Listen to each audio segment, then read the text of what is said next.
Hello, everyone, and welcome to this day two, the second and final day of the British Open 2024. And we are going to be live streaming as much of this tournament as we can. And I'll get on to why we said as we can in a second. But first, joining me in the commentary booth is Dave Bider. Hello, Dave. Hey, good morning, Andrew. When I joined on to do these broadcasts with you, you didn't tell me the adventure in adventure golf was going to be Mother Nature. I Yeah. mean, it's a little crazy today. What an unbelievable weekend. I mean, you could just see from our live cameras today how crazy things are going to be. The Mother Nature participating in the World Adventure Golf Tour Finals here from Margate in the UK at Strokes Adventure Golf. We're just getting things underway. We had an unbelievable day yesterday, as crazy as it was, the ups and downs. We were able to get most of the action in, and today we hope for the same, and we hope to crown a winner of the British Open. That's pretty exciting.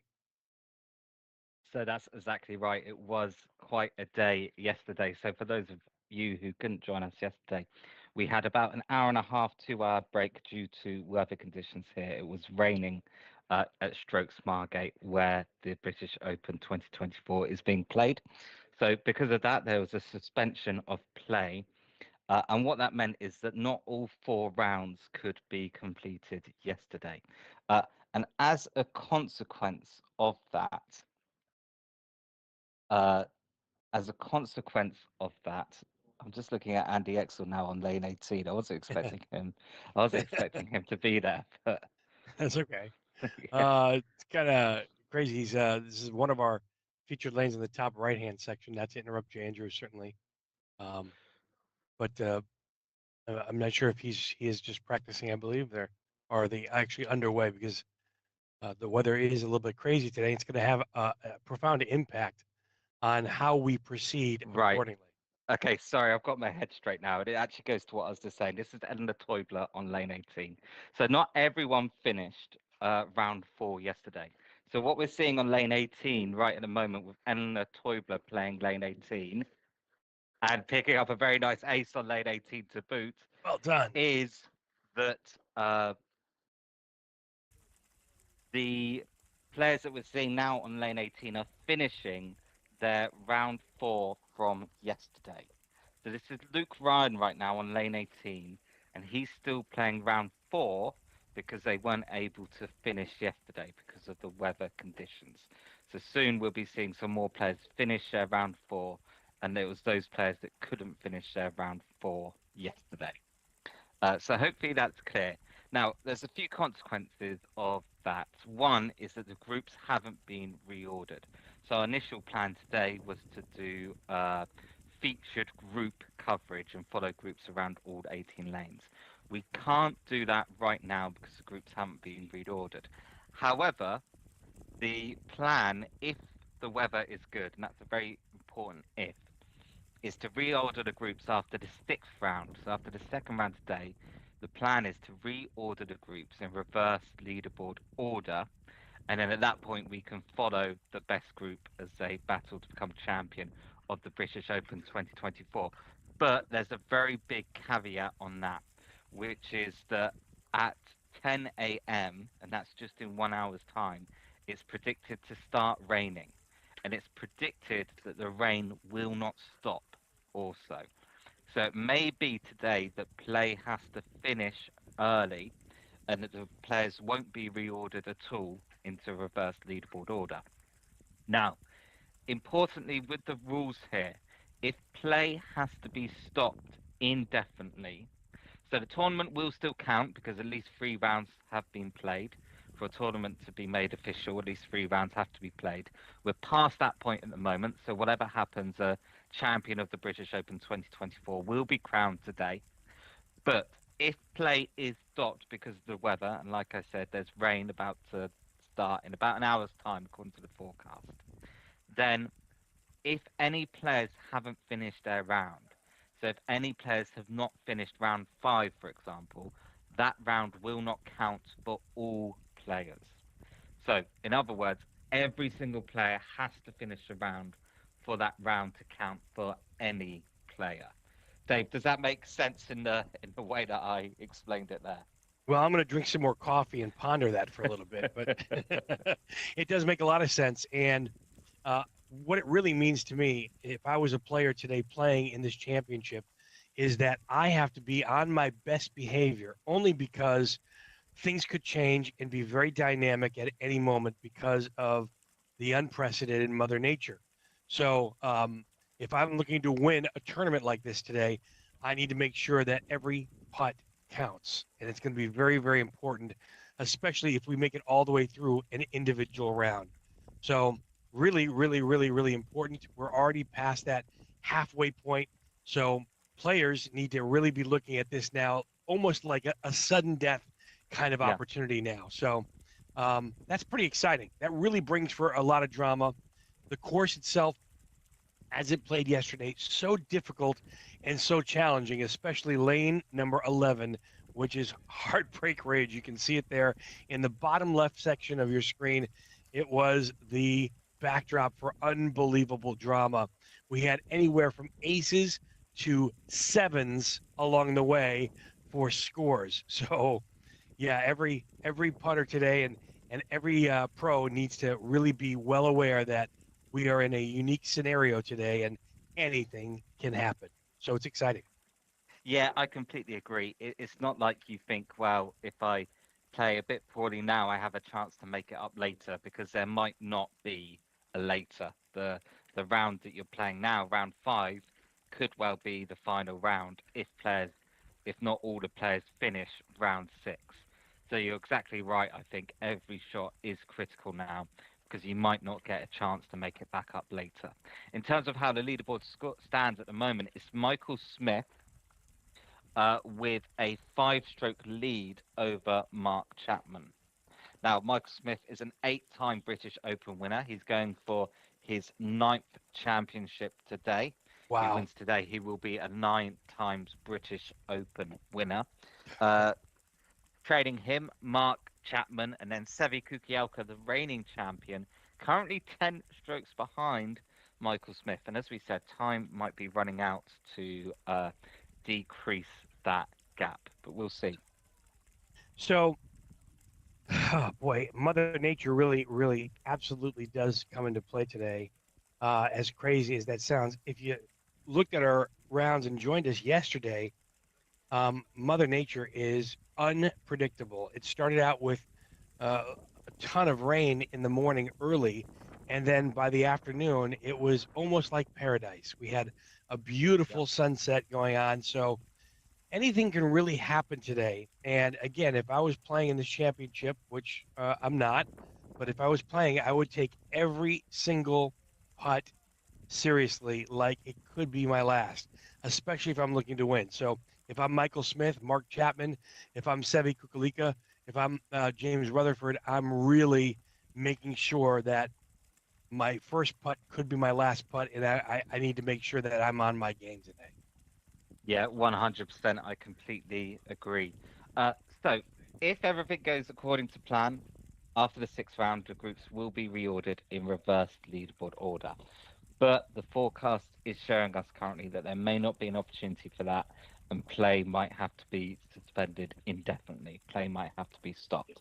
So we will see. But as things stands, everything goes according to plan. After six rounds, groups will be reordered according to reverse leaderboard order, and then we will be following the best group out around the course for all 18 lanes. Now, the observant among you may also have noticed we're running with two cameras at the moment, not our normal three. The reason for that is it is very windy, and one of the production team have reported that one of the cameras was blown into the water. You can see in the bottom left there is some water. So the camera's got in the water. The production team have told me that they're trying their best to dry it out at the moment. So hopefully we'll be back with three cameras. But for now, it's just two as Scott Lansley goes straight for the hole on lane Ooh, 18 and finds it.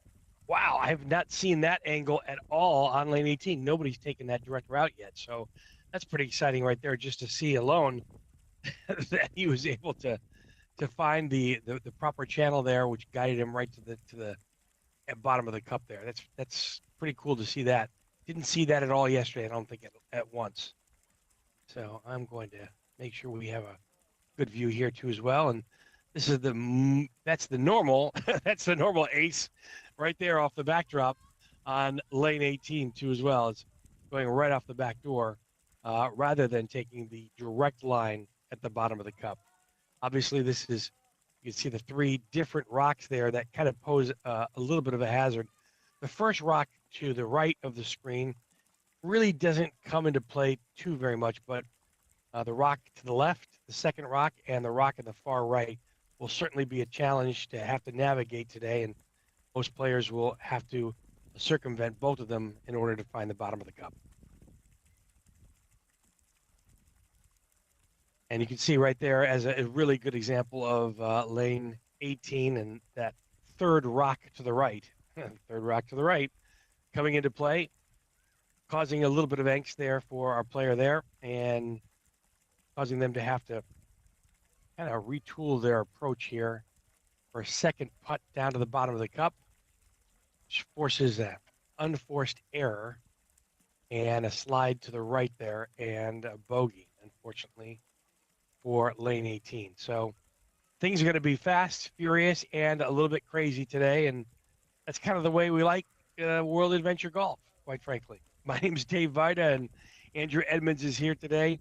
And we're so glad you could tune in from wherever you are around the world on whichever device you like. We will bring you all the action as it unfolds and anything like yesterday. And we're in for a real treat. The leaderboard is tight and has got all the pros you need to see right there with everybody vying for the title of World British Open Champion today and a chance to go to Portugal next year for the World Adventure Golf Tour Finals. So much happening and the action will unfold here from Margate in the United Kingdom. We are just due east of London and anything goes today. Sit back, relax, grab your favorite cup of joe, and join us on a journey to the finals of the British Open today.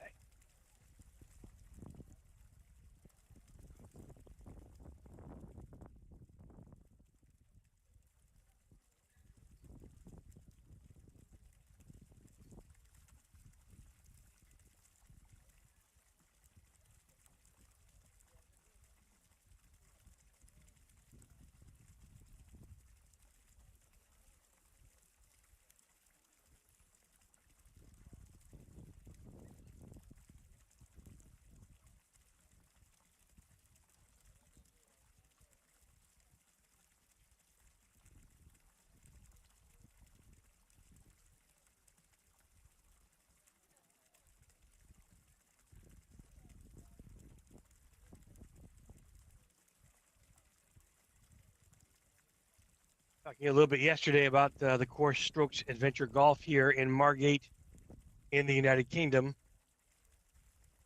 It's a beautiful, beautiful layout. A little bit unprecedented in such where the location is here, um, beautifully located on the bay here in Margate. Yeah, that's right. I was actually having And a conversation about this yesterday. Someone else asked me, are there any courses located right on the water like this in the WMF World Adventure Golf Tour? So the answer is, to the best of my knowledge, not this year. Uh, Finland, the Finnish Adventure Golf Masters last year played at Puisto, which does have a course right on the. right on the bay there, and we're overlooking the beautiful Westbrook Bay in Margate here, literally right on the water, which always causes an adventure itself for the weather. Almost an Yes, ace so there on lane 18. Puisto in Finland also directly on the water. But I think so far for this year, this is unique. Now, Portugal, where we're going in 2 weeks, Vila Moura is a waterside town, but it's not, the course isn't directly on the water. It's about 10 minutes away. So I think in terms of this year, at least, like I said, we had Vila Puisto last year. But in terms of this year, I think it is a unique location for a course.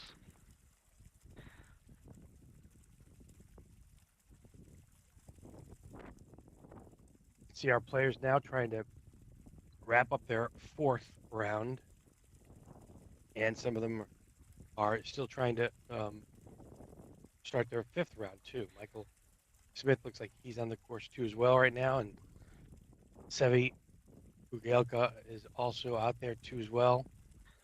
So just awaiting some action to approach our 11th lane, which will provide probably a ton of drama today. Yep, so you're right. Sevi Kukielka has currently played 8 lanes. Now, he had a really strong start yesterday, was at the top of the leaderboard, 31, 33, 30, but unfortunately ended yesterday with a 39, which put him 10 strokes behind the leader, Michael Smith. He's now 11 strokes behind because Michael Smith has an ace on his first lane. Sevi is still on even par after 8 lanes. So Sevi has some work to do, that's for sure, if he wants to regain the title of champion of British Open. Yeah, that's a precarious scenario, certainly for Sevi Kugelka to be in at almost 10 strokes behind there. You can see that last round, round four for him at 39, which was very unusual and very inconsistent for his play yesterday. Sevi scoring 31, 33, 30, and then 39 to put him in sole possession of fourth place. But again, this doesn't mean that he's going to lose. I mean, there's still a lot of adventure golf to be played. And as we've seen already on lane 11 itself, Heartbreak Ridge, there are opportunities for successes and opportunities for failures too as well. So anything can happen and anything can go here, as we've seen a lot of the drama that unfolded yesterday. It was pretty exciting to watch, I have to admit. And what was most interesting is how each and every adventure golfer kind of attacked their own unique way of this course. So, see on the bottom left-hand section of your screen, lane 11, Heartbreak Ridge. It's some of our adventure golfers here are going to be approaching that shortly and momentarily, and then we'll have an opportunity to really dissect and really see how that's going to come into play. Lane 18 now in the top right-hand section of your screen. Most players will choose, believe it or not, to set up a little bit further towards the center. This individual is actually setting up on the left side to create a little bit more of an angle so that he can backdrop that just like that and in for an ace on lane 18. So a couple different ways to play lane 18, and looks like we have a good angle here too of now our lane 4 coming into play also, which looks fantastic. So kudos to the great crew here, putting a lot of effort behind making sure that the cameras are in a perfect position so that we can see all the action as it unfolds today. So see Andrew Edmonds there making sure and doing the last minute rounds and final checks to make sure that everything is in order for us. At least 1 or 2 rounds today, but the goal is to complete all 7 rounds and then crown our champion. So if Mother Nature does behave, that will be the ultimate goal and the ultimate test for our players today to make it through at least 3 more rounds. And round 5 is certainly underway here as we speak. But as Andrew was saying, things could take a left turn at any point in time, depending on Mother Nature and the forecast for a little bit later on for some very inclement weather. And if it was anything like yesterday morning, that's certainly going to pose quite a challenge for our players and maybe even halt play at some point in time. But everything is in the books as of right now. So whatever happens moves forward. We're going to keep a close eye on that leaderboard because that's going to be the telltale sign. Lane 11 now, Sevi Kukielka on Heartbreak Ridge, bottom left-hand section of your screen. Doing his pre-shot routine now. Take a little bit closer of a look here.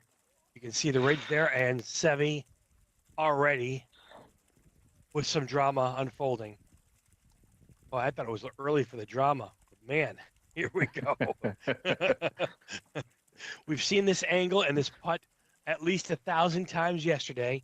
If you can't keep it on that top ridge, you're going to suffer the heartbreak. This is an important two now to stay exactly where Seve is. He's up, and he just slides to the right, but a really, really excellent putt there from Seve. Yeah, good recovery, but he will drop a shot, so Sevi Kukielka will move to one over for the round. So I checked the weather report an hour ago, and it said raining consistently from 10. That has now changed to 2 p.m. So if that's to be trusted, and I think we don't know how much we can trust that, of course, but Yes. we might be okay at least for a few hours. But at least from what I can see on the weather report and the radar we have here, the forecast seems pretty dynamic at the moment. It has changed in the space of an hour. It's Carsten Hine now on lane 11. Karsten also found his trials and tribulations with lane 11 here, Heartbreak Ridge, and he's really giving this one a solid look here, Andrew. Not Yeah, taking he anything had a for granted. pretty tough finish here on Oof. Heartbreak Ridge yesterday, and it looks like the start of today is going to be no better for Carsten as he finds the back of Heartbreak Ridge. You know, these adventure golfers here have probably played this lane maybe 100 times, including in practice. And you'd think that, oh, it's no big deal. They'll get things down here pretty easy. But every time you step up on that initial tee box, it causes angst and a level of unsurety in their abilities. Yeah. And that's exactly why. You can see the back and forth already, Karsten. Not And going to and look, go ahead. the people who know the tour very well will know Carsten Hine is an extremely good player. Yeah. But it's just what Heartbreak Bridge does to you. It doesn't make you look like a good player. Carsten Hine is a good player. If there's anyone at home thinking, I could do that, I could get on the top of the ridge, please have a go. Please come here and have a go next year if you think you can do it. Oh, Oh, look at that. I mean, that was such a well played third putt there from Karsten. And still, he's being penalized in a sense just for having a good shot there. Uh, and that's the uniqueness of lane 11. Sometimes players will choose to bank it off the left or right rail, and that will allow a little bit less momentum for their chosen mini golf ball. But other times, you go directly at it. This now, 4-4, It's not Karsten going to doesn't make it stick. up. No, it's not. This We is saw unfortunate. him struggling here at the end of yesterday, and it looks like it's going to be just as tough for him today. This is unfortunate. Karsten This making the is trip from Germany and putting himself in a very precarious and unfortunate scenario as it's unfolding as you see it live today. Karsten now with his fifth, and he still can't get it. He may be the first recipient today of a 7. This is his last attempt before he has to pick up. No, we just caught Michael Smith lipping out on lane 4, so certainly in an unusual position as he goes around to look for the rebound bar. Carsten Smith absolutely whacks it up the top and down the bottom of Heartbreak Ridge. Michael Smith here looking to retrieve a rebound bar. Sorry, a regulation rod. Karsten now kind of walking off with disgust, and I think he's leaving the course. he didn't he He- didn't look very happy at all, and no, it's a little difficult, when you have a playing partner that's not playing well like that. It kind of affects your game and your momentum. So Sevi Kukielka now will have to, in the back of his mind, try to erase what he just saw, and not have that to think about. But in the same sense, Karsten's got to keep his emotions in check too. Still a lot yeah. of adventure golf left to be played. No, you're right, especially when this group is playing in a twosome. There's nowhere to hide if one player does slow down the momentum there. Yeah, Good two for Michael Smith on lane 4. I think you're going to see that a lot again. That was a little bit of an unprecedented 7, which is the maximum amount of strokes you can take here, according to the World Adventure Golf Tour rules. You won't see a lot of that, but we did have at least 3 or 4 players yesterday succumb to that kind of issue, and it's unfortunate. That's the challenge that World Adventure Golf takes, and maybe that's the great equalizer in today's round two as well, where just when you think you got things under control a little bit, Andrew, things can go left fast. Yeah, we've got a couple of people have contacted the production team here and got in touch. You can do so as well if you'd like to leave a comment on either Facebook or YouTube. So Faye Ansley says all the best, everyone watching from New Zealand. New Zealand, of course, will have its own tournament coming up very shortly. I think that's just about in a month's time. And Pavlina Tika, one of the fans of the tour as well, says hello to everyone as well. So if you have any questions, comments, or anything you'd like us to read out, please do get in touch with us over Facebook or YouTube. We do promise that we read them all, and if you have any questions, we try to answer them all as well. Means a lot to us whenever you're tuning in and participating for us. It makes everything even more worthwhile, as if the action that we bring to you isn't enough. It's even better when we have full class participation. So, welcome aboard to our broadcast today, and thanks for participating whenever you can. We appreciate you tuning in wherever you are across the globe, and it truly is a worldwide broadcast, just like Andrew had said from New Zealand tuning in. And I know that we have some folks and friends all across the U.S. who are now fans of World Adventure Golf. A lot of fun. Yep, that's right. And of course, people can return the favor when New Zealand do, when we live stream the New Zealand Open, which is the last tournament, the last opportunity for these players to earn WMF World Adventure Golf Tour ranking points. And that'll be coming up in about a month or so. Our three featured lanes, which kudos to our production crew today for resetting up and getting things in order today. I know that the weather always presents a lot of difficulties and challenges, but nothing that our team can't overcome. On top left-hand section of your Wow, screen. don't speak so soon, Dave. If we do get 45 km/h winds later and it is pouring down with rain, Look, we'll have to Andrew, see what we can do. Andrew, look, I want you to have the same kind of pressure on you that these adventure Yeah, golfers have today. sure, sure. Action on the top left, lane four now. Lane And I four, this believe is this is the group of, I think we can see Simon Brown in the background there. This is a group of Christian Adler playing first, Richard Benavisti, and Simon Brown.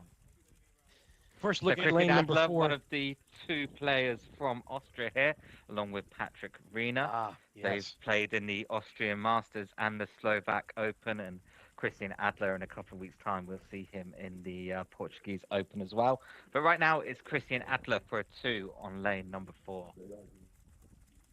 Just saw Christian Adler there use his extension of his thumb and pinky for a 20 centimeter relief there from the rail. When the measuring rod isn't available, that's what you got to do, and that's perfectly allowed by the WAGT rules, making sure that everybody has the same opportunity.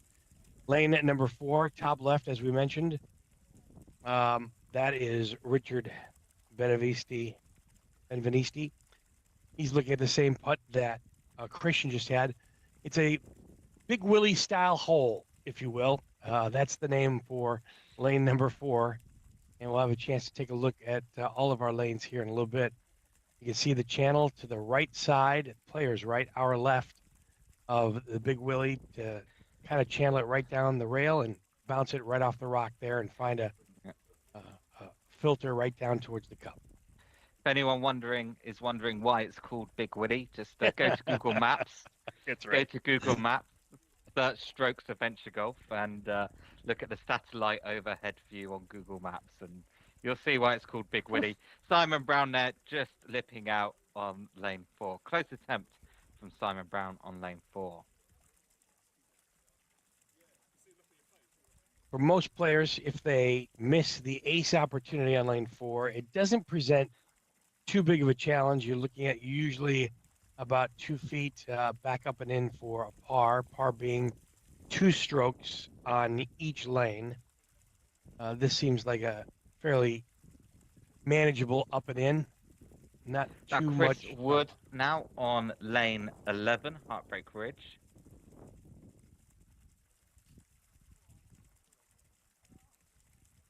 Great shot. Really good pace to end close to the hold on Heartbreak Ridge. I know it wasn't an ace, but you can see he's happy with that. He gets a pat on the back there from Martin Greenhead. I actually think Martin Greenhead's stepping up to the tee, but he's wrong. It's Rachel King. Yeah, next, Rachel King goes ahead and pushes him out of the way, as she should quite rightly do.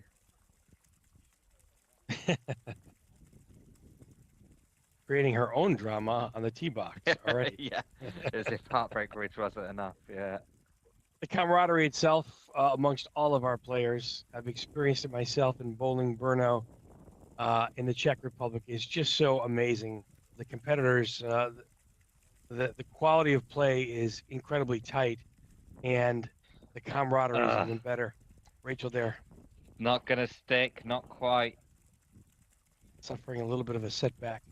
As the rule states here, there is free relief if it comes all the way back or off the individual lane. You just have to place it back about where the ball exited. So this will be a second putt now for Rachel King.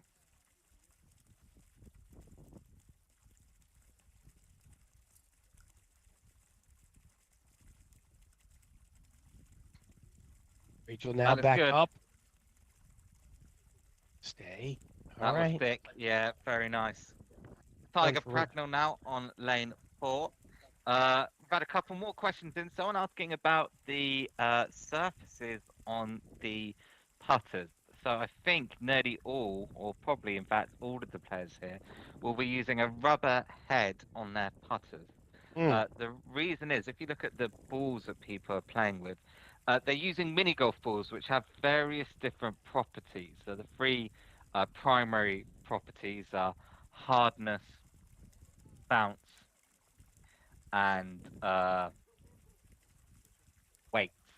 So hardness, bounce, and weight are the three main properties of the adventure golf balls as Chris Randall plays on lane 4. And they react better when played with a rubber-faced putter. So most players have a slice of rubber on their putters just for the handling of the mini golf balls.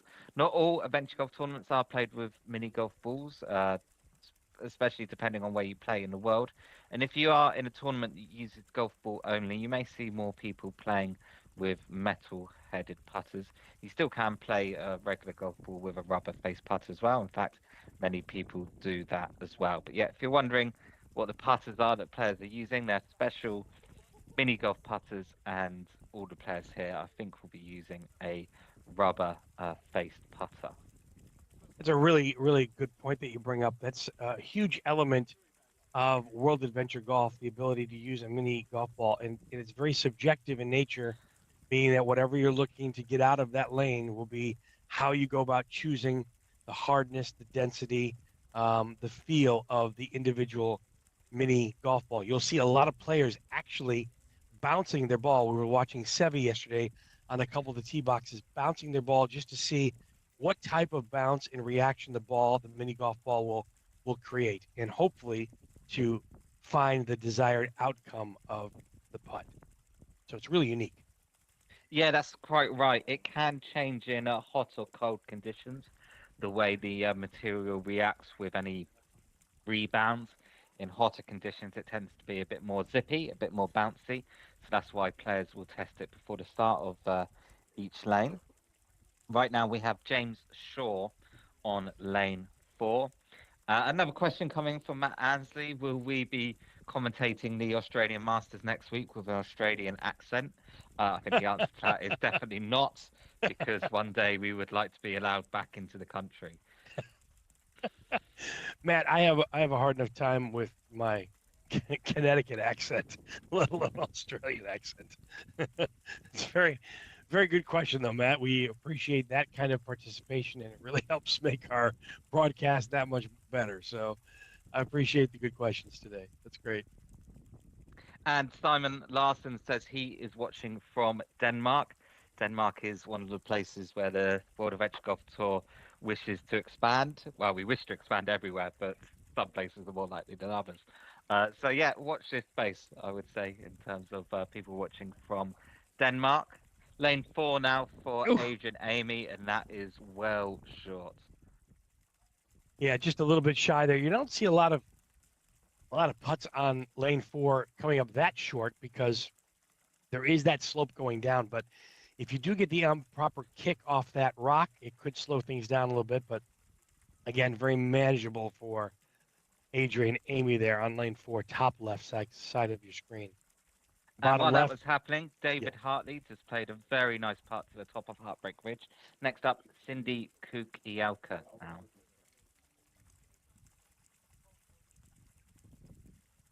All right, Cindy. Cindy managed this lane quite well, I thought, yesterday, but Yep. today is a whole different day. Oh, Oh dear me, she will not get to the top of the ridge. She'll have another go. so par on Heartbreak Ridge and all the other lanes are 2. So this to remain even par for Cindy. Oh, she's up. Great recovery. Yeah, that's a great Really, putt. really nice. Yep. If you're Not seeing Heartbreak Ridge for the first time at home, it's maybe a little difficult to understand how good of a putt that was because it didn't find the bottom of the cup. But anytime you're on that top ridge, that's where you avoid the heartbreak. yep. And finally, in that group will be Paul Tutt now.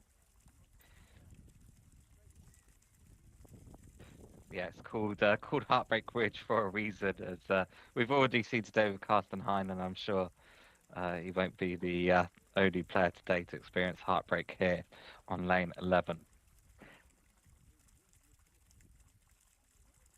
That's for sure. Just don't think that's going to stick. No. Yeah. Meanwhile, though, Adam Kelly, lane 4, just sent his putt to the back of the lane there. He gets out the regulation rod to mark 20 centimeters, while Paul Tutt has another attempt to find the top of Heartbreak Ridge. Ooh, Oh, and it's an ace that. on the second time of asking for Paul Tutt. That's how you recover here on Heartbreak Ridge. Great shot. Probably asking himself, why couldn't I do that the first time? you'll, pro- Yeah. you'll, you'll probably hear that whispered a lot on the course today. Nick Hartman now on lane 4. And do you know what? I know some lanes are like that. You think, why couldn't I do that the first time? I don't think Heartbreak Ridge. I think you're just happy with a 2 in that case. You're just thinking, thank goodness I managed to do it on the second time and not the sixth time. Yeah, 2 is a really unbelievably fantastic score on lane 11. Yeah. I'm not sure what the average score is. I would say it's probably got to be 3.5, perhaps. At least I haven't done the calculations myself, but just based upon our viewing yesterday of lane 11, the bottom left-hand section, Heartbreak Ridge, it's got to be 3.5, an average score for all the players Okay. today, at least. I know what the average is. Oh Dave, do dear. you want to make? Do you want to make Uh, a have a guess? Have an official guess. my guess is 3.79. It's 2.88. 31 aces, 97 twos, 42 threes, 27 fours, 14 fives, 8 sixes, and 13 sevens. And we Look at saw a this. few of those yesterday. Derek Whoa! Bentel. So Derek Bentel with an ace on lane 4. Did you Great see shot. that? That was the most unbelievable putt that I've seen yet today, or even this entire tournament. He actually played the left channel, and I didn't mean to interrupt your stats there, but that was fantastic. He played the left channel. He just hit it just on the right edge there of the wall, and it double caromed on a backdoor ace. Tremendous putt on lane 4. I've never seen that aced from that strategy. Whew. That style of going down the left. So going back a little bit real quick to your stats there. 2.7, was that what it was? 2.7? 2.88. 2.88, and that includes 13 sevens. Jeez. 13 sevens yesterday alone. Yeah. Yeah. Yeah, I lost count. I didn't have enough fingers and toes. That's what it was. So, Lane 4, also one of our featured lanes, is 1.71. That's with 85 aces. And lane 18, Journey's End, which we're just about to see Sevi Kukielka now.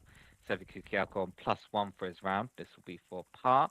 Journey's End has an even better average than lane 4, 1.69 with 78 aces.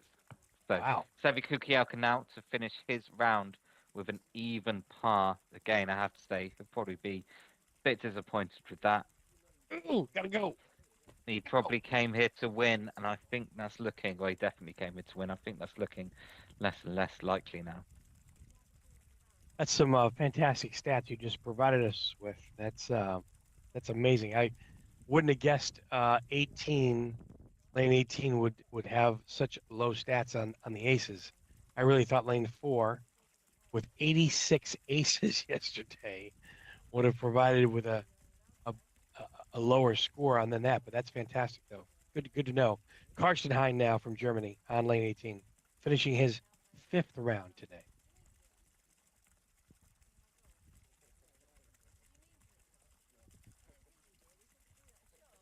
You see the white chalk line now, which is evident. You couldn't see yesterday because of the wetness, but Karsten with an ace. Whew. Yeah, it's a good finish for Carsten after some struggles with Heartbreak Ridge earlier in his round, which we saw. Michael Smith not off to the best start for him comparatively. He's only on even par after 7 lanes. Martin Greenhead, though, on a very good 4 under after 14 lanes. Richard Jones 1 under after 2, and Sevi Kukiaka's score for round 5 has now been posted, and that will be a 37. Yeah, it looks like Mark Chapman and James Rutherford not on the course yet for their round 5, if I'm correct, if That's we're right, yeah. up to date. So still a tremendous amount of adventure golf yet to play. And so far, Mother Nature is cooperating. See if she behaves today and allows us the opportunity to get all 7 rounds of action in today so we can find our British Open champion. Yeah, as we said earlier, the weather forecast for today has been dynamic. It's been changing. Earlier it said it was going to start raining at 10 a.m. in 15 minutes. It's now been pushed back to 2 p.m. So there's some uncertainty here. Players aren't sure how much their adventure golf they're going to be able to play today, but we'll keep going and we'll keep covering it as best we can right until players are told to stop or until all 7 planned rounds have been done. But Heartbreak Ridge right now Whew, claims another victim. that's Christian Hansen, I believe. Already struggling here Yep. on the lane. Christian just a little bit beside himself. But again, you have to keep yourself reeled in here, especially on lane 11. It is probably one of, if not the most difficult lanes. And a great Look at putt that. up and Yeah. in. Great recovery. Really nice recovery. Meanwhile, Patrick Arena now, one of the two Austrian players here on lane 4. Top left-hand section of your screen, lane 4. See the big Willie uh, right along the He's rail going to there. curve in. Too fast to get the curve in. Good effort, though. Left himself a very manageable up and in, just a slight left side here on the hole. Well done. And Marion Hartley. Oh, what a putt on Wow. Heartbreak Ridge for Marion Hartley. Very nice indeed. Rushing right up the lane. Can't blame her. Uh, Steve Sturdy now on lane 4 as James Hollandrake steps up to Heartbreak Ridge. Oh, great ace from Steve Sturdy. Ow. Right in the center of the hole. These players picking up just where they left off yesterday. So well done by Steve there. James Hollandrake not able to get up Heartbreak Ridge on his first putt as Richard Jones plays lane number 4. Oh, come on, stay up there. Just slides off the top for James Hollandrake. Richard Jones, though, an ace on lane number 4 for Richard Jones. Very nice shot again.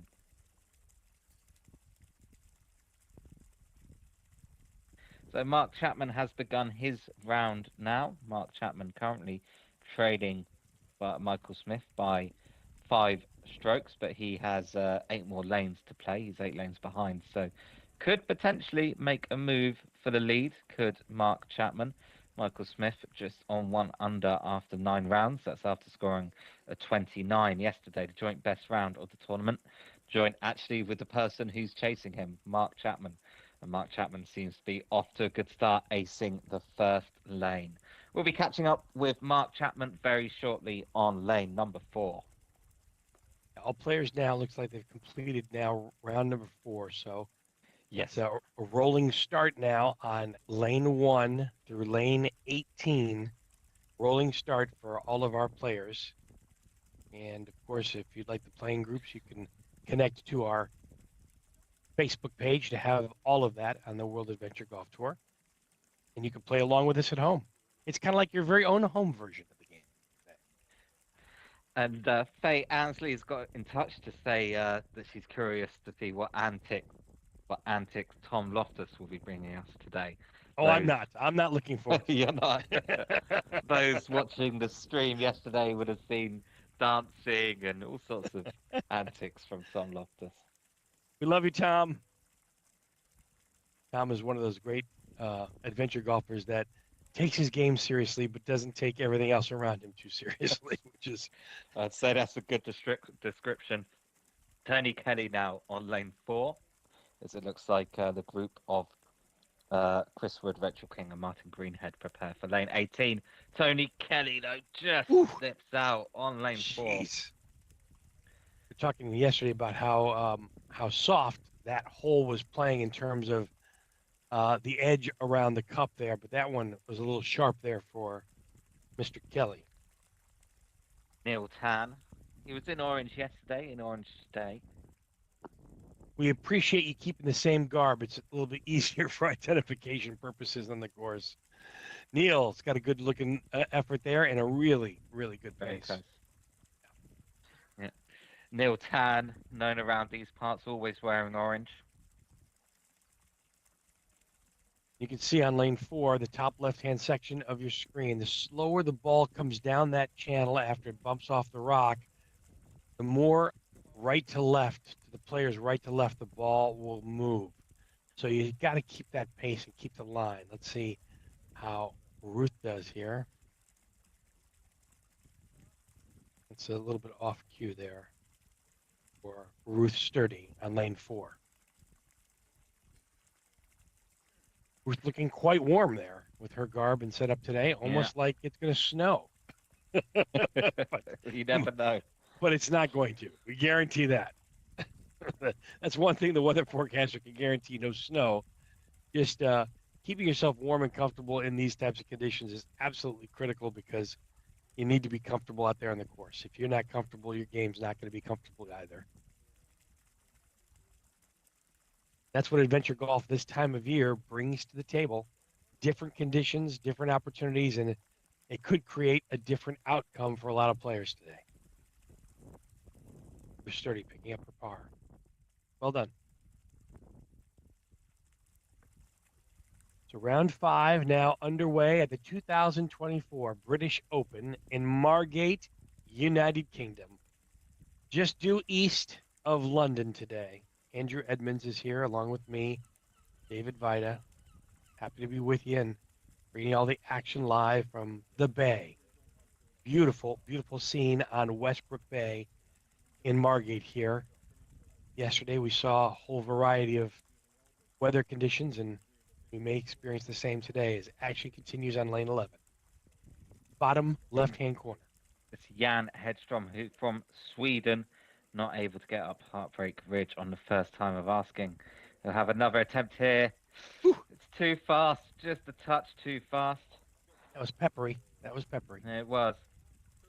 After Jan will be Stephen Piper, and then our current leader, Michael Smith, who's just on 1 under after 10. Mark Chapman drops a shot on lane 3. He'll move back to even par for his round. James Rutherford, potentially one to watch in 3rd position now. He's just started his 5th round. Oh, here we go. Here's the Tom Loftus antics that Faye Ansley was talking about earlier. I think he's been He will adopted be to the Welsh first. club there. Yeah. He will be first to play on lane 4. He may not be coming back to the States, guys. It's just something we might have to deal with. A lot of action happening now as the second group of Chris Wood, who just played Rachel King, who's about to play lane 18, and then Martin Greenhead. They're on lane 18. Tom Loftus now coming down lane 4. And we also have that group on lane 11 that we mentioned. Here Tom goes Loftus, Tom. this could be good. Oh, just Tom. moves outside the hole. Good attempt, though. Rachel King now. Bit short.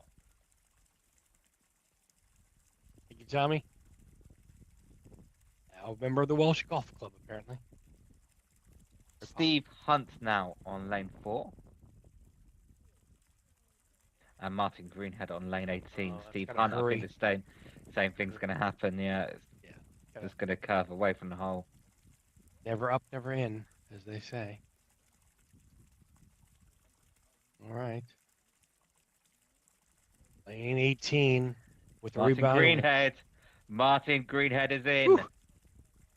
Excellent. Good stroke there from Martin Greenhead on lane 18. Now, definitely one to watch here. Mark Chapman currently in second place after dropping a shot now. He's 6 strokes behind the leader, Michael Smith.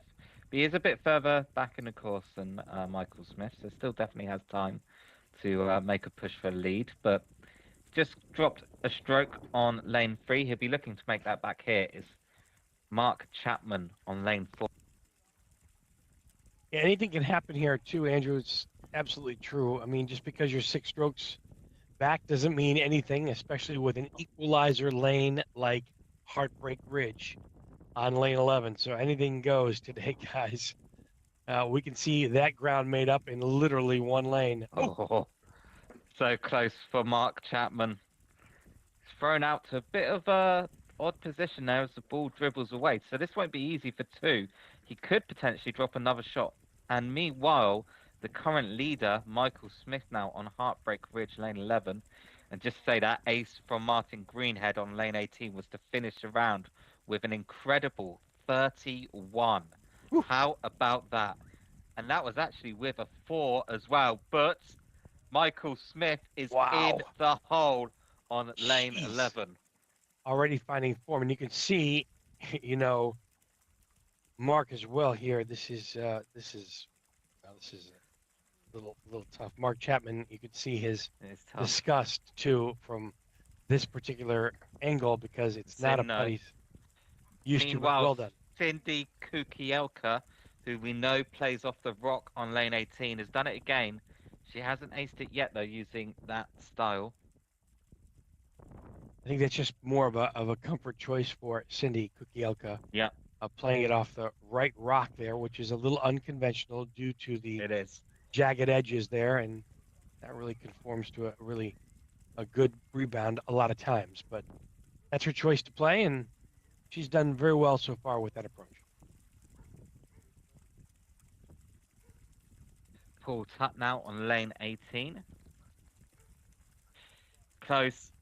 Oh, just missing. Can't believe that didn't find the bottom of the cup. Good effort there for Matt Ansley has got in touch and asked, does this tournament have a tradition where the winner will jump into the lake next to Heartbreak Ridge that we can see on our screens? It doesn't currently, Matt, but if you want to play in the British Open when they're next back here and begin that tradition, you're more than welcome to. Steve Lovell now on lane 4. It's more common for our cameras to find the water than the winner. Yes, as we saw today. All right.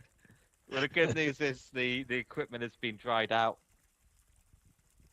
Steve wearing garb from Jamaica today, apparently. So welcome. Jamaican colours, that's right, yeah. It's all right. It's all welcome here. Bring it, I say, bring it. So that was Richard Benavisti we just watched on Heartbreak Ridge, or he's still playing on Heartbreak Ridge, actually. Next up will be Simon Brown on Heartbreak Ridge. Meanwhile, Steve Bishop on lane 4.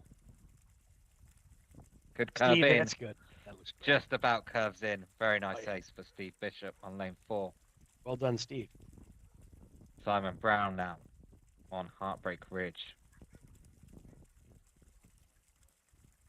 Not able to get up Heartbreak Ridge on first time of asking. Simon Brown now with his second stroke on Heartbreak Ridge.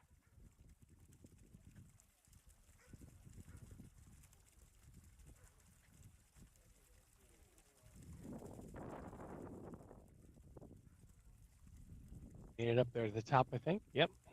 Got it up on the second shot, yeah. Just about from the looks of it as well. Looks like it's hanging on right onto the edge there. That was really close. It's a very temperamental ridge, that's for sure. Just when you think you hit the perfect shot, it tells you something different, and it ends up down the lower end. So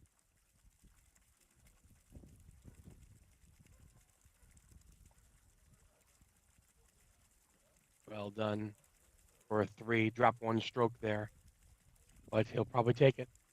Yep, yeah, absolutely. You won't be too disappointed with that. We're just about coming up now to 10 o'clock here, which was the time that the rain was initially forecast to start, and no sign of the rain yet, so it's holding out at least for a little bit, but the wind is certainly picking up. Well, that's the best news I've heard so far, but maybe not for our cameras. So let's hope we batten down the hatches. Now, again, just to repeat something we may have discussed earlier today, Andrew, just to Yep. to uh, double back on it. After round 6, they're still looking to possibly restructure the groupings. Is that correct? Yeah, just there. Really nice ace from Chris Smith on lane 11, Heartbreak Ridge. Next up will be Tiger Pragnell. So you're absolutely correct. If everything goes according to plan and rain or weather doesn't disrupt play, everyone will play all 6 rounds, and then there will be a break where players are regrouped into reverse leaderboard position for 1/7 and final round. If that does happen, we can start following groups around the course. Tiger Ooh, Bracknell jeez. very close on Heartbreak Ridge. Great shot from Tiger there. You might not be able to see under his coat, but he is wearing red to emulate his hero Tiger Woods. Tiger Woods also wears, there it is, Tiger Woods also wears red on the last day of tournaments. So Tiger Pragnell does the same here. Tiger, also a hero of all of us. I'm actually wearing my red too today. Believe it or Oh, not. there you go. I should be wearing red as well. Yeah.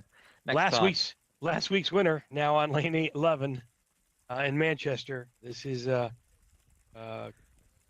Chris Randall. Is that right? Chris Randall now. Yep.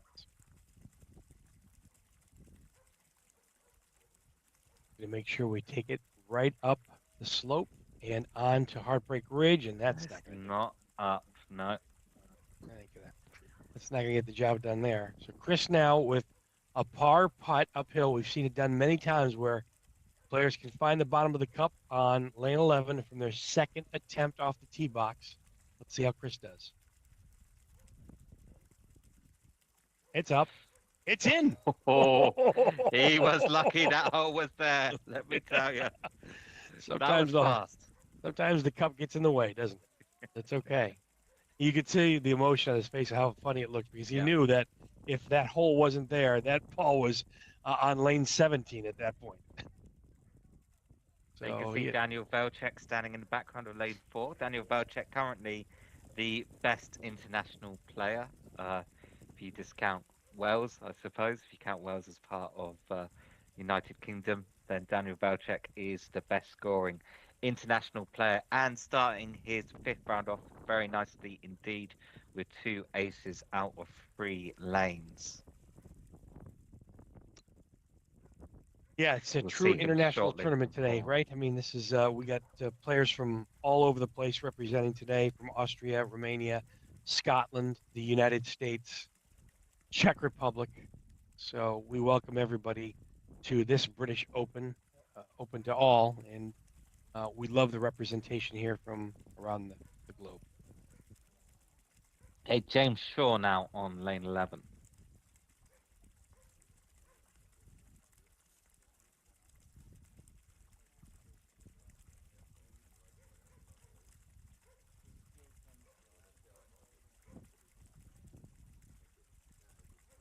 James Shaw is up and really, really fantastic pacing there for James, wearing his red and black that he wore yesterday too as well, representing the colors. James Shaw with his par putt. Well done. Good pickup. A 2 is always most welcome on lane 11. Even a 3 sometimes will be not too shabby. Action also on lane 4 in the top left section of your screen.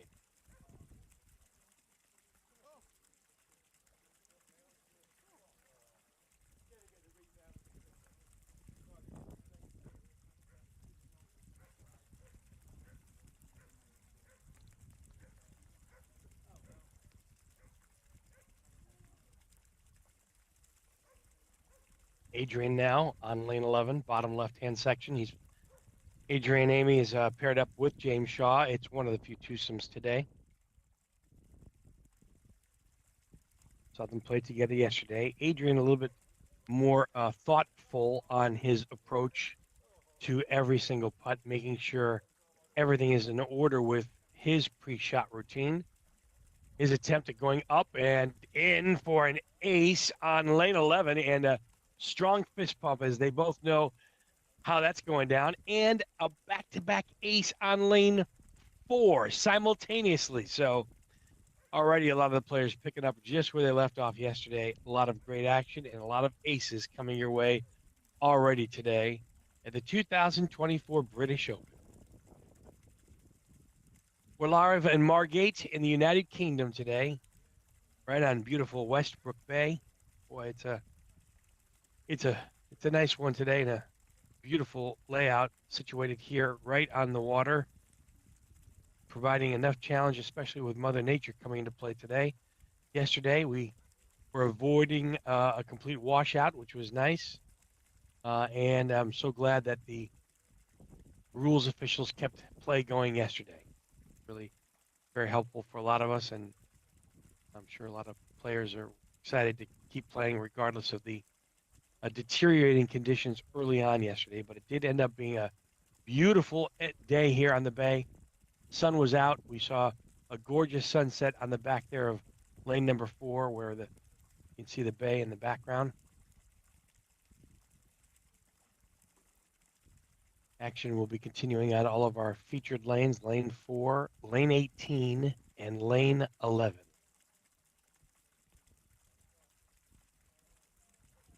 Adam Kelly is next to putt on lane 11, Heartbreak Ridge.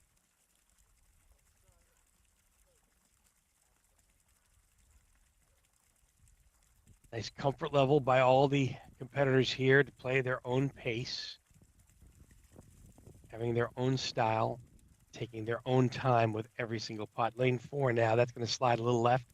You see that breaking ball from the right to the left, the players on lane 4 in the top left. Slower the ball goes, the more it breaks to the left. Back down on action on 11 now, bottom left-hand section of your screen. This is our current player. Got to make sure it gets up the lane there.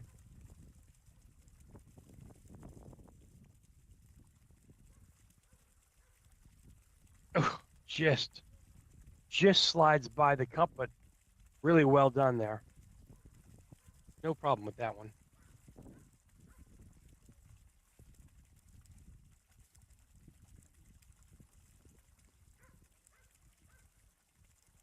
Adam Kelly will finish up with his par on lane 11 there. And that brings up Nick Harmon next. Nick Harmon, bottom left section, dressed all in black today. Nick's got to figure out the pacing pretty quick. More action on multiple lanes today.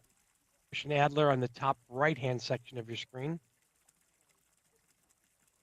And an ace on lane number 4. Another ace and a couple of smiles there. Business as usual. Nick Harmon now up Heartbreak Ridge, and he gets it to stay. That's very much welcome, that's for sure.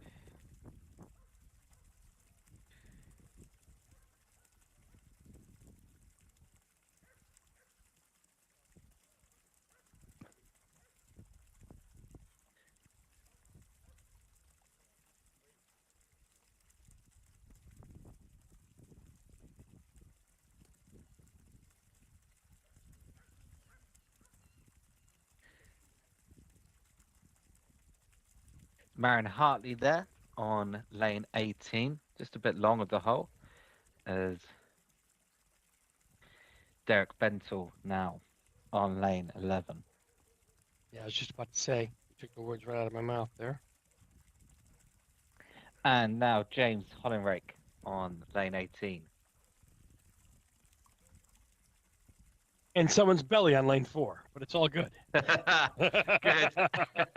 don't know whose penny that is, but I do know that James Hollinrake just had an amazing ace there on lane 18. Oh, James, well done. Well done, mate. Very well done. Next up will be Shetty Cooper, followed by Harley Kelly on lane 18.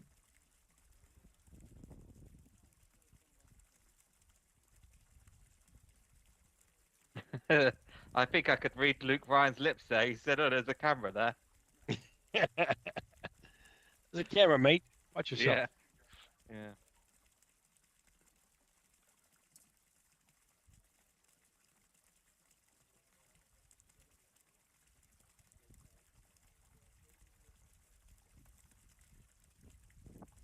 Yeah, I think that is Harley Kelly on the top right-hand section, along with Shelly Cooper playing in their twosome today.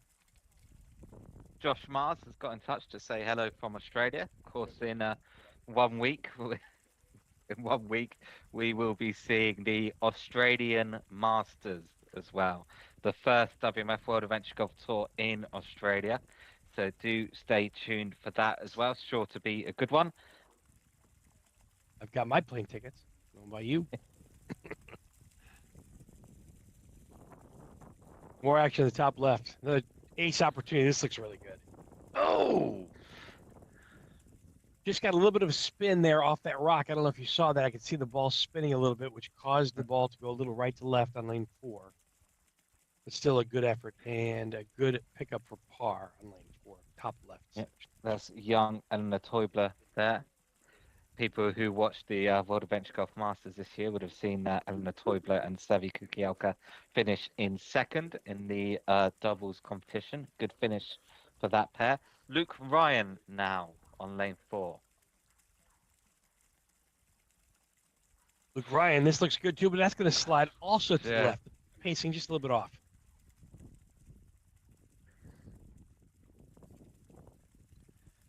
Bringing you a fantastic bird's eye view of lane 4 and lane 11 and lane 18 today. This is Yeah, the only that's right. place. We had a change of plan overnight as the groups were not reordered.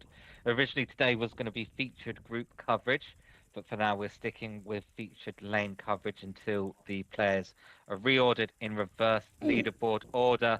As I say that, Andy Exel picks up an ace on lane 4. Very nice. Well done, Andy. If everything goes according to plan today and the weather is nice, the groups will be reordered after lane 6, and we will be following the best and the final group around the course for one final round. You have an opportunity to see all 18 lanes. However, that will depend on the weather. Now, Derek Bentel in a bit of problem on Heartbreak Ridge.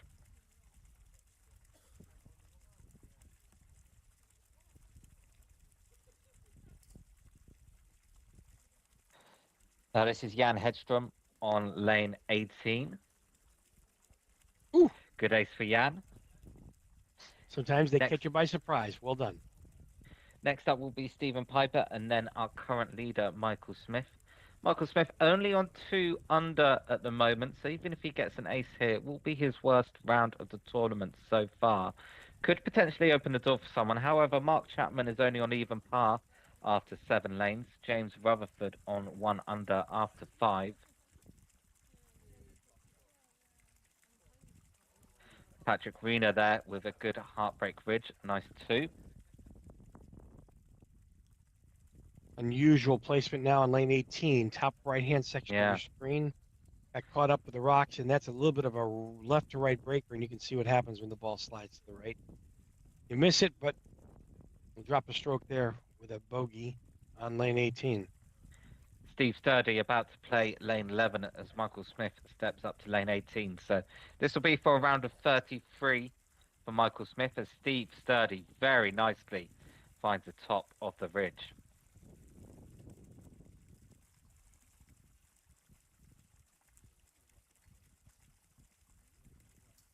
Well done, Steve. Action happening fast and furious now. The 2024 British Open in Margate, UK. Just a slide south of the cup there on lane 18. I believe that was Michael Smith, yes.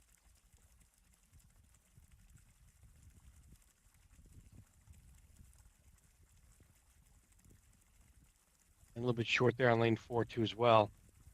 See what happens when you don't get the right kick and the right spin off the rock.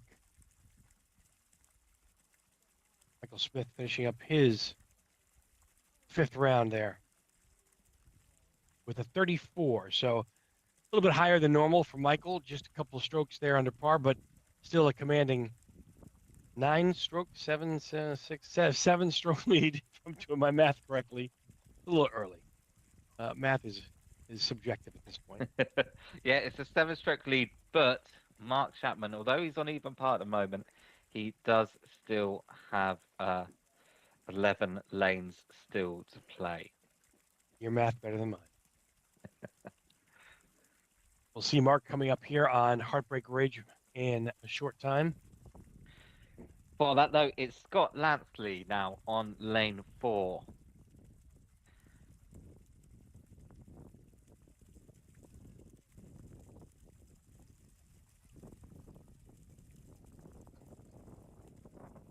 Scott Lansley, his 5th round underway here on lane 4. This looks good. Oh! Just a bit too fast. Almost curved into the hole there.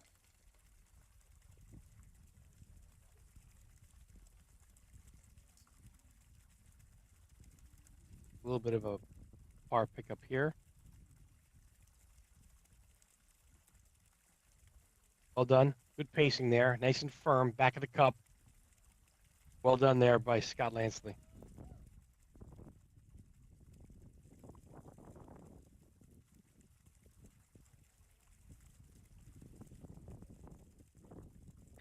Do keep your questions, comments coming in. You can message us on either the YouTube or the Facebook live stream.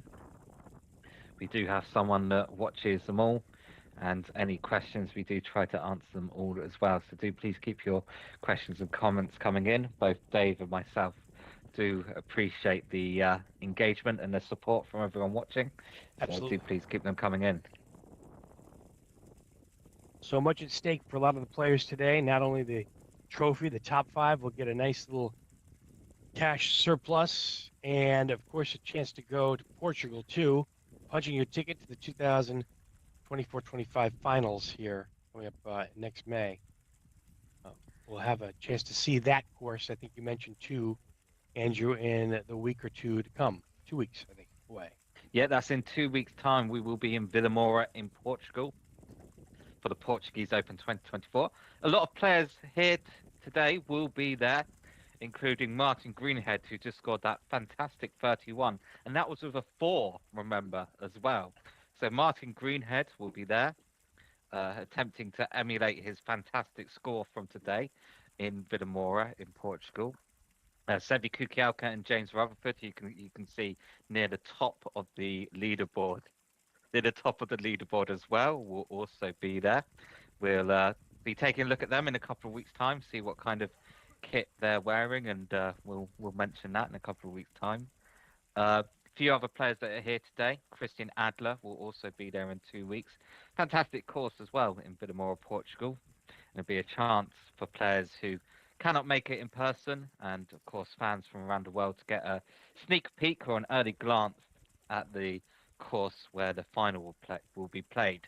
But before all that, we still have just a small matter of finishing the British Open 2024. It's Richard Benavisti now on lane 18.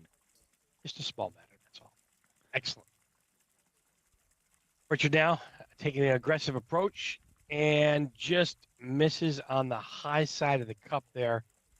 Perhaps a little bit too ambitious with his initial tee. We Yeah. have about a 2.5, 3-footer here coming back for his par. This should be able to be cleaned up. We've seen this putt quite a bit today.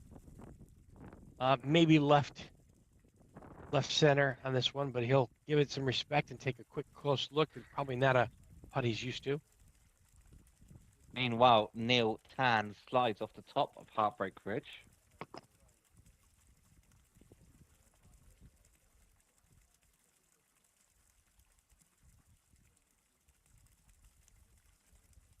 Tan with an awkward stance. That's going to be up and down too as well. For lane 11, we've seen that a lot yesterday, and players doing that again today. And a good pickup there for Richard Beninvenisti on his par on lane 18. And now it's Simon Brown on lane 18. Simon Brown wrapping up his round 5 here. Let's see how Simon can do. Simon Brown playing for Scotland today. I think the only Scottish player here. See the white line today where the players have to hit behind. Simon really lining up this putt. He takes an aggressive putt at it. Hits the backstop. Rock. And it's in for Simon Brown on 18. A great ace to end his 5th round today. A little bit of a fist pump there too as well. Good camaraderie. Love to see that. Yeah. And now it's Christian Adler. Christian Adler. Anna Teubler now on lane 4.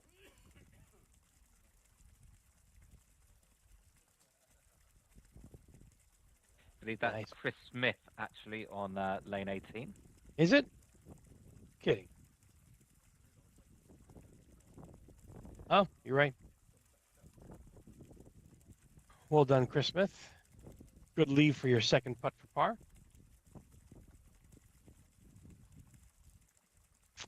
You're right. Tiger Pragnell now. Top right-hand section of the screen, Tiger Pragnell wearing red, blue, and gray. Best way to describe his outfit. His hero, as Andrew mentioned, is Tiger Woods. Tiger Pragnell now with an ace opportunity here. Got to get some legs. Let's see. It's up and it's in. Tiger with an ace and a fist pump. Good way to end his 5th round. Last week's winner in Manchester, England last week. Chris Randall. Exciting finish by 1 stroke. What a fun tournament that was to call last week. Yeah, it was great, wasn't it? It really was really exciting finish there on lanes 17 and 18. You can watch that back at home, of course, on the live stream. Some highlights coming your way soon. Chris just on the low side, missing his ace attempt on lane 18. Tom Loftus now steps up to lane 11.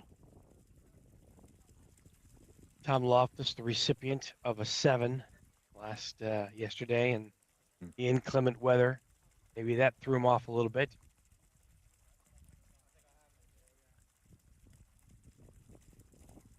See if he can keep it on the ridge here. Very important to do for Tom.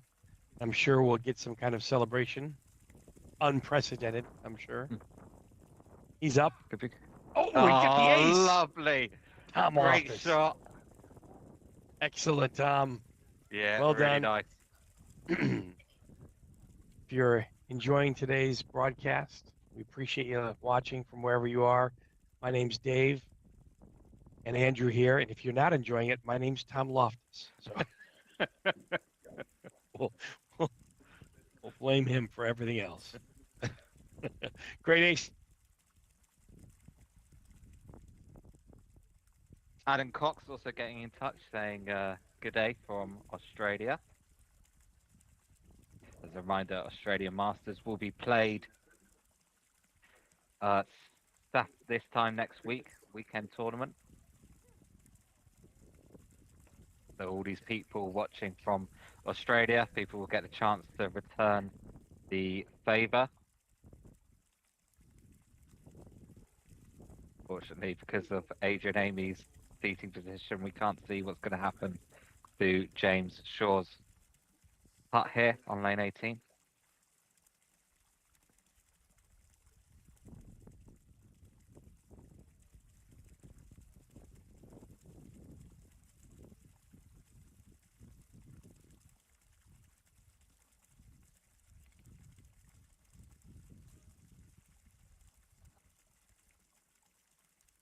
Okay,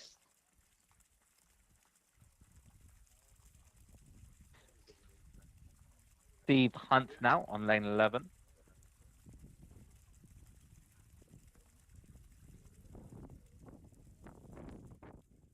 And here's one to watch now. Mark Chapman currently trailing the lead by 7 strokes, but he still has 8 lanes to go from his round 5.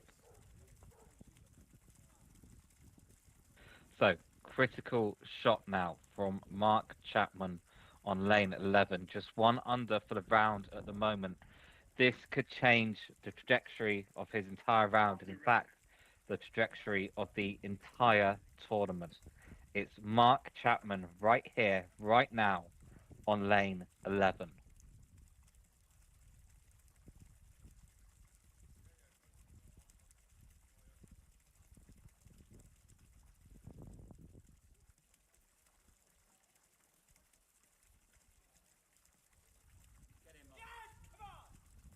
It's an ace for Mark Chapman on lane 11 to move to 2 under par. Critical shot for Mark Chapman there. You can see from his reaction just how happy he is. He's now 6 strokes behind. Shows no signs of giving up as D. Ralph aces lane 4. Great shot there from both Martin Chapman and D. Ralph.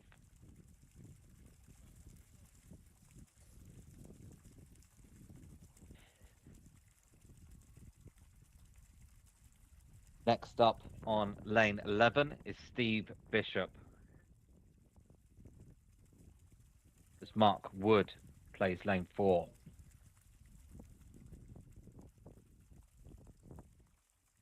Steve Bishop up and over on Heartbreak Ridge. Mark Wood now lane 4. Could be good. Straight in a hole for Mark Wood on lane 4. Great shot.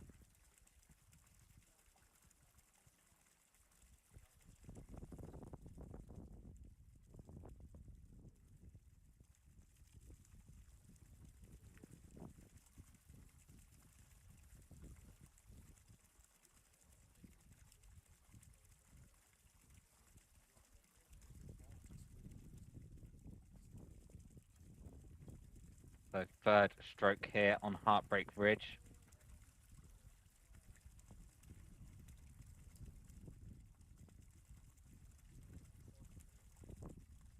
Daniel Velchek in the background there, just looking at lane 10. Right, it's up Heartbreak Ridge. Ball has been touched, which according to the rules here means that it's in place.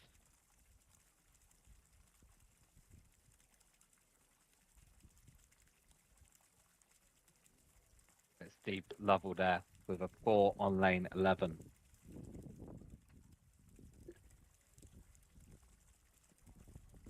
And this now is Steve Bishop on lane 11.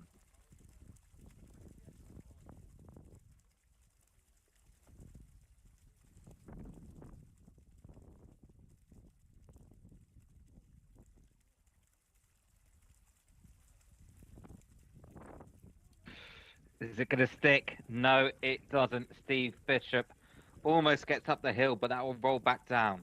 Steve Bishop now tries again to find the top of Heartbreak Ridge.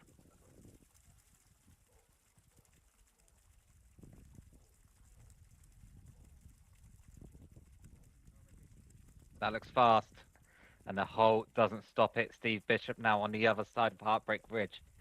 He will have his 3rd stroke now to try and get back on the top of the ridge.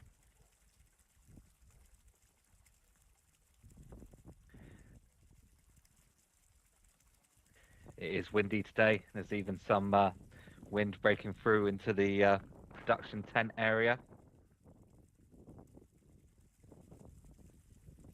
Steve Bishop feigning now again to get up Heartbreak Ridge.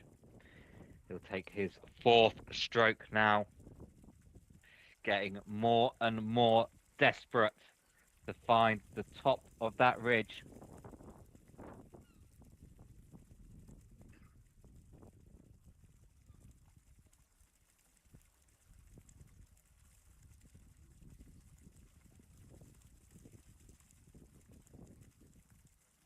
Again, not on the top.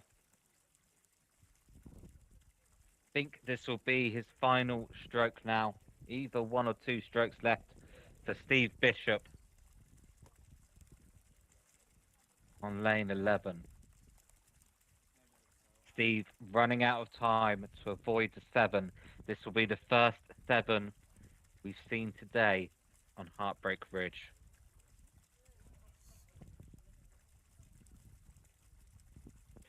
No, he's not up.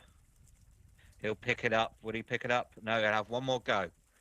So one final go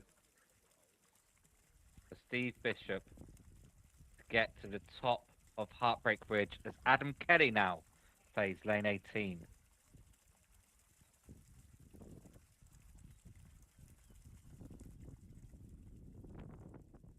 And that's it. It's curtains for Steve Bishop on Heartbreak Ridge. He picks up a 7. Carsten Heim now from Germany on lane 4. Just curves out of the hole. Nick Harmon now on lane 18. Is Daniel Velček, currently the highest international player. Daniel Velček from the Czech Republic on lane 11. Very good shot there from Daniel Velček to find the top of Heartbreak Ridge.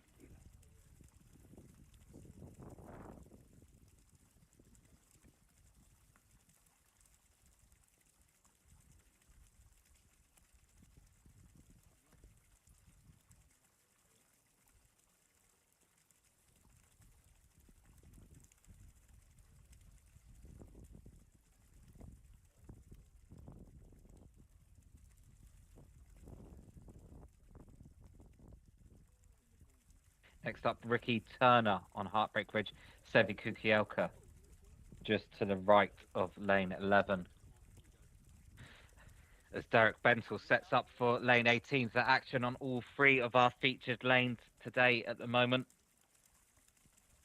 Next up on lane 11 will be James Rutherford. James making a late push here up the top of the leaderboard. He's currently on 3 under after 10. Very nice position to be in for his round, but he still has Heartbreak Ridge to play. Derek Bentel just short on 18.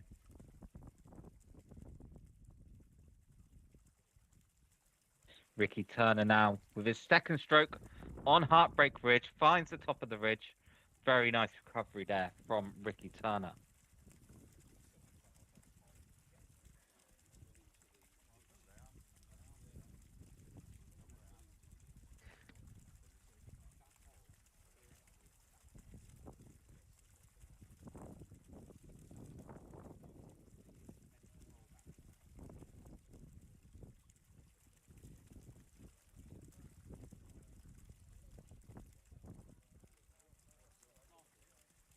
Cameron Cooper has got in touch to say, what is the course record on this course? It is 27. That's 9 under. That course record held at the moment by Adam Kelly and Michael Smith.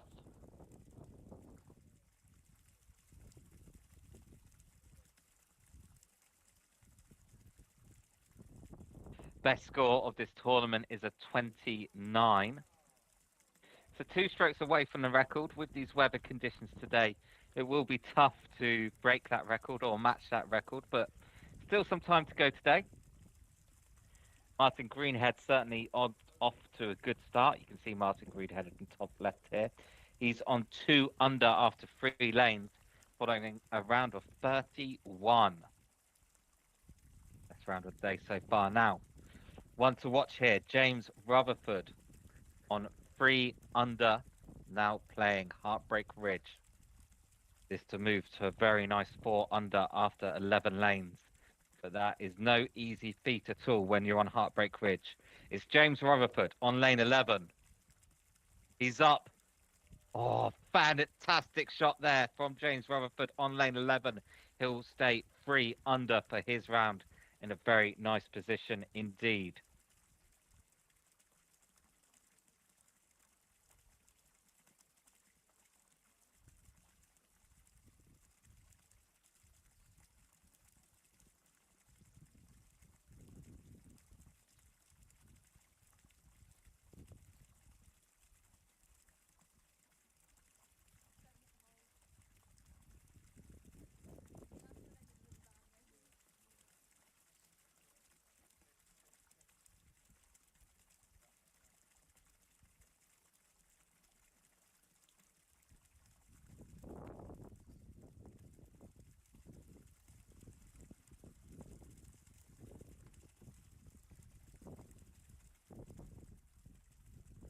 And we can see there Patrick Riener from Austria just on lane 18.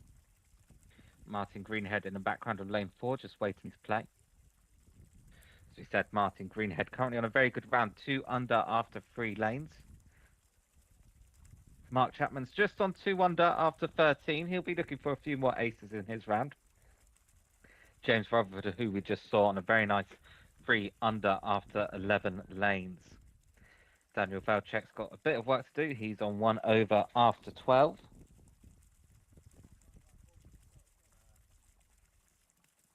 So Patrick Arena now lane 18 as John Sharp is up, but he's down on lane 11, Heartbreak Ridge.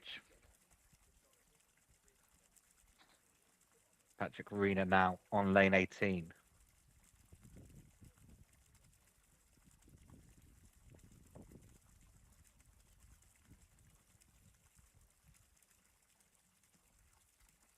John Sharp up on Heartbreak Ridge, just slips off as Patrick Arena narrowly misses the hold on lane 18.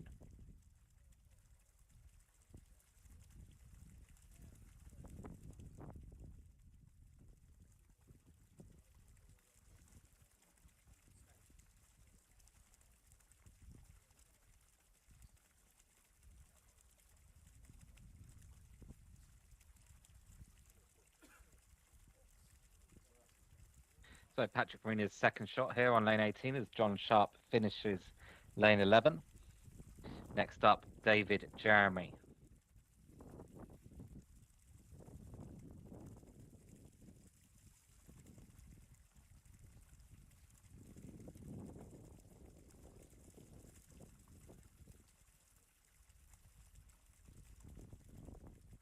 So there has been a change in the groups today because David Jeremy unfortunately had to leave the tournament. We're now watching Ted MacGyver on lane 11. Ted MacGyver, the recipient of a Heartbreak Ridge marzipan cake for his birthday. Oh, just misses on lane 11. Steve Sturdy now on 18. Just misses the left side of the hole there.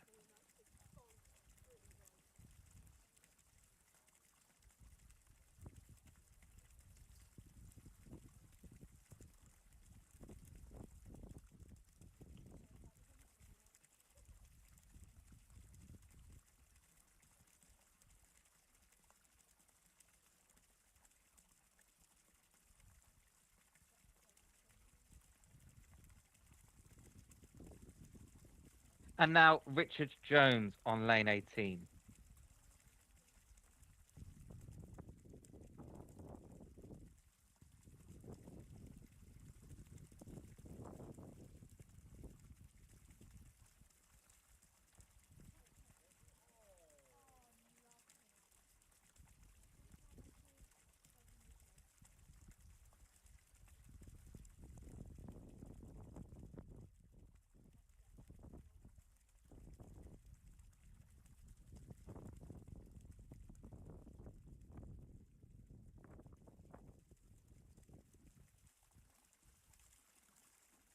Now the young Enna Teubler on lane 11.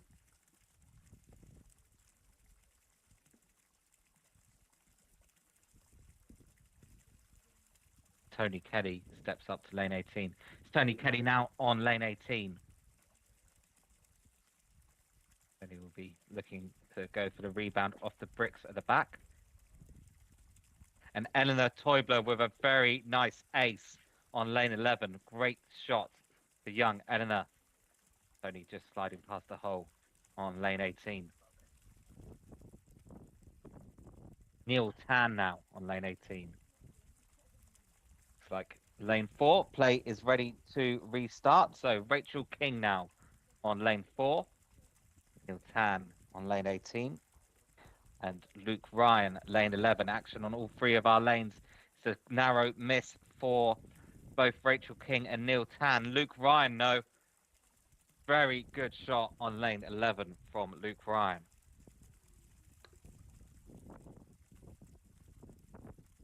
Luke going to be very happy with that, that's for sure.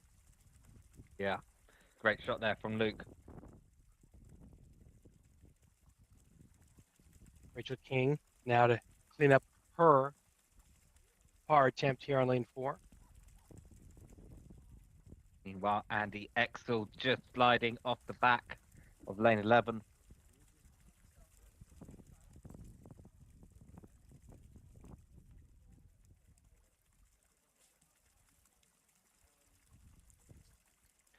And Martin Greenhead at the back of lane 4. Martin definitely one to watch at the moment after a round of 31.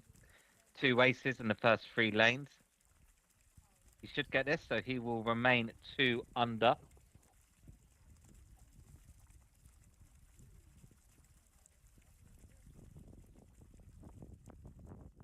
And Chris Wood now on lane 4.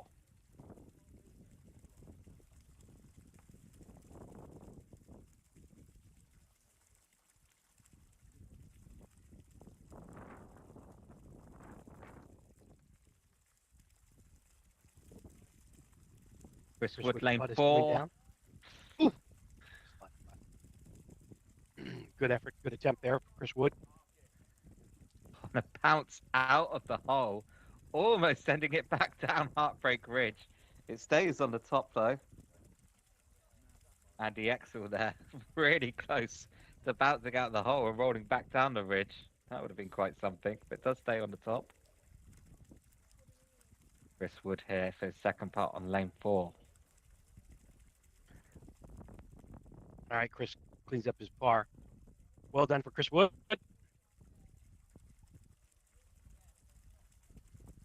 We'll break in the action here on our featured lanes. Weather still holding out. Mother Nature playing nice with others. So far, so good. 2024 British Open. We're live in Margate over here on the beautiful Westbrook Bay. Wind certainly not a huge factor yet, but Mother Nature says that it's definitely going to be gusty here a little bit later on. So hopefully we can take care of all of our business and cross our T's, dot our I's, find a champion, and then Mother Nature can proceed as normal.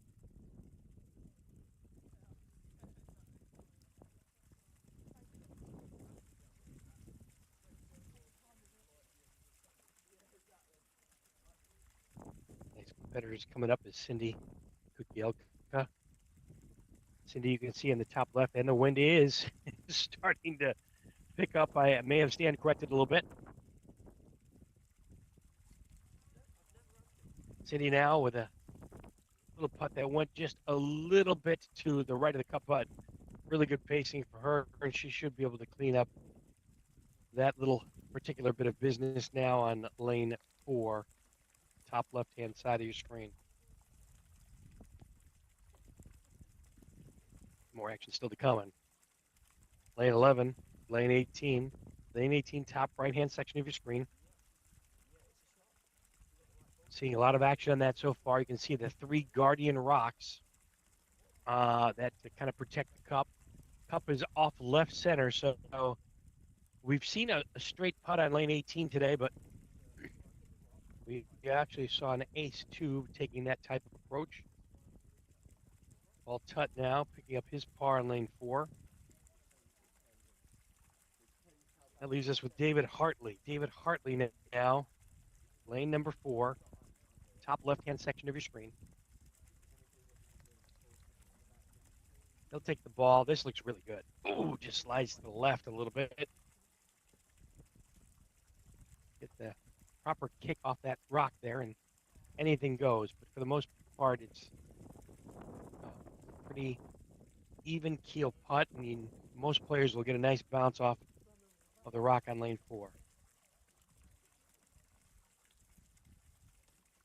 And there we go with a great par there from David Hartley. We'll see James Hollandrake, Christian Hansen, and Marion Hartley up next on lane 4 on the top left-hand section of your screen. Heartbreak Ridge with, oh, almost an ace there, but getting it on the top of that ridge is absolutely crucial and critical in nature. So a good 2 there on Heartbreak Ridge. Tom Loftus, our good friend, finishing up. Tom, we see you. Finishing up his rolling on lane 17, and he'll be joining us here on lane 18 momentarily.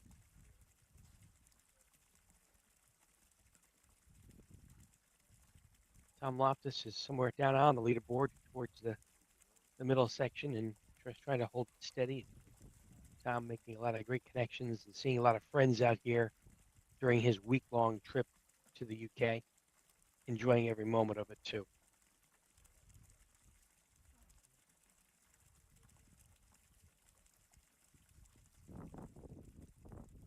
2024 British Open, brought to you by the World Adventure Golf Tour, another one of our stops on our path to Portugal. That is the end game here. Thanks for taking a picture of us, Tom. Tom's taking a picture of us while we take a picture of him, while Scott Lansley is off the bottom of Heartbreak Ridge. Common place to be. See how Sir Lansley can take care of business here.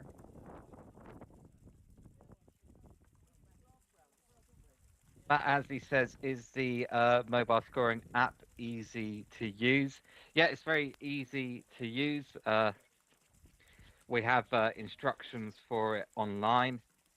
Sometimes at the beginning of the tournament, players will read the instructions, but always by the end of the tournaments, it's all nice and smooth. So, yeah, the live scoring app that players are using here, very easy to use. That'll be used both in, well, for all the remaining tournaments this year.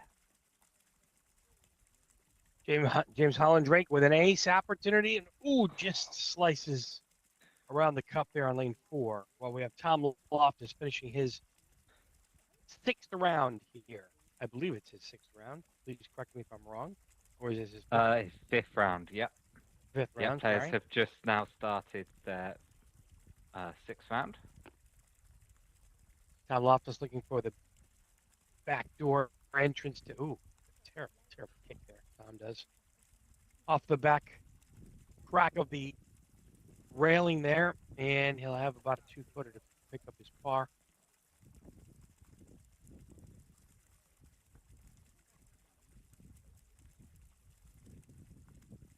Oh, Tom.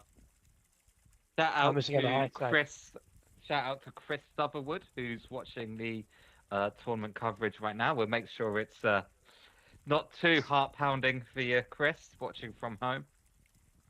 But you never know as the action progresses, especially if it's as close as the Manchester Adventure Golf Masters was last week.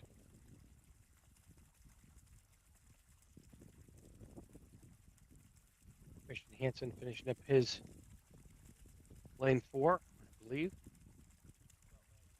Same green trousers as Mark Chapman now, who is chasing leader currently. He's on lane 18. Now, just 3 under for this round. I say just 3 under. That's a fantastic score. But knowing Mark as he's chasing the leader, he would have liked a couple more aces. He certainly has a good opportunity to make one here. We saw a huge reaction from him yesterday when he made this ace to get a 29. It's the tied best score for a round. So Mark Chapman, lane 18 Mark Chapman currently chasing the leader and 5 strokes behind Michael Smith.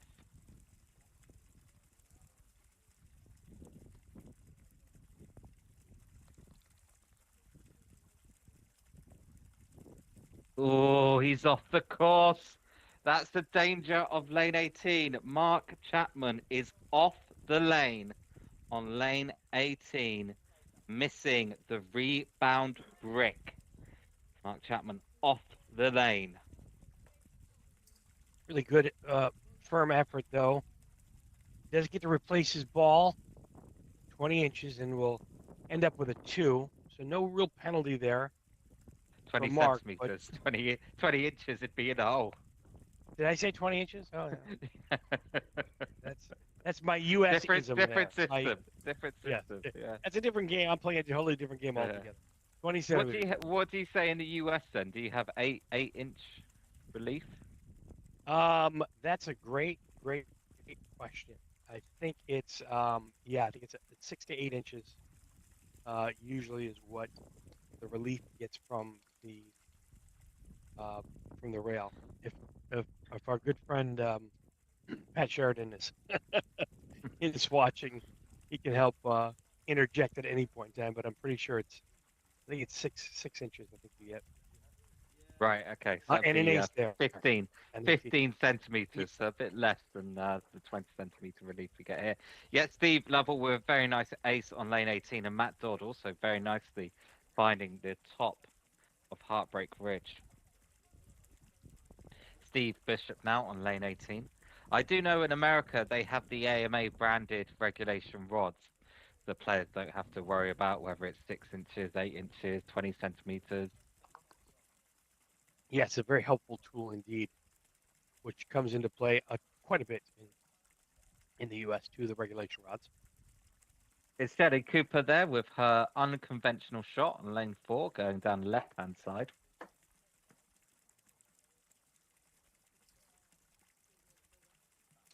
But whatever works, and that's kind of the beauty of how a lot of players go about their business here on the course. No one certain right way to play any of the lanes. It's whatever you're most comfortable with and whatever you've practiced.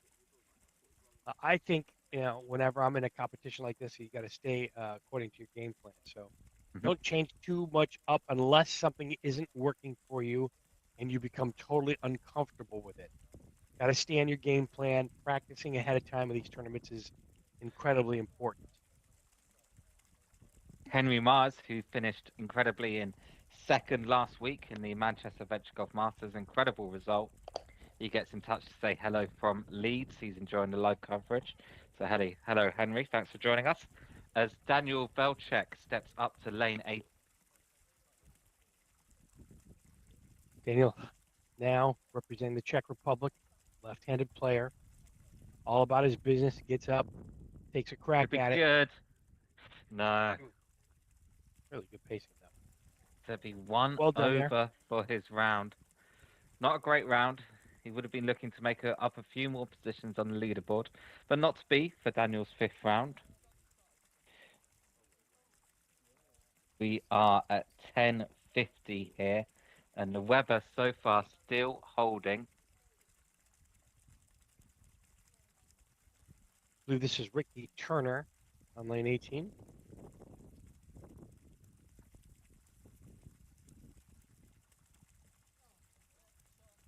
Ricky Turner just sliding to the left side of that rock on the right, He was and very he'll close carry to him. that rock. Yeah, I'm not sure Yeah, if he just nipped it there, but I think he might have done. picks up his par putt for 2 there.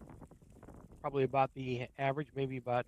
Oh, we said the average here on this lane was 1.67. So a lot of aces coming to fruition here. And James Rutherford now, who was on -4, will stay on -4. James Rutherford, after scoring a 39 in his second round, since then he's been charging up the leaderboard. He'll finish this round with pretty good 32. So James Yeah, Rutherford continuing to make ground on his competitors, now in 3rd place, but also 10 clear strokes behind the leader, Michael Smith. Right now, the question is, can anyone catch up to Michael Smith? Mark Chapman at the moment looking the best place to do it, just 5 strokes behind. James Rutherford being sneaky and quiet, just kind of Yes. going about his business, right? Yeah, Very yeah, yeah, nonchalantly, a little under the radar, but it's all yeah. good. But if you take out the 39, he's had 32, 32, 31, and 32. So consistent rounds since that 39. Very good from James Rutherford. Well done. 2024 British Open, the final rounds are underway on day number 2 here. Some of our players still looking forward to their round 6 of 7 rounds today, if we can sneak them in. Yep, D. Ralph there. Very nice shot on Heartbreak Ridge to end up right next to the hole.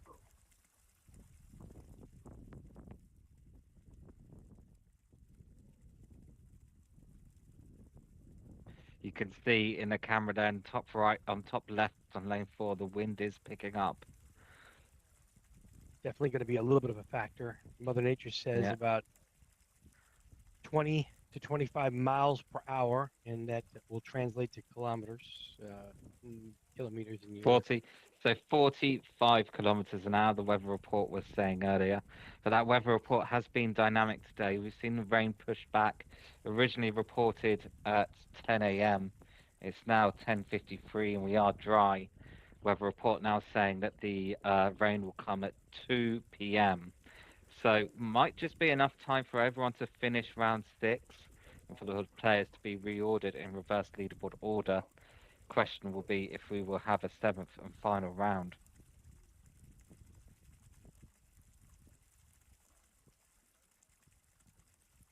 Think positive, young Andrew. Think positive. We'll get Yeah. there.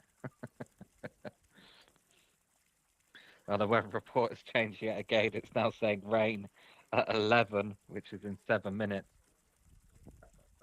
One of the members Oh, of the production team here is showing me a live radar, and the live radar seems to confirm that the rain is going to start in about 10 minutes and it's not going to stop.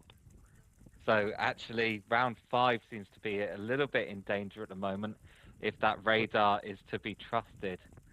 So according to the radar that our production team has, rain scheduled to start in 10 minutes.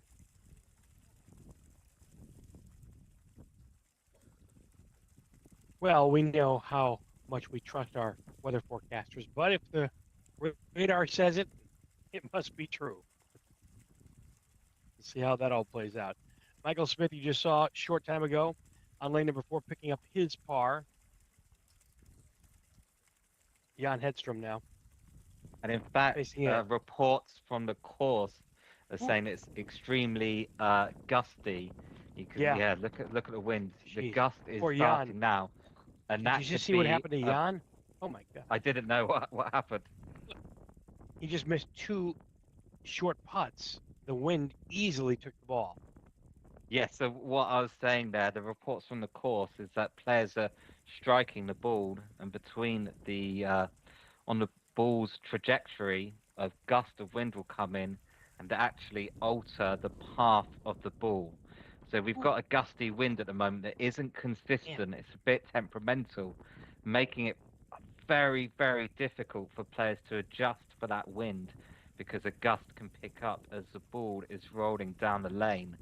So if you do see some shots missed, that could be a symptom of that kind of temperamental gust that we're seeing at the moment. As I said, the radar here in the production vehicle is showing us 10 minutes away from rain. So things could about to be get very interesting here.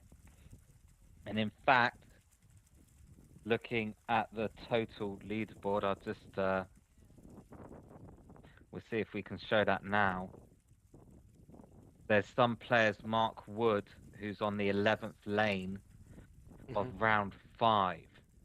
Now, if play has to be stopped, that will mean that round 5 for everyone, even though people have started round 6, if play has to be stopped now, that will mean the scores will be wiped from lane 5, from round 5 for everyone here. So things could be about to get very interesting. here at the British Open 2024, courtesy of Mother Nature. For now, play is continuing, but that could be about to change in the next 10 minutes. So the 57th player added to our roster. Welcome in Mother Nature. She she wants a title herself, apparently, and she may get one. But for now, play is still happening. It's Carsten Hein on lane 11, but to be confirmed whether this is count or not. Of course, you have to play though, like every stroke counts. Taking a closer look now at lane 11, Karsten Heim, representing Germany, facing one of his nemesis. He was one of the recipients of a 7 earlier today, the first, and he is up and down again. History has a funny way of repeating itself on this particular lane. And then Karsten, the we love you, Toibler man. now Hang in there. on lane 18. Yeah, there should be a sign there erected on lane 11. Just hang in there, everyone. Just hang in there. And the Toibler now, lane 11. I think she's off the back of the course as well. Yeah, Yeah. yeah. And the Toibler off the back of the course, taking 20 centimeters relief. Karsten is trying to clean up a par uphill, and oh no, you can see the frustration and the angst in his body language. Karsten having the same issue now. Now this is to drop another stroke. Lane 11, bottom left section of your screen. Heartbreak Ridge, or we call it Heart Attack Hill. Either way, you're in trouble. Karsten back off the course again. Now going for double bogey. Meanwhile, Luke Ryan on lane 18. Yeah, Carsten's in a world of pain, isn't he? It's been the story of his tournament, unfortunately, this lane. Luke Ryan now down lane 18. Just misses. This is Good where you tempo really from Luke. this separates the pros and the amateurs lanes like this because you really have to keep your wits about you. And a great 4 Yeah, from Karsten. I think he put that right in. He did. So great recovery. Really nice recovery there. tightens the tourniquet and stops the bleeding on lane 11. Andy Exel now on lane 18 as Sevi Kukielka, who's 1 over for his round. So looks like something happened to him between the third and fourth round. Started off with 31, 33, 30. Then all of a sudden 39, 37. He's now 1 over for the round. Yeah, not characteristically usual for Sevi's type of play, but perhaps it's a little bit of the weather coming into play. Not sure why. Maybe we'll get a couple of words from Sevi about his play today. He's up and over too as well. Similar fate as Karsten. Let's see if he can keep it together now. For some reason, the second putt on the lower part of the ridge is more difficult than the original tee box second putt. Well, you have a longer runway there. That could be the reason to do with it. But remember as well, we were talking about that temperamental gust. It seems to have died down now, but it can pick back up at any second. That's going to make lane 11 even more difficult, if you can believe that. But Sevi finds the top.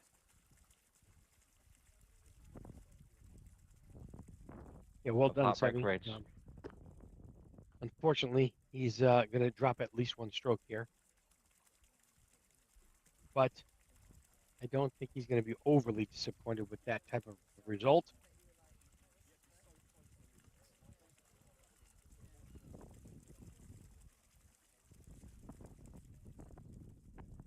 Should be a manageable cleanup there for Sevi.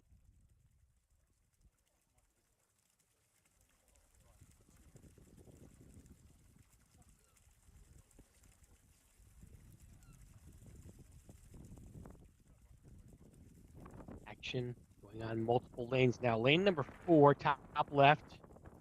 Clean up for a par putt there. And lane 18. Yeah, we saw it. We saw it, Mr. Benavisti. Oh. We did see the 2. Wind That's coming into really play on. bad. Really bad Yeah. miss on lane 18. Simon Brown now on lane 4.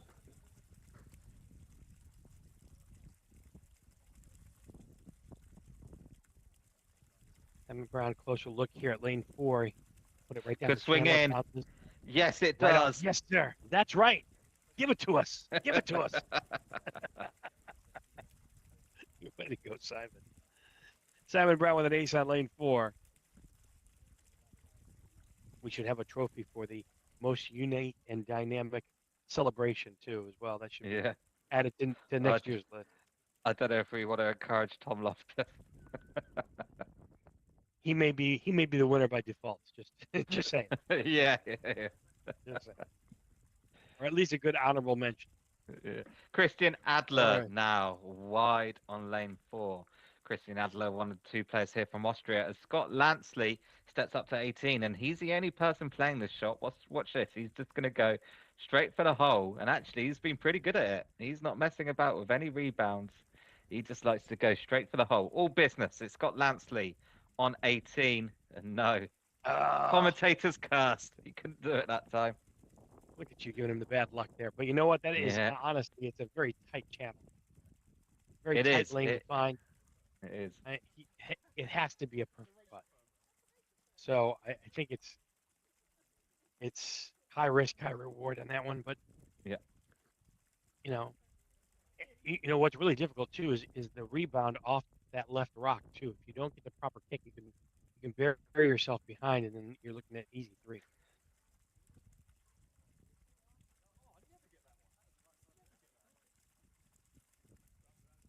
So according to the radar, we are moments away from the rain starting, and once it starts, it looks like it will not stop as well.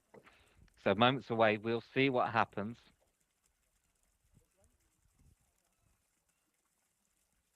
Yeah, that The looks kind gust, of ugly.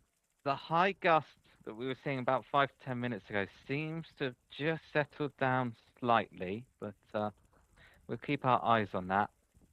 Certainly, though, if the weather report is to be trusted, if the radar is to be trusted, the rain is going to start rolling in any moments now.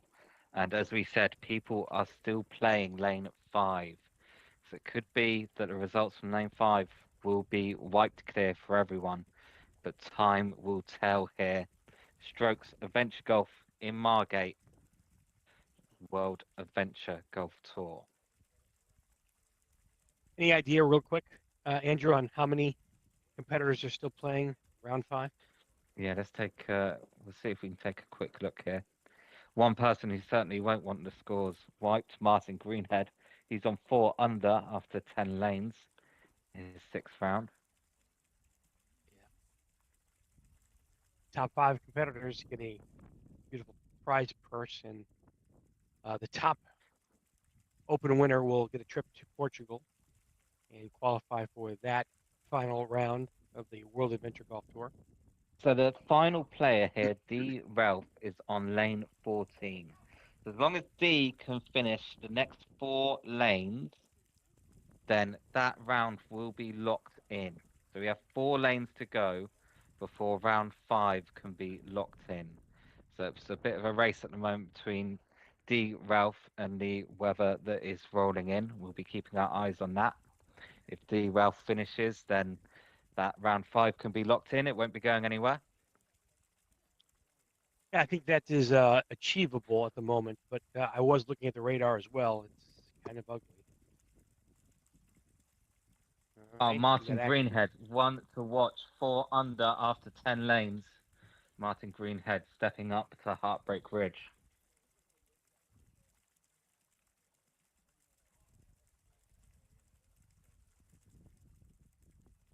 Oh, fantastic. Yeah, great celebration. Not Whew. sure what kind of hand signal that was, but we assume it was family friendly. Martin Greenhead goes to 5 under after 11 lanes. He certainly won't want any rain rolling in right now. Next up, Yeah, Chris Wood on lane 11. hoping for sunshine. We got multiple action, coinciding action in all lanes right now.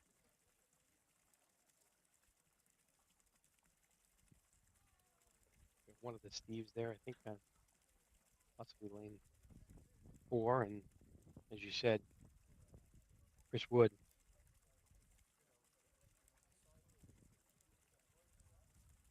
picked up his par.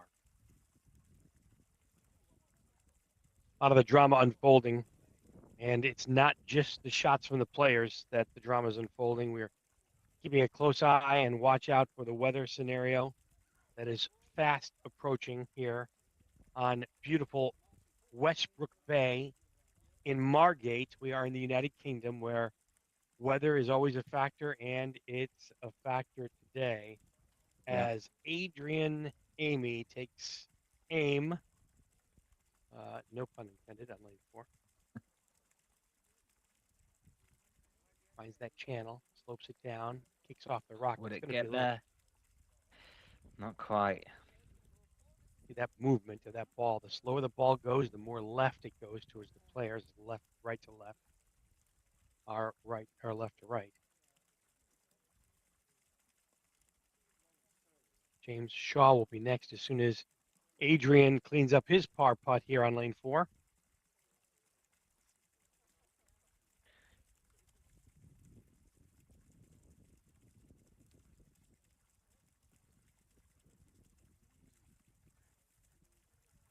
Well, Adrian Players, Amy standing in front of the camera.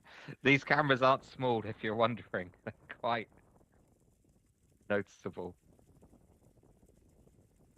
well, making for a difficult commentary on our jobs a little more challenging here. We'll have to go by some body language, perhaps.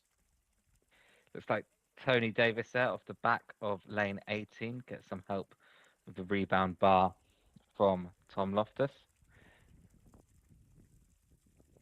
I'm not sure, but we might be seeing the Yeah. first drops of rain here. Yep. I was just about to comment on that. You can see our camera getting a little foggy too, as well, in the top Yeah, right hand section. That's always a poor sign for us here in the broadcast booth. Lane 18, top right hand section of your screen. This is Anna Anna Teubler. Yep. Whibler.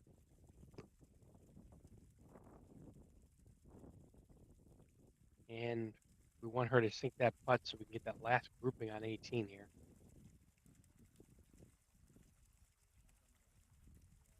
Yeah, Mother Nature is taking a little bit of a toll here, and it's going to put a little bit more pressure on us and the players. We can get round 5 in the books for everyone, then that'll be a deciding factor in possibly the outcome if we have to suspend play or end the tournament at any point in time due to weather conditions. Almost had a similar scenario yesterday. We're able to pull through. There's almost an ace off the rock from Matt Dodd. Yep. So we're hearing results from the course that the rain has indeed started. It's a little bit of drizzle at the moment. A little bit of drizzle is okay. Question is whether that drizzle will evolve into a downpour or not. So at the moment, the rain that was predicted has started, but at the moment, it is not enough to suspend play. So players will keep playing through the drizzle. Just makes things a little bit harder for them. Not for Cindy Kukielka, though, who's at the top of Heartbreak Ridge. But yes, the rain has now started for the day. Just a little bit of drizzle for now. We'll be keeping our eyes on whether that drizzle will evolve into a downpour or not. But for now, play still going. We should ask the next player on the ridge how the weather is up there. It's a little gusty. We Well, can see will the be wind. enough to make the lanes slower. Yeah, and the gust is back. Uh, the question will be, is that rain going to get worse? But now, sort of just a little bit worse than a drizzle, I'd say, but play has not been suspended yet. Not sure what's happening on lane number 4 as I'm watching intently here on a particular uncanny lie and position that players in on lane 4 with about a 13 footer here or more for par. Very difficult. Right to left when the players break. Let's see if he plays it high enough. He does. Oh, what a fantastic make on Yeah, lane 4. Jeez, that Great was recovery there. dramatic. I wasn't sure what to expect there, but that's a fantastic par and a good pickup there on lane 4. Just as that was Awaiting the happening, David Hartley was waving goodbye to his ball as it shot over Heartbreak Ridge and down the bottom. we laugh, but it's not funny. It's just not. And then to do that is just even more heartbreaking for David. He's back down off the tee box for his par putt. So got a little bit of work to do here to firm up Heartbreak Ridge. Oh, another Right player going now, down the left-hand side. yeah, very well done though. We can see on the top right hand corner of your screen, lane 18. This is an important note. I think this is Terry Exall. This is the final group of round 5. Is that correct? Yeah, that is important to note indeed. Terry Axel, D. Ralph, and Mark Wood. So once they finish lane 18, round 5 will be confirmed for all players. So as long as this group can finish, round 5 will definitely count. Of course, looking at the weather right now, there's a question mark over whether lane 6 will count. All right, so that's going to be how we have to adjust our thinking a little bit. This is D. Ralph on lane 18, second of 3 players to play. As soon as the third player is in the cup, round 5 will count towards the tournament totals. Yes, But until that happens, it's anybody's game still. that's right. Yeah, that's right. Anything can I mean, happen here. and unfortunately, looking at the scores, it would be bad news at the moment for Martin Greenhead, who's 5 under after 14 lanes, after a very good round 6. But of course, we don't know yet if round 6 will count or not. Rain continues to fall. Not enough at the moment to suspend play, but it is making things miserable for the players. In fact, actually, the rain isn't quite falling. Well, it is eventually, but it's being blown to the side at the moment. So we've got some sideways rain on the course. Mark Wood now, the final player to play lane 5, Oh, just misses the ace, but he'll make that for a 2, and we can say that round 5 will definitely count towards the tournament total. you can see the front moving in now off the water there on the bay, Westbrook Bay in the background. It almost looks like the fog is kind of rolling in. I think that's a little bit of our cameras collecting a little bit of condensation too as well. Yeah, the air at the moment is very wet, very moist air coating the lenses on our cameras. So the adventure golf is not the only drama today. It's definitely the weather forecast, which is to be expected here in the UK. Play will continue until such a time where we can't continue playing due to the inclement weather and rain posing a hazard to all the players. Right now we are in round 6. Everybody now will be starting or will be in round 6. Round 5 is in the Yep, books. That cannot change at this point. that's right. Yeah. So if we were to call it here, it would be Michael Smith who would be the champion. But players are still out there at the moment, in particular Patrick Riener on lane 4. Lane Patrick, one 4 of is the 2 Patrick players Riener. from Austria.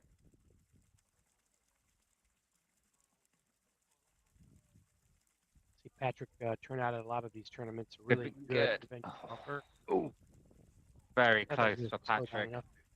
Yeah, Well I done. thought that was in. Very close to Patrick.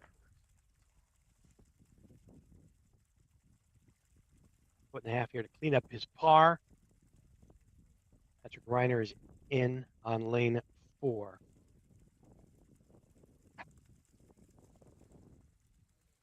A little challenging on some of our cameras. We appreciate you standing by and bearing with us as we adjust our focuses here. Our camera crew is going out there to adjust right now as we continue with Action on lane 18. This is Karsten Hine. Karsten Hine, one of our first groups today. Karsten having his troubles on lane 11. One of the first individuals today. Hello. One of the first individuals today to get a 7. Unfortunately, Sevi Kukielka on the back of the lane helping his partner certainly get a little bit of relief there. Karsten in the back of the lane 18 now, you can see.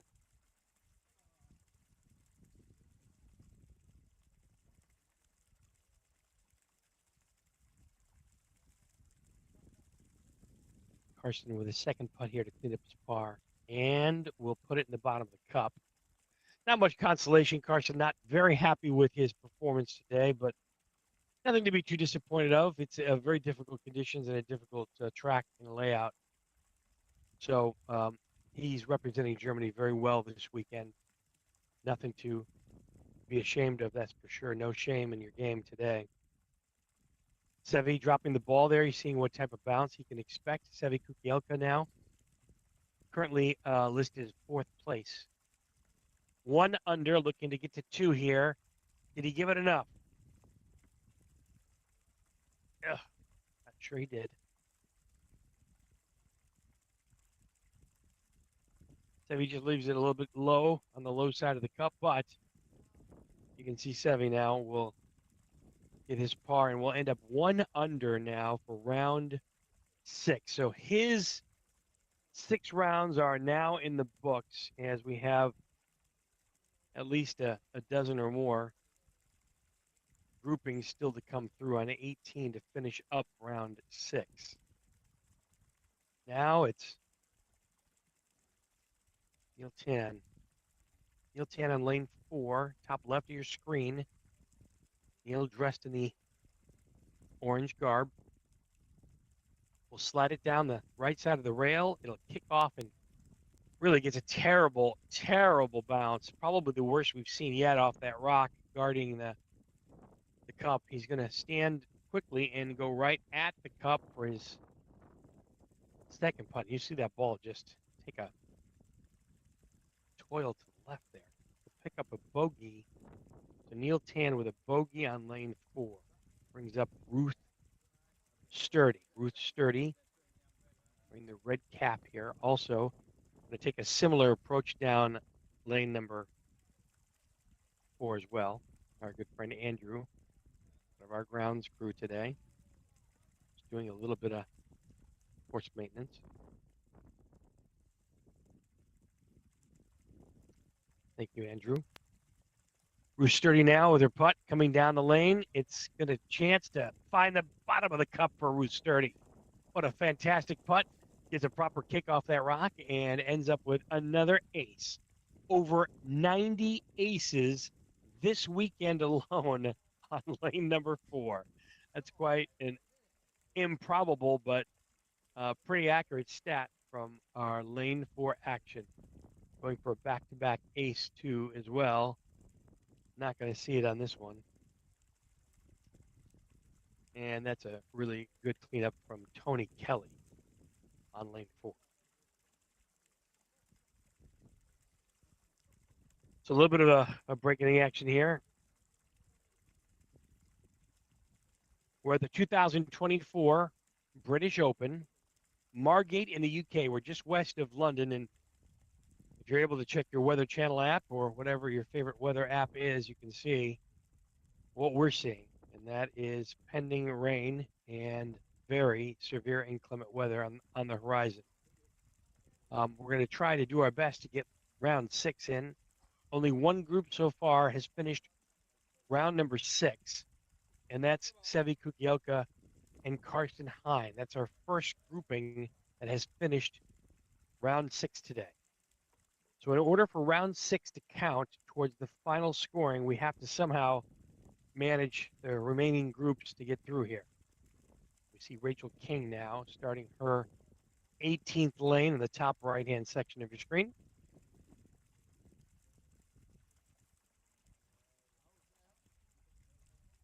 Also simultaneous action on Heartbreak Ridge. Rachel King, top right section. Lane 18, sets it up, takes a good stroke, gets the rebound, and hallelujah, finds the bottom of the cup for another ace. One of the most aceable lanes in the weekend tournament. 1.67 is the average strokes for lane 18. I thought lane 4 would certainly have a good chance at being the winner, but back-to-back That aces is on lane 18 as well.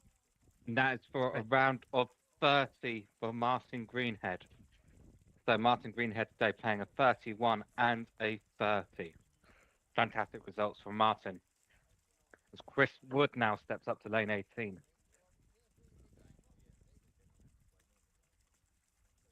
So Martin Greenhead certainly one person hoping that play will continue all the way through round 6.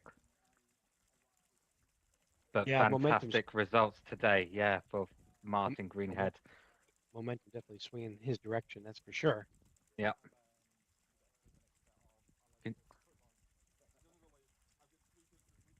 Trying to get all players underway here on round number 6.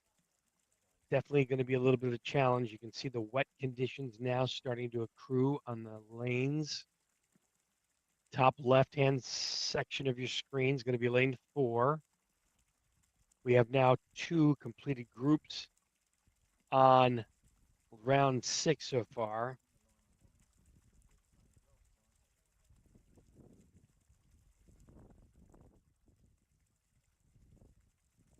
Got about 18 more groupings to somehow get through here so that round 6 can count. We have a scheduled 7-round tournament, weather permitting. We can only count the scores if everybody has completed the rounds in totality. So round 6 right now is the big question mark. And if Mother Nature permits, then we'll see if we can add this one to the list. Now, on the top left section of your screen, round lane 4, that's the second time a player has not really made it that far past the rock. So I'm starting to think either the weather is coming to play there. It could be a mishit. And a This is going to great be a ace for tricky. Michael Smith there on 11. Our current leader will go 4 under after 11 lanes.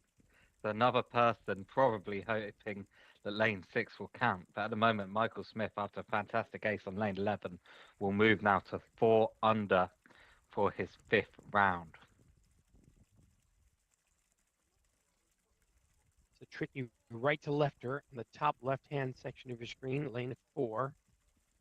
It's going to take a little bit of touch and skill. Let's see how they knock it right in.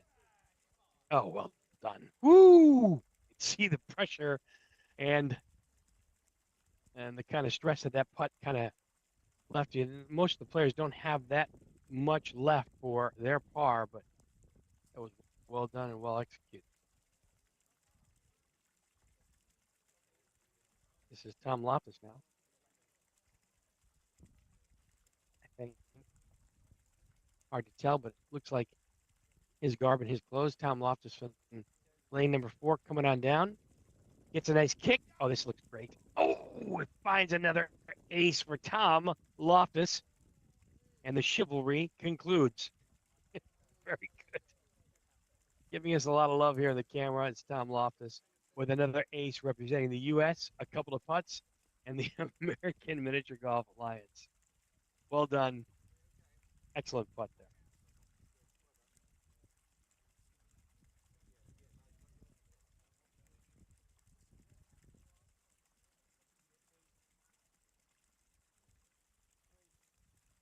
And now we got the Steves, the 2 Steves that are the twosome on lane 4, Steve Lovell and Steve Bishop. So if you say the name Steve, you're going to be somewhat right. And, just missing an ace, Steve on the right side of the cup. The only action we have so far on our featured lanes.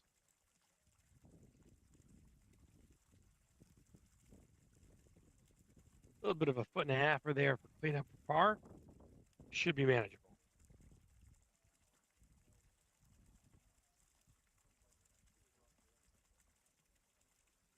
Yes, indeed. Par putt there from Steve. And the other Steve now on lane 4, top left section of your screen. Still waiting for our third grouping here on 18 to arrive. That's Paul Tutt, David Hartley, and Cindy Kukielka. And the pacing is a little bit slower on the course now, probably due to the weather. This is Steve Lovell. And he'll knock in his par for 2. So the two Steves both par out. Him waving to the camera there. And we appreciate that as well.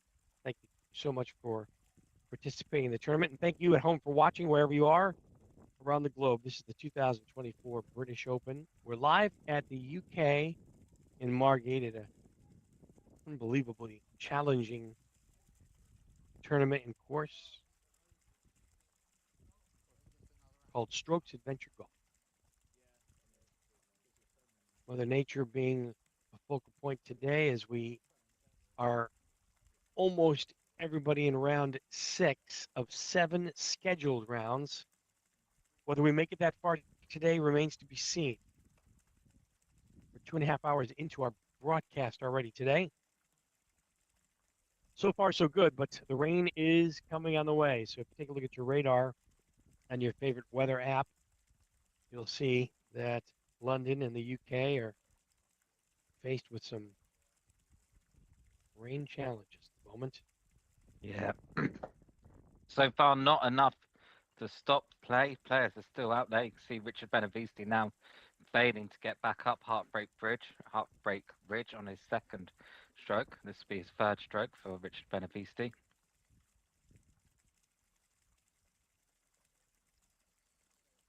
Richard Benavisti paired up with Simon Brown and Christian Adler.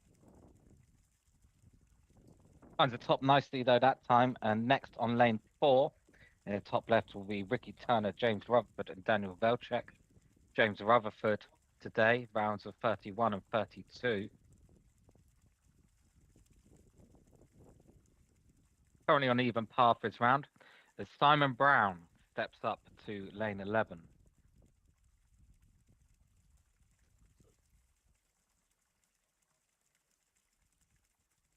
Simon Brown takes a wide stance, goes through his pre-shot routine on the Heartbreak Ridge. You can see a little closer here on the far right side of your screen. He's up. Looks good. And, ooh, close. Really fantastic pacing Very there. nice. Yeah, really, really good from Simon Brown there on 11.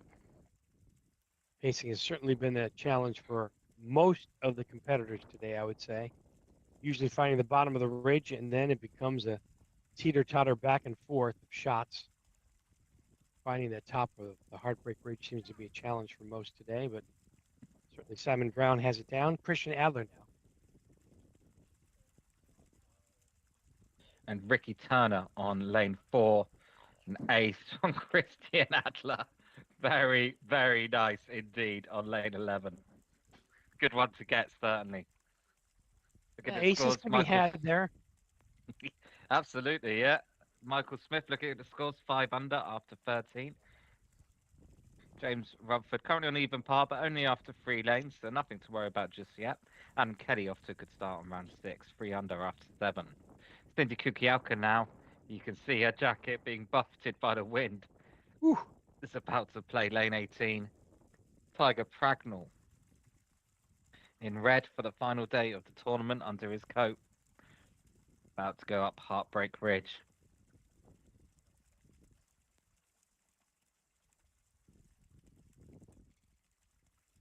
Tiger, I believe he aced it last time out, or came very close to, and this time he's a little vertically challenged on this one.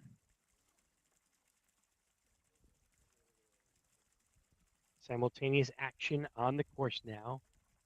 Tiger Pragnell does find Let's the top of stay the up. ridge. And stay. Just about. Good shot there from Tiger Pragnell. And Paul Tutt now on lane 18, finishing his sixth round. Oh, lovely, silky smooth from Paul Tutt on lane 18. Beautiful effort. Great stroke there for Paul Tutt, and rewarded with an ace. He'll gain a David stroke point. Hartley next on lane 18.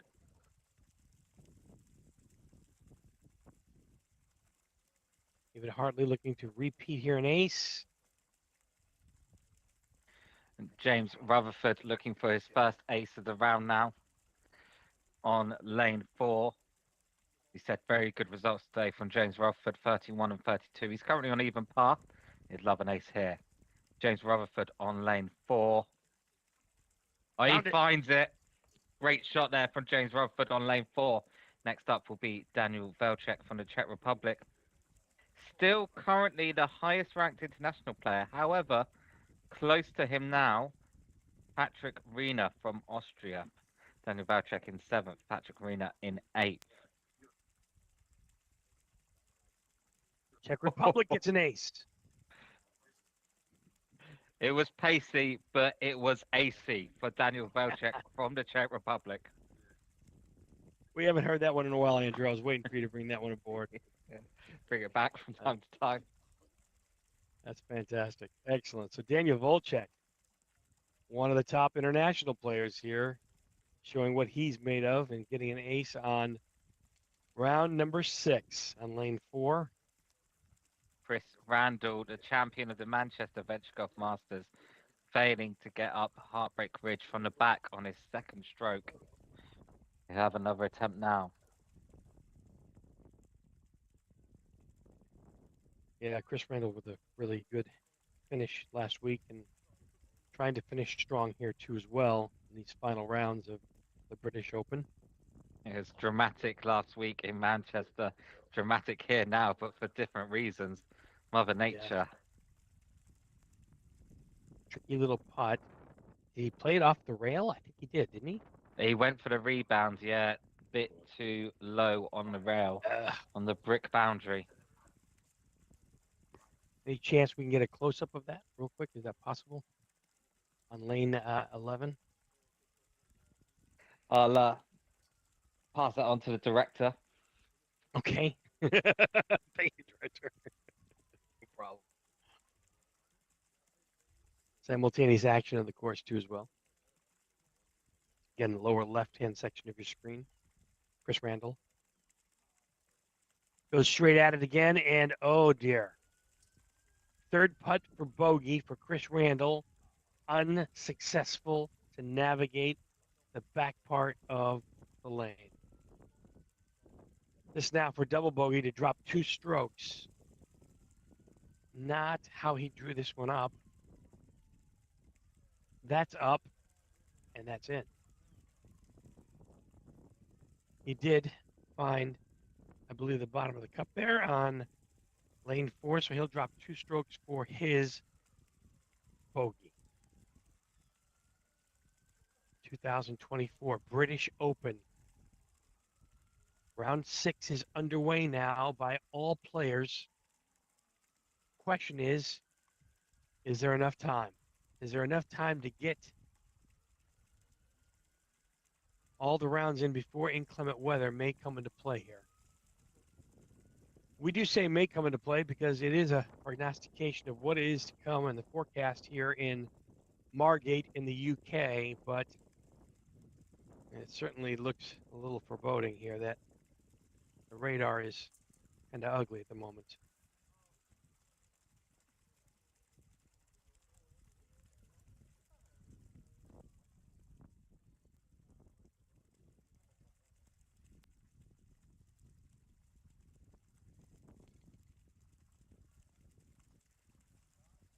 Lane 11, the bottom left-hand section of your screen, certainly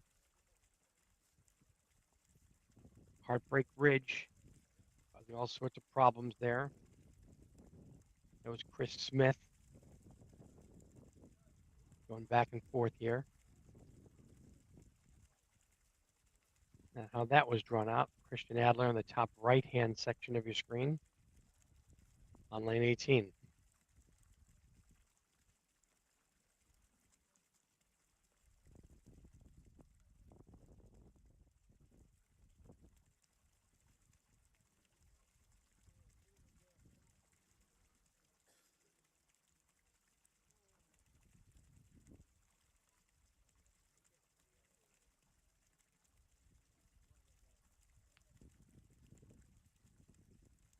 You can see Adrian Amy now taking his stance on lane number 11, and our fourth grouping now on lane 18 on the top right-hand section of your screen.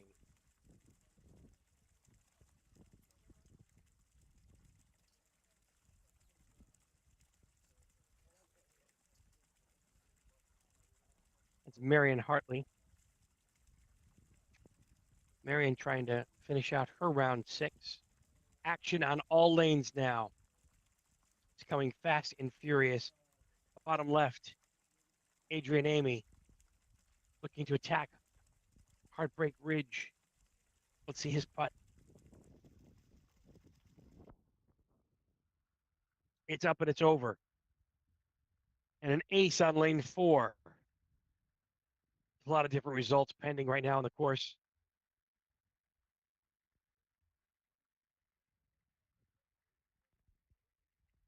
Marion Hartley, not sure why she reteed, but she did, and it looks like just close to the cup there for Marion Hartley.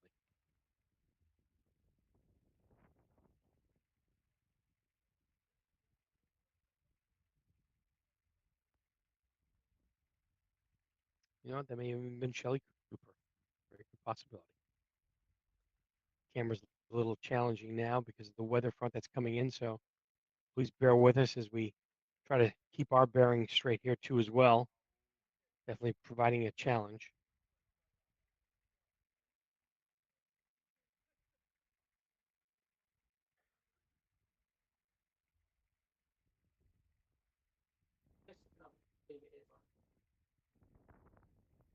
The reports from the course is that the rain has not yet upgraded from a drizzle.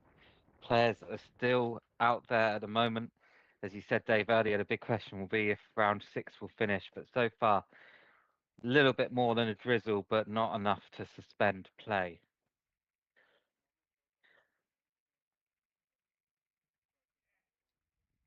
Yeah, definitely going to be a close one today, and we're monitoring the progress of the weather conditions as they unfold here in the UK. It's going to be quite the process today for our crew here, and quite the process for a lot of the players on the course today too as well. Navigating the best we can today to bring you all the action as it unfolds live. 4 full groups, make that 5 full groups now in on round 6. Still plenty more to come.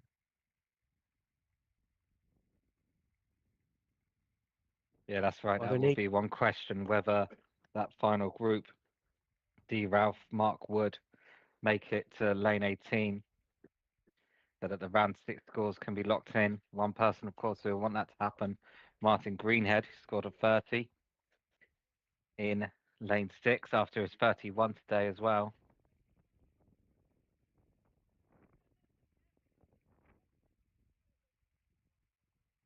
Nick Harmon there, very nicely on the ridge on lane 11. Well done from Mark Harmon. And a good ace there on lane 4 as well.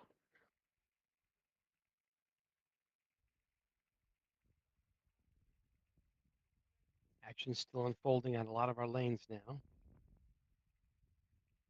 Derek Bentel now. Lane 11, bottom left-hand section of your screen.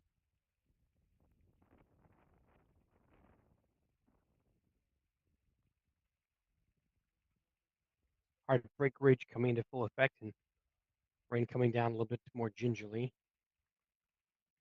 Yeah, even though play is still continuing, it is real tough out there for the players. Even if the wind doesn't impact the roll of the ball, just playing in these conditions, mentally draining, fatigue starts to come into play. Tough day for these players out here. But there's a lot on the line as well. The winner will win an automatic qualification into WMF World Adventure Golf Tour Final. That's in Portugal in May. And all of the players here will receive ranking points. So even a small jump up the leaderboard could make the difference between qualifying for the final and not. as Adam Kelly now. 4 under after 10 lanes on a really good start. Can he keep the momentum going? It's Adam Kelly now on Heartbreak Ridge. Whew. Oh, Yes, lovely. sir. Lovely. Ta-da! Yeah, great reaction. Really, really nice reaction. Watch him pull a rabbit out of his hat. Takes an ace on what is undoubtedly one of the most difficult and challenging lanes in the course today. Heartbreak Ridge. Simultaneous action. We have Michael Smith, Jan Hedstrom, and Stephen Piper finishing up their sixth round. Now on lane 18. And Michael Michael Smith Smith. doing exactly what he needs to do at the moment. Yeah. This round, 5 under, Whew, keeping him at that's the a top of the leaderboard. fantastic score, too, in these conditions. Really is. Yeah. Testament to his strong play. So this will be for a round score of 30. It'll be very good indeed. If Michael Smith can get this, he will tie Martin Greenhead for the best score of the day. And he does. That's the second Whew, 30 we've seen today. Michael Smith staying at the top of the leaderboard, looking pretty uncatchable at the moment, especially with Mark Chapman on 2 over after 7 lanes. We'll see Mark soon on lane 11. pretty close to a 10-stroke lead, I think. Pretty close. Yeah, That's almost unprecedented in a major championship such as this, the British Open here in Margate in the UK. I don't think we've seen this a lead like this, like you say, 10 strokes Yeah, outside of the final round. that's Tiger Woods in his prime like lead. Yeah, Is what that is. That's what that is. A testament to Michael Smith too. Fantastic playing today. Hats off to you so far. But it ain't over till it's over, as they say. So 6 groupings now, done with their sixth round.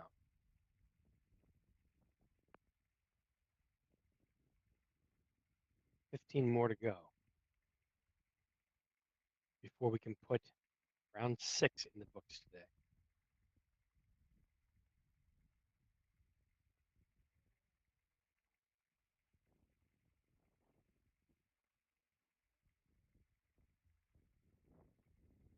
The 2024 British Open. We're live from Margate. My name's Dave Vida, along with Andrew Edmonds. A little bit wet today, a little bit soggy. bit of an understatement. Patrick Reeder now on lane 11. Patrick But Reeder and Daniel Valchek currently battling it out for title of best international player. Patrick Reeder not finding the Ridgelow on lane 11.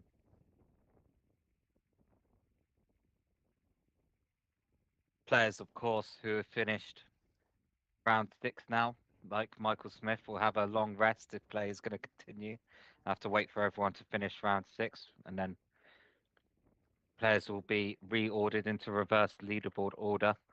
The players like Michael Smith, who are currently near the top of the leaderboard or at the top of the leaderboard, will have a long wait now before their final round if it's going to happen. Patrick Good did free from Patrick on lane 11. take up his bogey, but take a little bit of medicine there, but that's all right.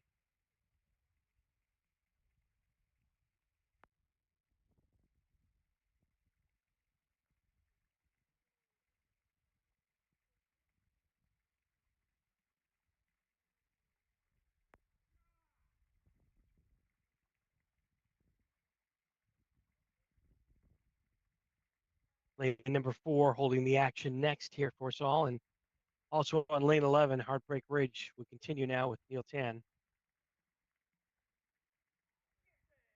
Neil Tan finds an ace. And that makes him pretty excited, I would say. I'd be pretty excited too if I found an ace just laying around there on lane 11, Heartbreak Ridge.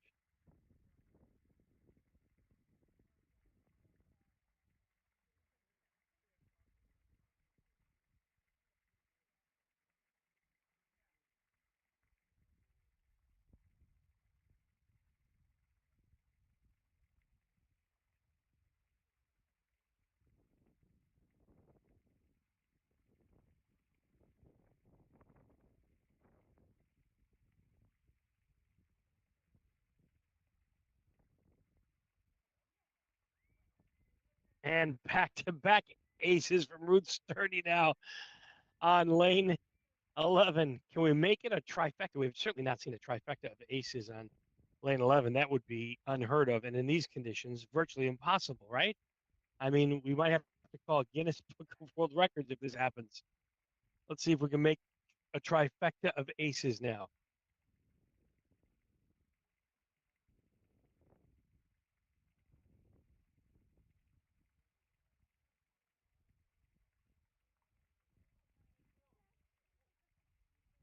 And there it is. You just witnessed history today, that's for sure.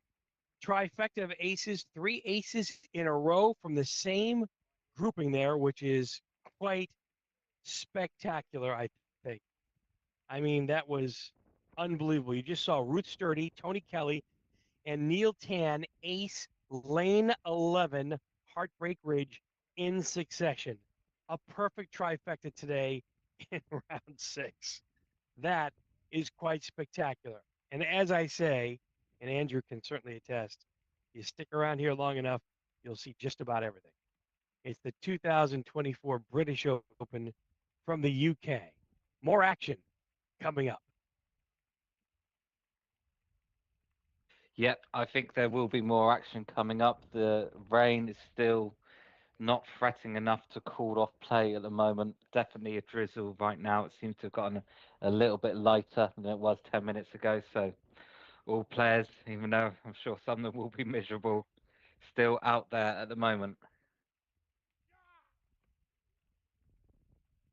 Mark Chapman, however, who is chasing the leader on 2 over after 9.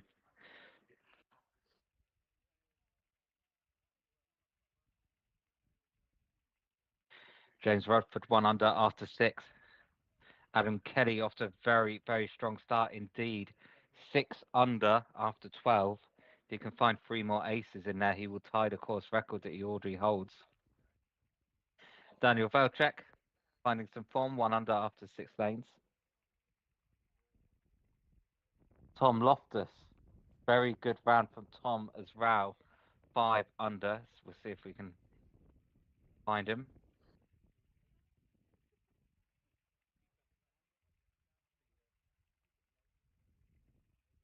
There's Tom Loftus, currently 5 under after 9 lanes. A very good start from Tom Loftus, and we'll see him soon on lane 11. As long as he can avoid danger on lane 11, he'll set himself up for a very nice round indeed. And hopefully it will count. The weather will hold this way. Round 6 will count, but it's anyone's guess at the moment what's going to happen with this rain.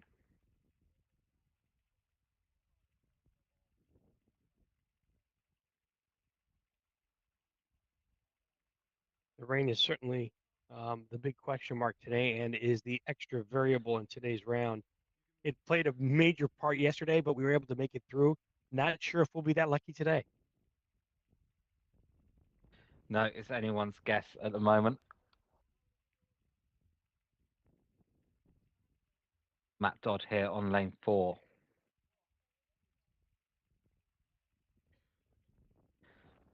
See Mark Chapman in the background on lane 11. He'll be playing that soon. Be looking for an ace considering he's 2 over at the moment. Good second putt there from Matt Dodd on lane 4. And then, of course, Tom Loftus will shortly be on lane 11. We've seen Tom 5 under so far in this round. Really world-class, exceptional start to Tom Loftus round. So we'll all be keeping our fingers crossed for Tom that no trouble befalls him on Heartbreak Ridge. Tony Davis now picking up an effort for his par on lane 4. Drop a stroke for bogey. Please do all keep your questions and comments coming in. We do read them all here in the commentary booth. So anything you'd like to say or comment on or cheer on any of the players, do keep those comments coming in. You can comment either on Facebook or on YouTube, and we'll read those out on air. We have a group that's arriving shortly to the 18 tee box here. Yep, this is Richard Benavisti, and he'll be followed by Simon Brown and Christian Adler. Christian Adler, one of the two Austrian players here. Richard looking But to shore up his sixth round here too as well.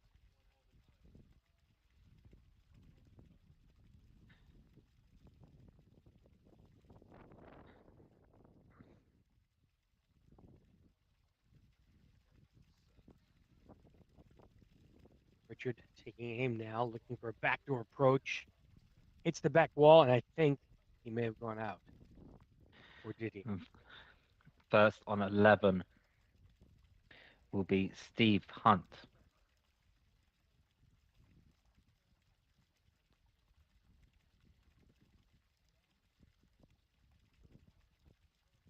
Steve Hunt trying Not to make it up, but able to get up the hill. not going to be. While this happens, a potential story emerging: Adam Kelly 7 under after 13. Two more aces for Adam to tie the course record. Three more, and there'll be astonishingly a new course record set in these conditions. Jeez, that is almost unheard of. But we had triple aces a short time ago, Andrew, on lane 11. Triple aces Wow. back to back. Wow.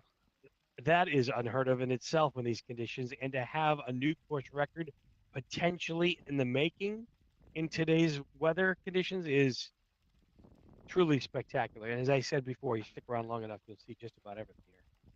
Adam Kelly certainly on his way to a new course record. Before that, though, it's Simon Brown on lane 18. Simon Brown puts this in. I shudder to think what we're going to see in the camera. Oh, The lip out. geez, that was close. I think he heard me from back here. Good par there for Simon Brown. I know. Just a little close slip out there, but it's all right. Well done. All right, that brings up our good friend here, Tom Loftus, shortly. But I think first we have one more. Yep. Mark Chapman now. Yeah, Mark this is Chapman on the tee important box. as important. Both Mark Chapman and Tom Loftus will be very important here. Mark Chapman, of course, chasing Michael Smith, but 12 strokes behind at the moment as he's 2 over in this round. Yeah, not not turning the corner here the way he wanted to on this particular round, but let's see what happens here. A little bit of a close up here on lane 11. Practice swings, pre-shot routine. Takes a really strong follow through, which is something to be noted from some of the top players in the world that play in professional adventure golf is that follow through. Oh, That one great shot, though. finds a one, bottom of the He's cup. so good on this lane, He is. taking his time to celebrate. And look, why not? How many fist pumps was that? How many fist bumps was that? 4 or 5? Yeah, that's a penalty flag. That's over excessive celebration. That's too much. Tom Loftus with a good story, as you mentioned, Andrew, unfolding right now on the tee box on lane 11. This is Heartbreak Ridge, and it's been a heartbreak at moments for Tom. Five. And He's an incredible 5 under at the moment. yeah, Needs a good result here, and he could have really an exceptional round. Tom He's not is up up. though. He's Oh not. no, Come on, Tom. Don't lose it now. never up, never in, Tom. Get this in. You're still on track for a world-class round. Come on, Tom Loftus. Tom Loftus from America.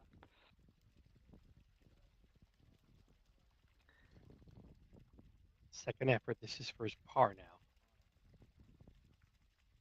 See if he's able to correct the first swing. He's up. Come on. Oh, no. Oh no, Tom.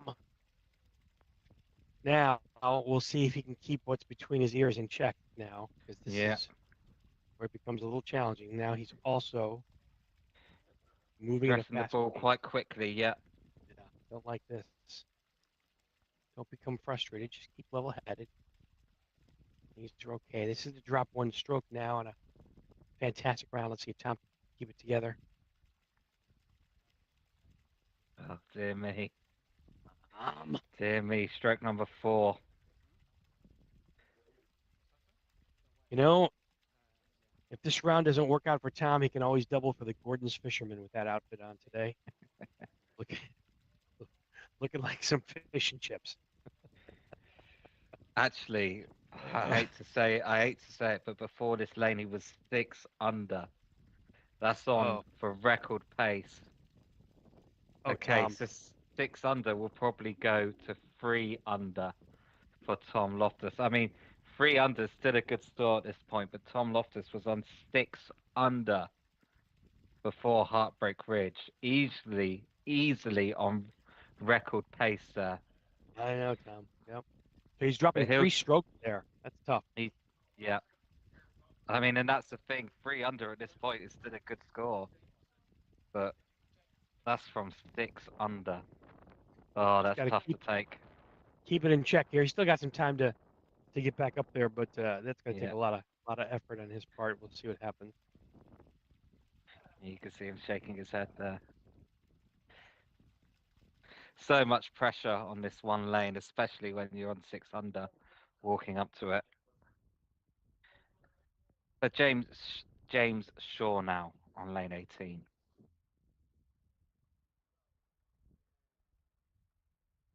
The ninth grouping today on round 6 to finish up their round in what we would consider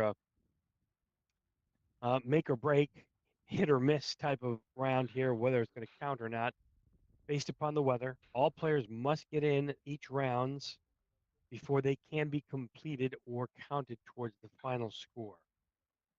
James Shaw now on 18.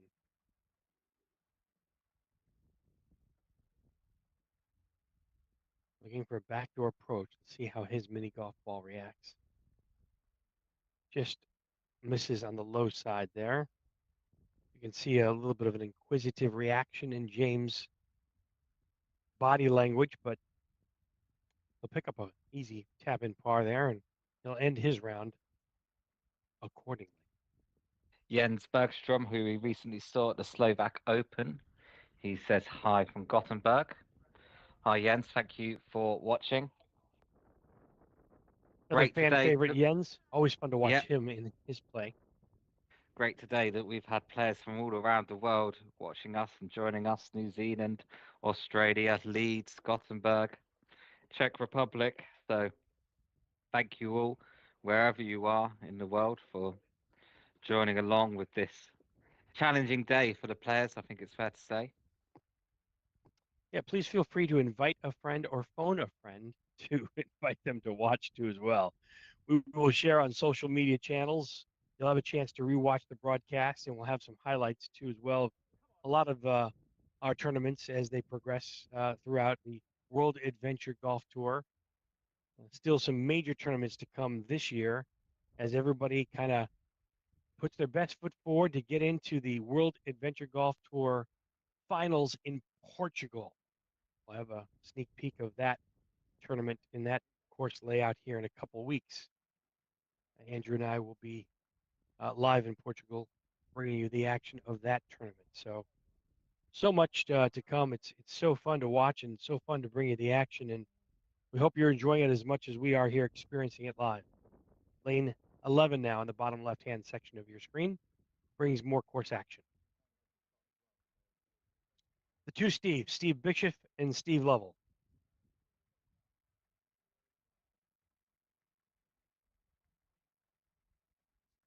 Steve Bishop first finds himself in the bottom with a precarious stance on Heartbreak Ridge. Make sure he gets the proper usage of 20 centimeters. It's about 6 or 8 inches in U.S. measurement metrics, but he'll take the allotted space that he's allowed and will try to ramp himself back up on lane 11. We take a little bit of a closer look. He's up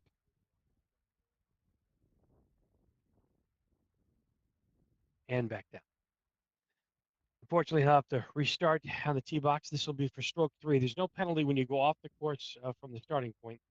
You do have to re-tee it though, about where the ball went out, and then you have to try to fumble your way back towards the cup. So, lane 11, aptly named Heartbreak Ridge for the up and down slopes there. Most players having challenge navigating the top tier.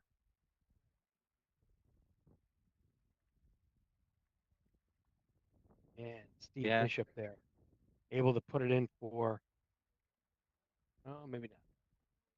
So Adam Kelly now 7 under after 16 lanes. So if he aces lanes 17 and 18, he can tie the course record. Uh, but even with a 29, if he can just hold up for two more pars, he will have the lowest score of the tournament. But Adam Kelly, with an outside chance at the moment, if he aces the last two lanes, he will tie the course record, which is 9 under a 27. Quite the showcase of talent at the top of our leaderboard, that's for sure. We just saw a seven though on lane 11, and some standing water certainly being part of the issue too as well. But we saw the squeegee come out there, and Steve Lovell trying to make an even playing field on lane 11. He's also found the bottom of Another Heartbreak Ridge. another question, this time from Isaac Long, about the putters that the players are using. So, in this tournament, mini golf balls are allowed to be played. Some tournaments are golf ball only, but this tournament, mini golf balls are allowed to be played. Mini golf balls have all different kinds of characteristics. Uh, the most prominent characteristics, the weight, the bounciness, and the hardness of the ball. And to be able to accurately control those mini golf balls, the players here are using rubber headed putters. So, not standard golf putters, but they're using mini golf putters that have a rubber face on them. So, if you're wondering what putters players are using, that's the answer. Thank you for the question. Yeah, excellent questions. Keep them coming in. We'll answer them again as many as possible on Facebook as they come in.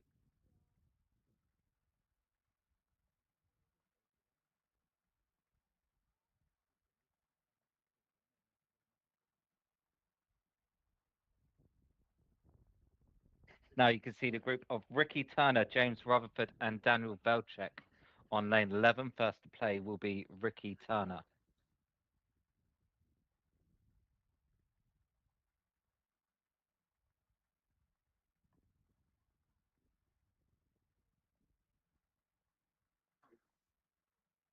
Ricky Turner on lane 11, as you mentioned, taking a large, wide stance, looking at his lane, trying to find the right line.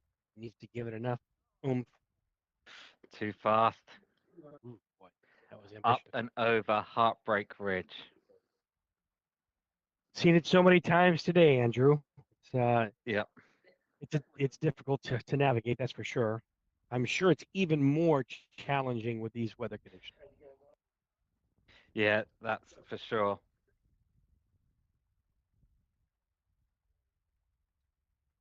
Ricky Turner with his par putt now back up. He's got a little bit of a ramp to work with. He's got to make it happen here.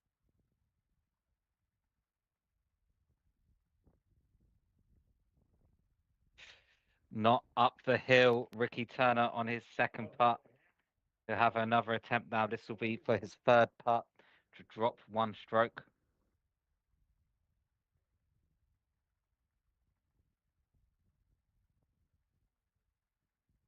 He's up. But where's the ball going? Back Oh, down the other side. oh dear. And that's his fourth putt, unfortunately. Yeah.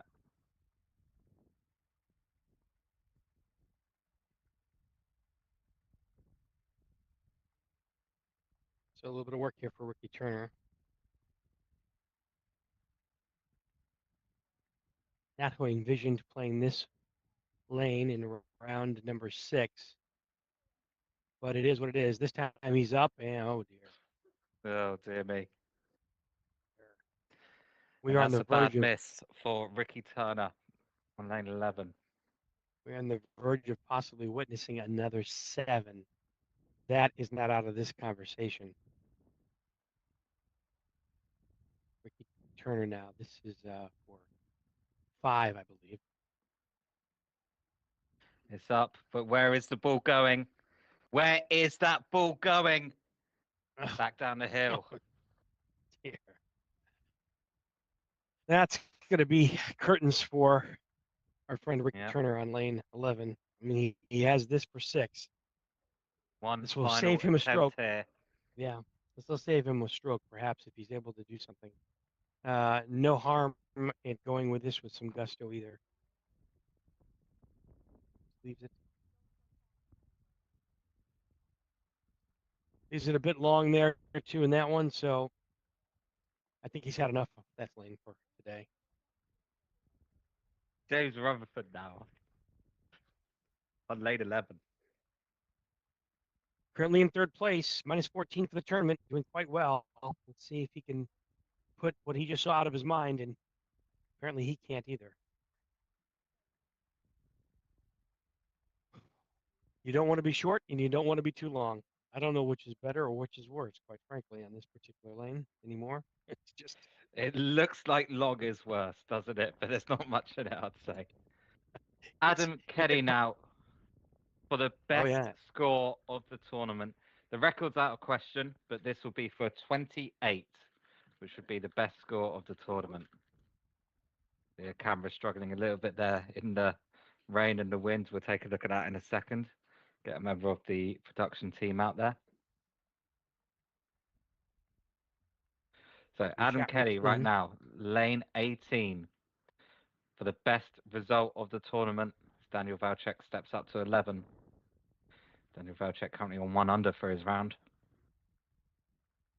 This would be pretty spectacular if it finds the bottom of the cup. Just misses and slides on the low side. Boy, that was So so close. it was close. He'll tie there for the best result of the tournament on 29. Still, tip of the hat there to Adam Kelly for even competing with that kind of degree of excellence today in this kind of weather conditions. Very, very challenging. At 29 is something certainly to be very, very proud of.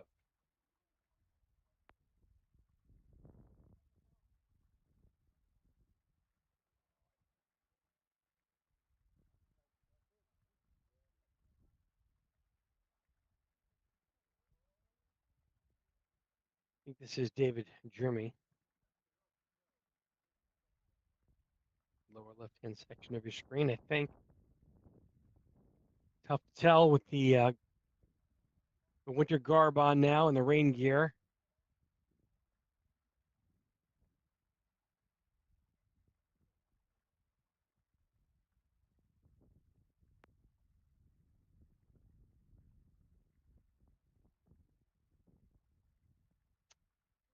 Finding the bottom of Heartbreak Ridge, which so many have done before him. So going to pose a problem, perhaps coming back up the ramp on the backside. That's the action that we have currently on your screen.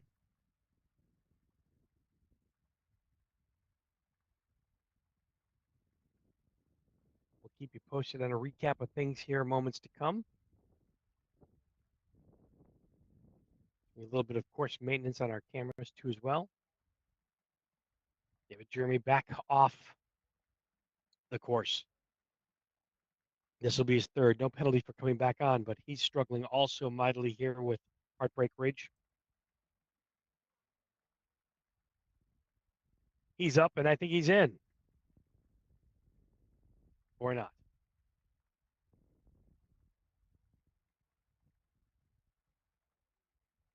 Well, he's up.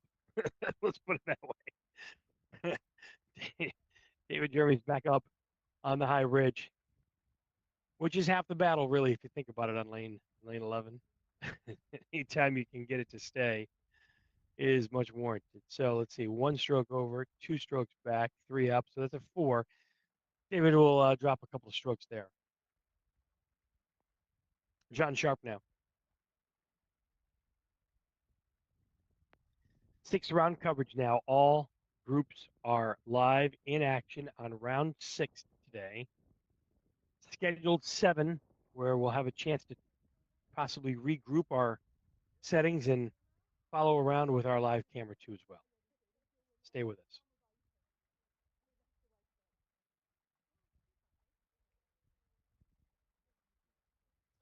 John Sharp finds the ridge on the opposite side. Certainly not what he was looking for, as we have more action coming up live on 18 here shortly. Adam Kelly, you see there, going over his round and his accomplishments so far today, and tying for the lowest round so far of the tournament. Something to be very proud of. And John Sharp is back up.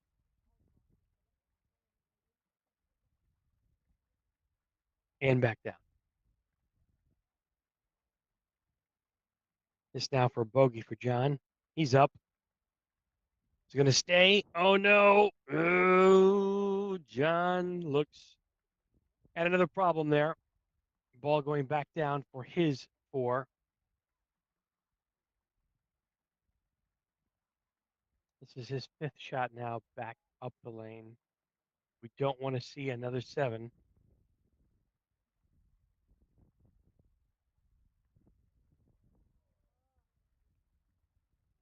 But it is likely that that could happen.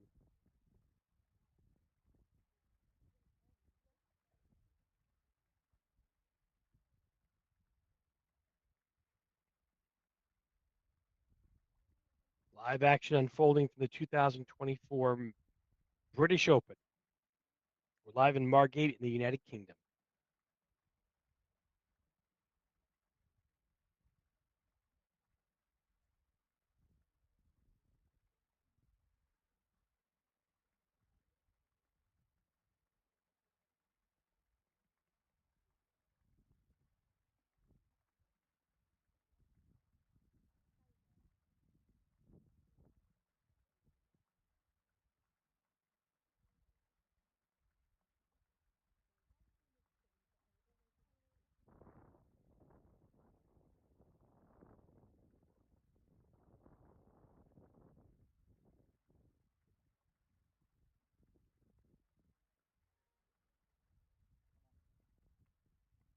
Patrick Reiner now in the top right-hand section of your screen.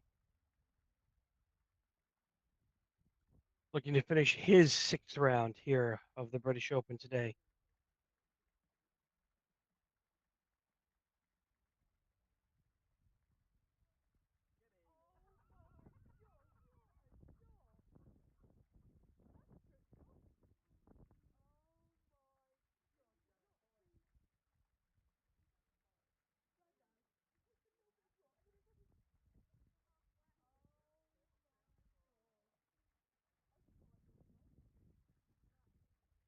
Patrick will pick up his par on lane 18.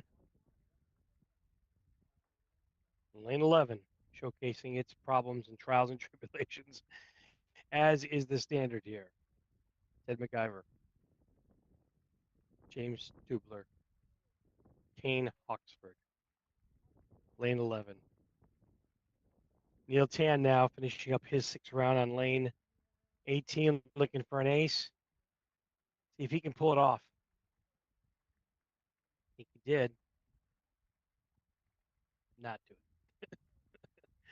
it. He went off the course. A little bit of a challenge there. A little too much in the pacing department, but a good effort nonetheless there for Neil Tan. No penalty to come back on, so he'll be looking for a par putt here on lane 18. Lane 18.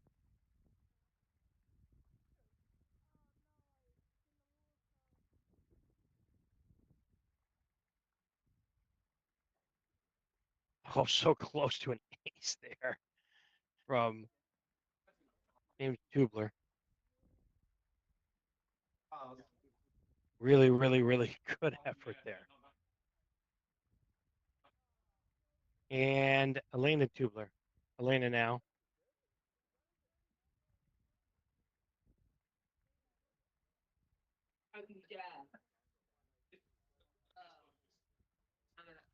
Oh, close. But where's the ball So close. going? down the hill for Eleanor Tubler. Now, Eleanor is in the fourth to last group, and this is lane 11. So there'll be three more groups after this one on lane 11, and then they'll all have to get round to 18. Obviously, there's no groups behind them now.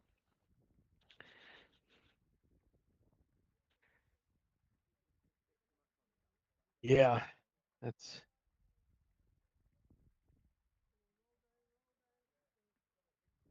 a little tough So here. still certainly achievable.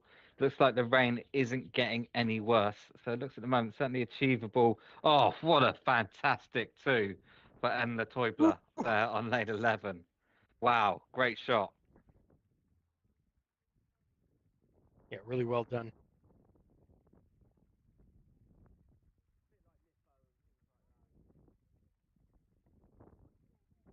Taylor Field now taking the tee box next on lane 11. Gonna get the squeegee, do a little course maintenance.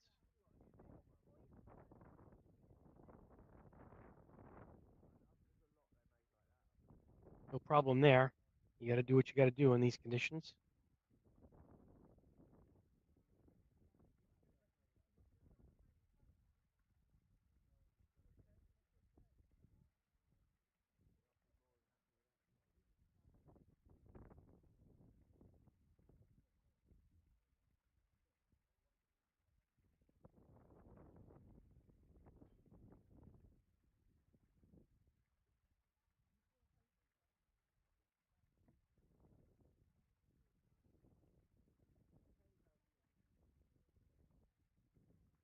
Take a look at your leaderboard in the bottom right-hand section of your screen.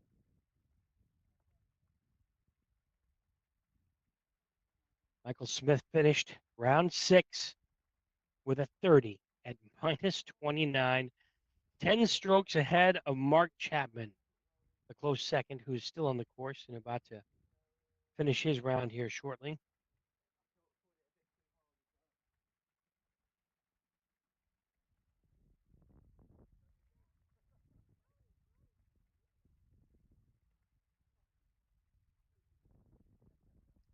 Steve Hunt on the top right-hand section of your screen. Lane 18, looking for the backdoor approach. Hits the rebound and it comes up short on the low side of the lane, but still have an easy makeable par there.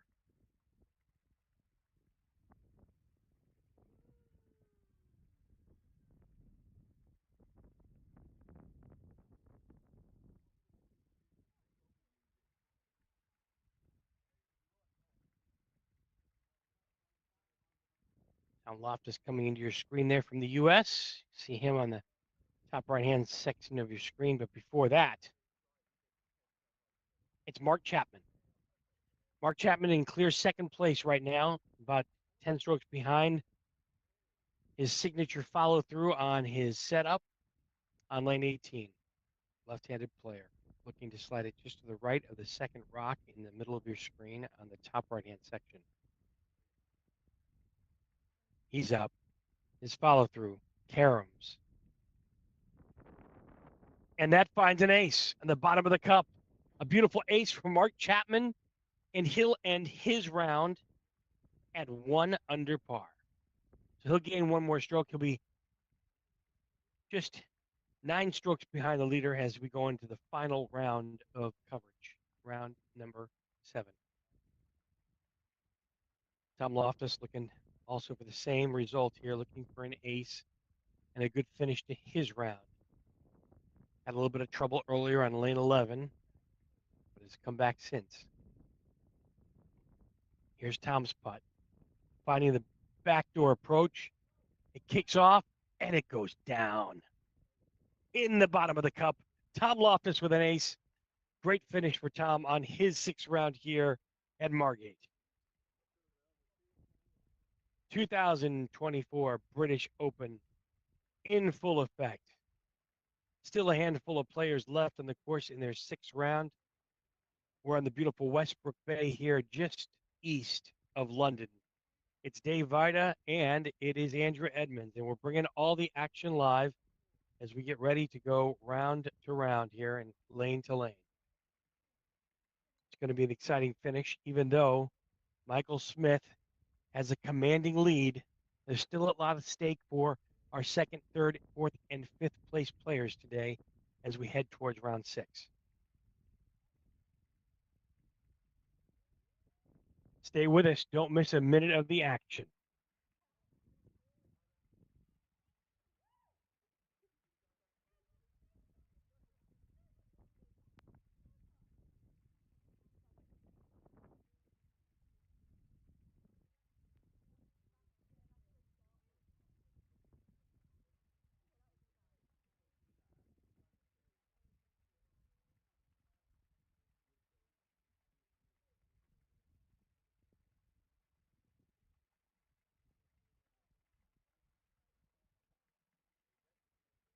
So there are no more players now to go through round 4. So we've turned that camera off for now.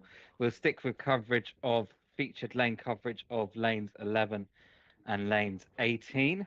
And then if the weather continues to hold, which it is doing at the moment, players will be reordered in reverse leaderboard order.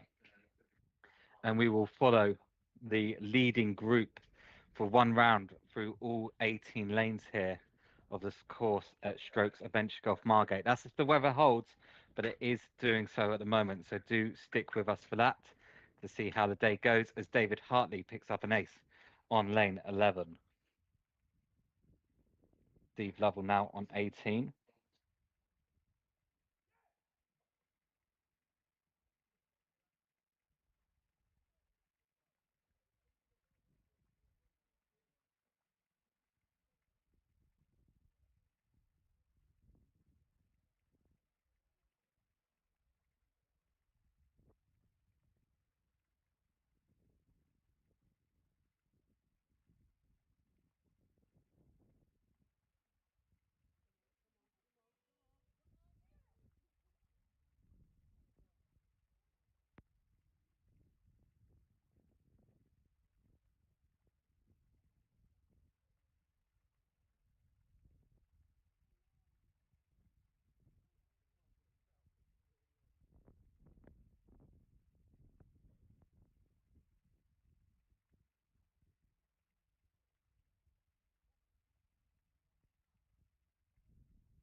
You can see that James Rodford just about to play lane 18.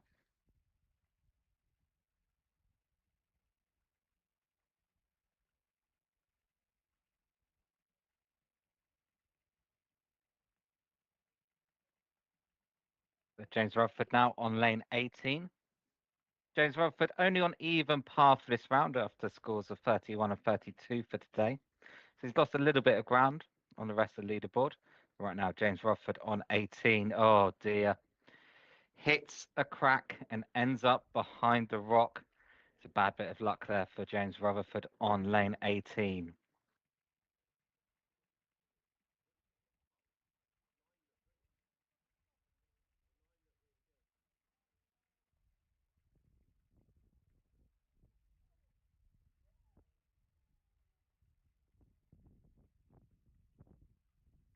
Good two though for James Rutherford. That will be a round score of 36, even par.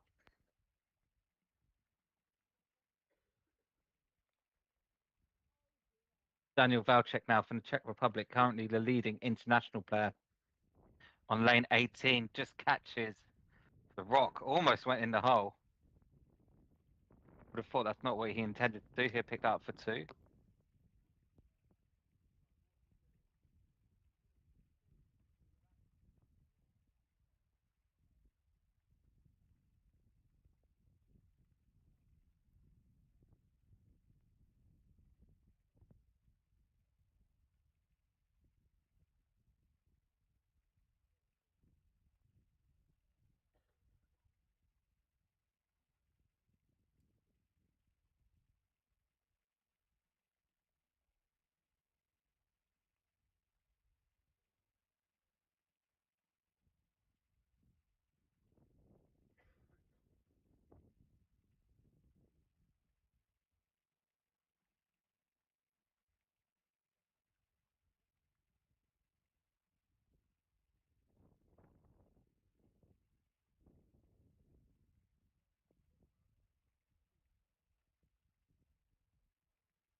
Daniel Velchek, who we just saw there, finishes his sixth round with a 37.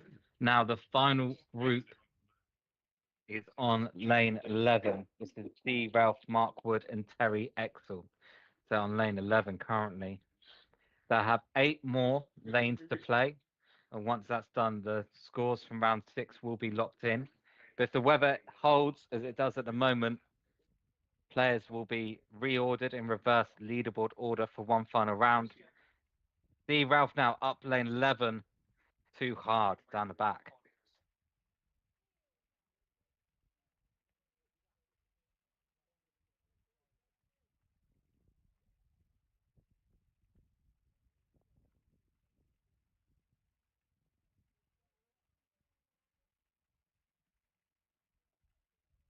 D. Ralph there has second shot, very good, manages to find the top of the ridge.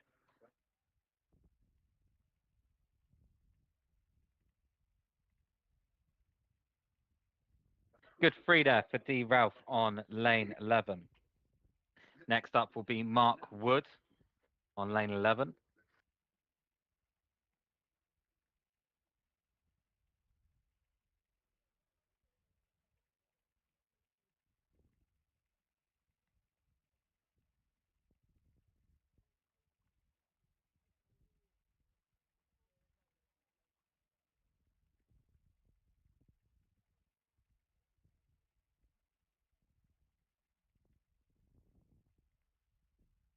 So Mark Wood here on lane 11. Mark Wood, a member of the final group here. So as long as they get through all 18 lanes, round 6 will be locked in. Tom Loftus eating beans on jacket potato, it looks like. Very nice ace there for Mark Wood on lane 11. So our final player, Terry Exel now on lane 11. Tom forgets the golden rule. If you're gonna eat in front of us, you got to share with everyone. That's the golden rule. Got to bring the food for the whole world now.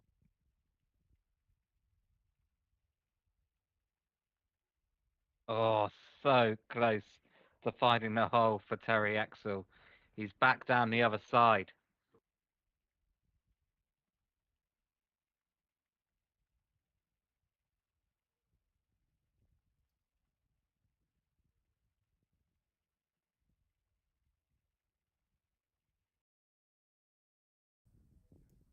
Terry Exel now his second attempt doesn't get up the hill, rolls back down to his feet. Terry Exel now looking to get up Heartbreak Ridge on his third stroke.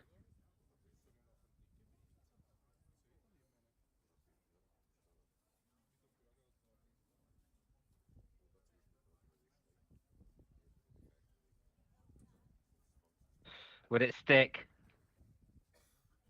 No, Right not. rolls back down. Four stroke now for Terry Exel to try and get on top of Heartbreak Ridge.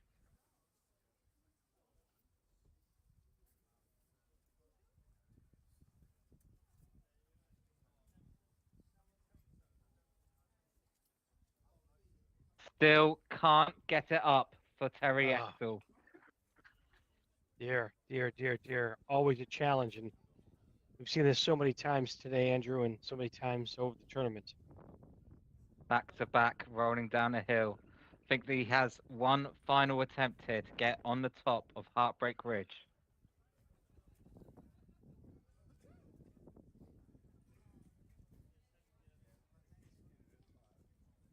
Right, it's up and it's in. That'll be a 6 for Terry Exel on Heartbreak Ridge. And that is the last we will see of Heartbreak Ridge for a little while. As long as the weather holds, we will now wait for that group to finish 18 lanes, remaining 7 lanes. And then players will be reordered in reverse leaderboard order. And we will be following a featured group, the leading group around the course for all 18 lanes here at the conclusion of the British Open 2024. So do join us with that. Right now, though, we have the final remaining groups playing lane 18. Looking for a strong finish here from our groupings. Still a lot at stake for a lot of players today.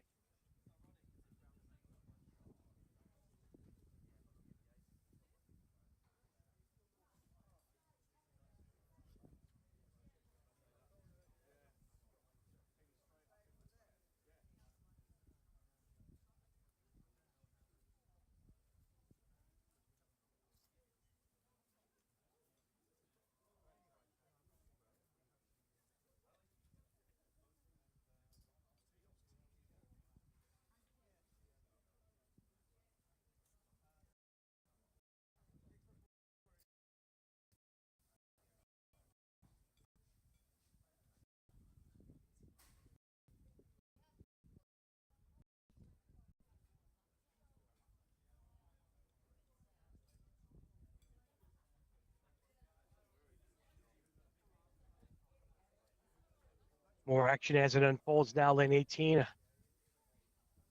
Solid pickup there on lane 18.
Down to one camera now.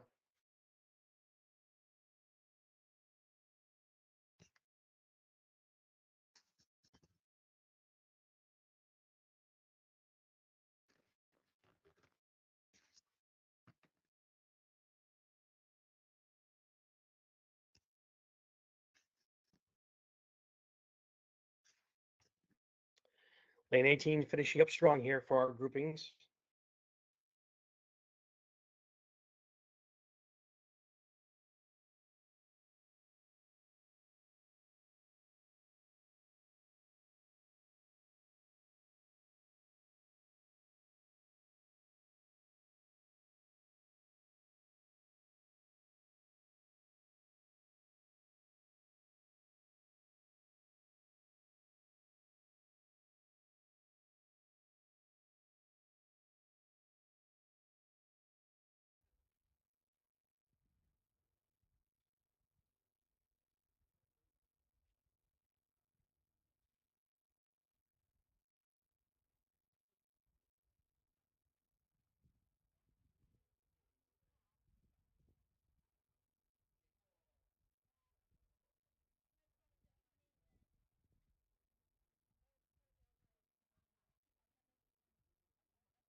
All the action coming live from the 2024 British Open.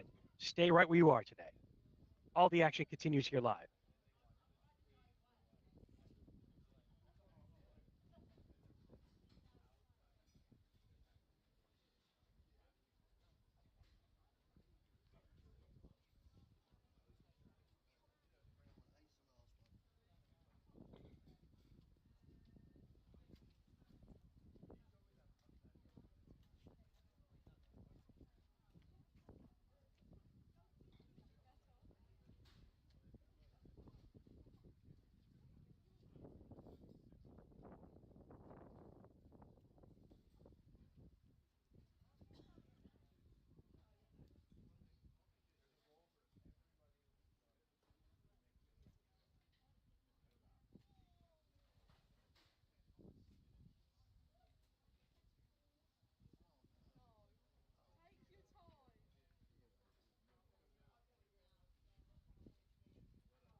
Some of our final rounds now are finishing up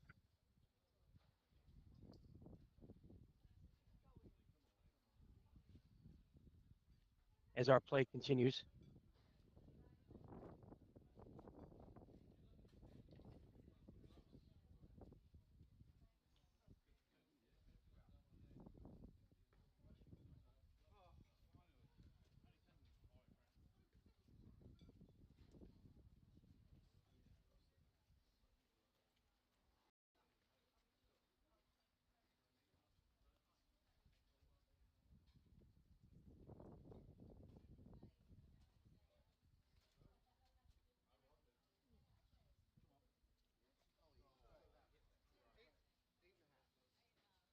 Oh, very good shot there. Good try.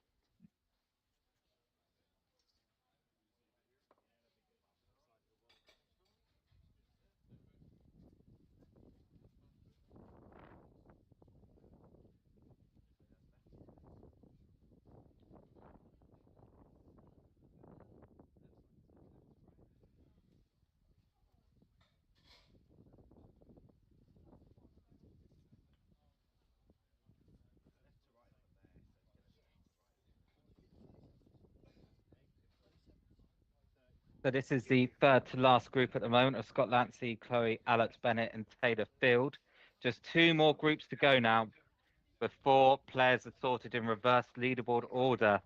And it looks almost certain now, given all the uncertainty we had today, that the final round will at least start. So very soon we will have featured group coverage of the best group around all 18 lanes here. How has the weather been out there so far, Andrew? At the moment, it hasn't upgraded more than a drizzle. It's drizzling out there at the moment, but it doesn't seem to be showing signs of the forecasted downpour. So, of course, that could all change, but right now it looks like definitely round 6 will finish and round 7 will at least begin. Sounds like your assessment of the forecast is fingers crossed. Is that Yeah, to is sum that it all up. I'm not sure if that's a political term or an accurate way, but it's certainly what we're using today Yeah, to judge that's today's final round. that's pretty much it. It's fingers crossed for the weather here. Two more groups we'll see go through lane 11, lane 18, sorry, which is on our screens at the moment, and then players will be sorted in reverse leaderboard order. It is the 2024 British Open. Andrew Edmonds is here. My name is Dave Vida.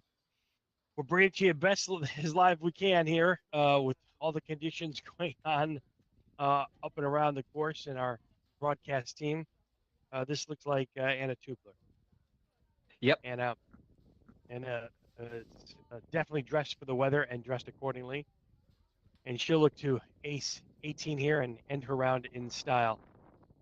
A lot of adventure golf has been played. Still more to come as we head towards what we think is a final round.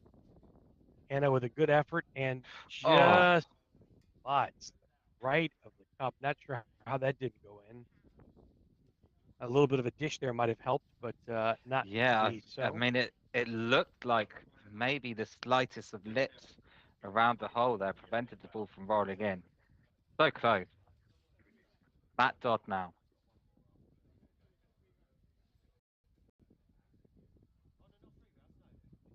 Both gentlemen talking about where they're going to have dinner tonight. No, I'm just kidding. We're trying to figure out the logistics here of lane 18.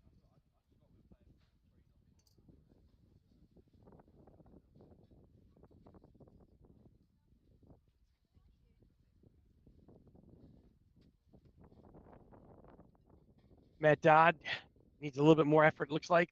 He has a bouncing ball that's going to give him that rebound, but also, just like Anna, uh, Matt Dodd is going to be a little bit short on the low side, not getting the maximum effect of his rebound. Finishing up his round, Tony Davis. Tony looks like he might go straight at the cup here, but this is a dangerous risk reward scenario if that's the case. Opting It is. for a We front saw door approach. We saw Scott Lansley go out the back one time and hit the rock one time, so it is a dangerous strategy. He's going straight for the cup, and he has, in fact, hit the rock. Tony Davis hitting the rock there on lane 18, attempting to go straight for the hole, but it's a risky strategy, and he will drop a shot here. Yeah, a little bit of an unforced error there. That risk reward shot, probably nothing to lose. Um, Okay, so but a just good effort one nonetheless. group left before the players can be reordered in reverse leaderboard order with D. Ralph from the final group. She'll be next up on lane 18. What you see is what you get for the weather. It is what it looks to be. You can say beautiful Westbrook Bay in the background of our lane 18.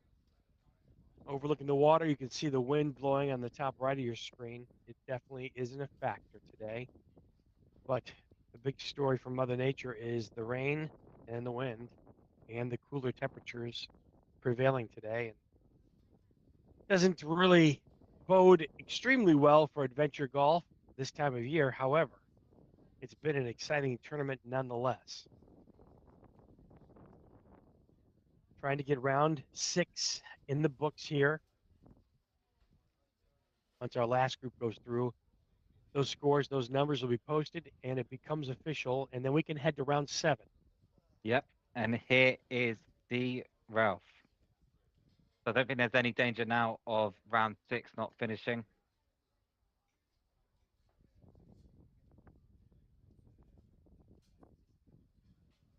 He takes a shot at it, takes the backboard rebound. Is it going to be enough? Oh, line was good, just not enough pace. Lane 18 today playing as one of the easiest lanes on the course. Mark Wood next.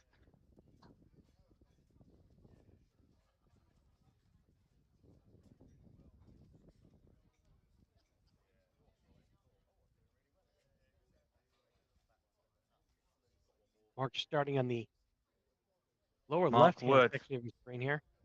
Not really. more conventional approach, I think. Yeah. Got the rebound. And it's Oh, in for an ace for Mark Wood.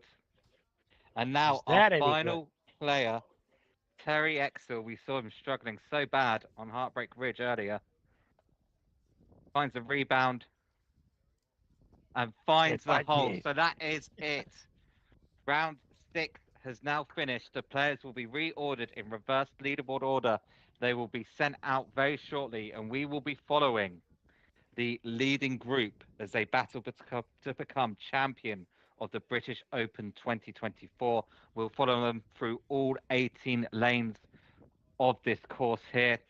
That will start maybe in about an hour and 20 minutes. So do stick with us for coverage of that. It's the final round of the British Open 2024.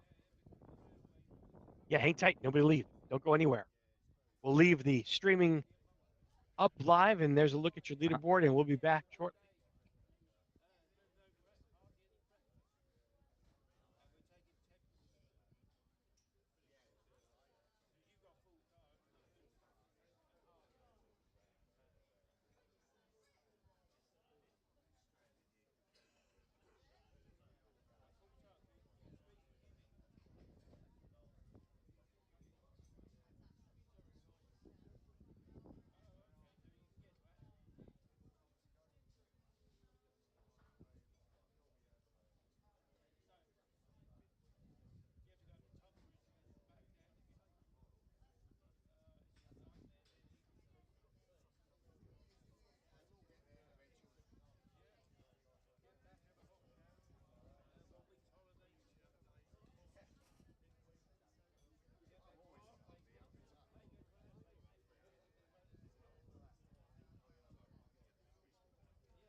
me, everyone. Sorry.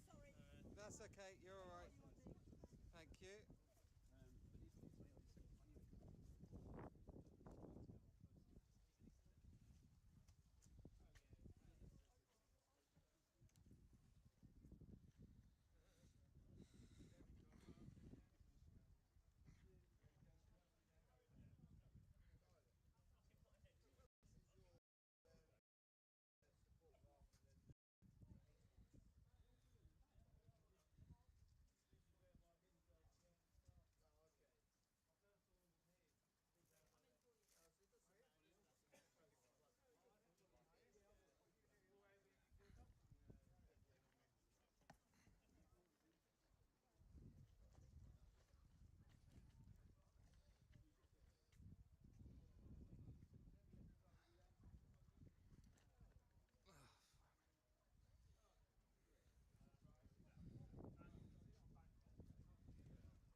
You're looking live at final round coverage now of the 2024 British Open. We're live at Margate at Strokes Adventure Golf.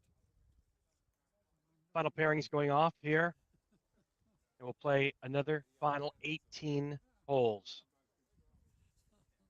18 lanes of action. You'll see right now our first camera as we start. Lane 1 in the background and lane 2 in the foreground.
We're rolling start now of third round of final round coverage of the 2024 British Open from Margate. All of our players now teeing off on lane number 1, going in reverse order. We'll be following around the final pairings here.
Final round coverage continues now. The 2024 British Open. You're seeing a rolling start of the final groupings. They'll be starting from lane number 1 and taking all the way to the final lane 18. We'll be following each lane by lane the final pairings as we go hole to hole.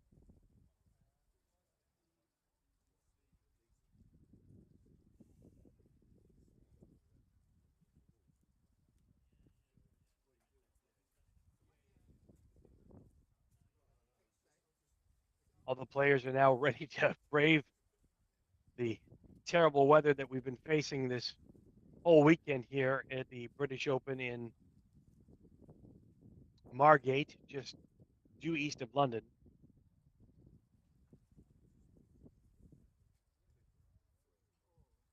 See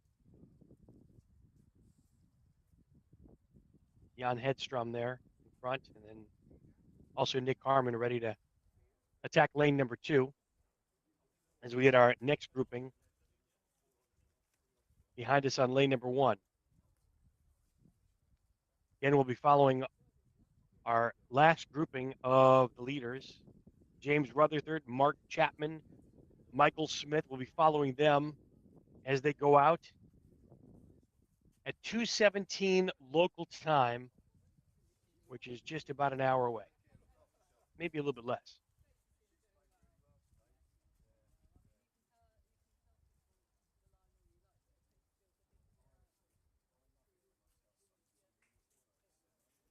See Nick Harmon here in the front of your screen, attacking lane number 2. Pleasantries extended here on lane number 1, the very first lane that our teams will be attacking here. Paul Tuft. Paul Tuft, straight putt. This is the first look at lane number 1. It's called the first. Simple enough, right? A little bit of a left to right break in this one. Simple shot. You just got to watch your pacing. Back door, you can double off the back wall. Aim point left or right of the cup. It's not straight at the hole for the back door. So Paul there looking at his par putt on lane number 1. Ricky Turner now.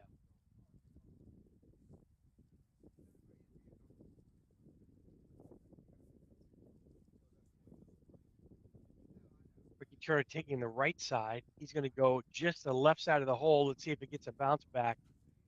Pretty close. Very good pacing there for Ricky Turner.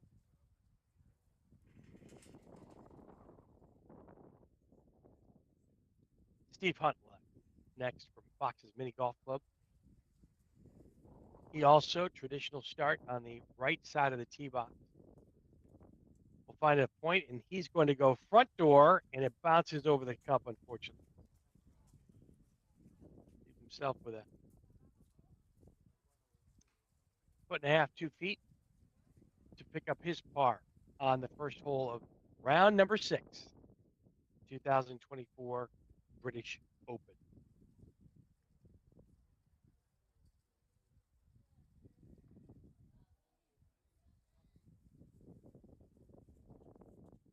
Nice par pickup right there for Steve Hunt.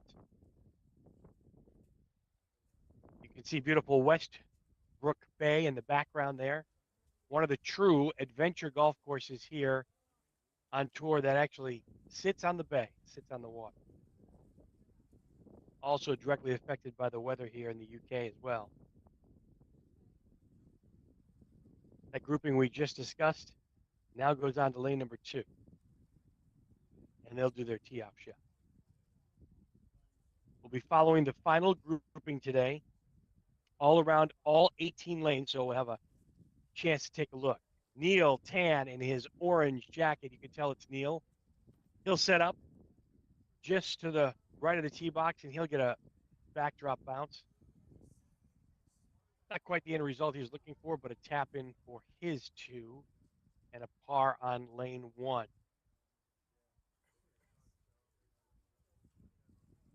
John Sharps next from the Silverbacks Mini Golf Club.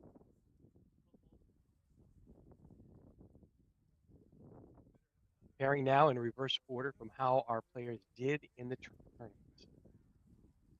John now going far left, gets a nice bounce back and an in for an ace. A little unconventional way of playing lane number 1, but still, John finds the bottom of the cup and he starts -1 on his final round. Tiger now, Tiger Pragnell on lane number 1. In the background, you can see him about to tee off. Looks like an ace on lane 2 there. Tiger now, named after his hero in the golfing world, Tiger Woods. Tiger Pragnell. He's taking a front door approach, nice pacing. Just slides off a little bit to his left side.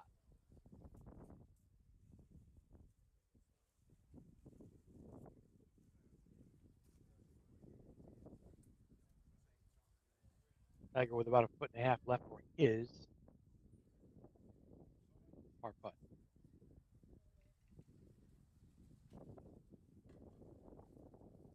And a good pickup there for Tiger. So that threesome is now off, and we'll start playing lane number 2, and we have another group coming up with Neil, with Rachel King, Christian Hansen, and D. Ralph. And we have next on lane number 1. Comes Tiger with his red satchel. Tiger usually wearing his traditional red to the mini golf finals, but seems to be facing the elements today and a little chilly out there. Temps in the low 50s today.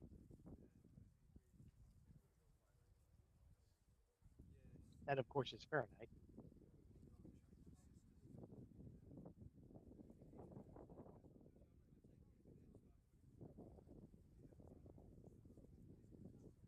Lane number 2 there, you can see Neil Tan ready to take his turn, going next.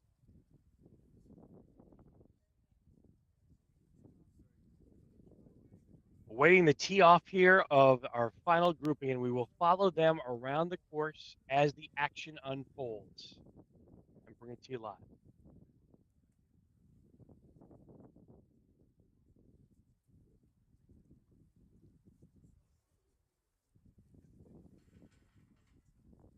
even though we can't see the totality of lane number 2, which is the snake, water hazard to the right, and watch some body language and see how the players do.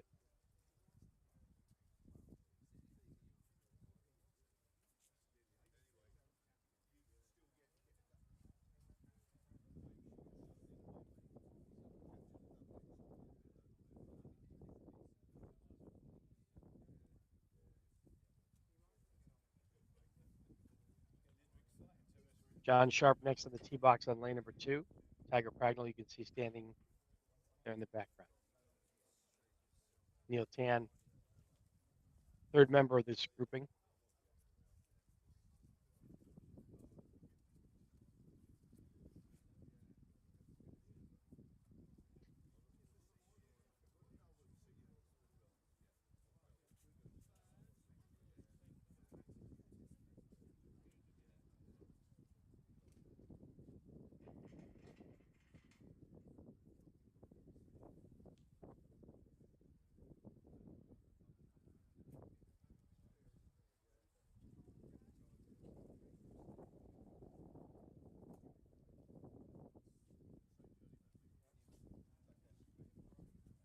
Tiger Pragnell now. Tiger left to tee off on lane number 2 on his final round voyage around Strokes Adventure Golf Course today.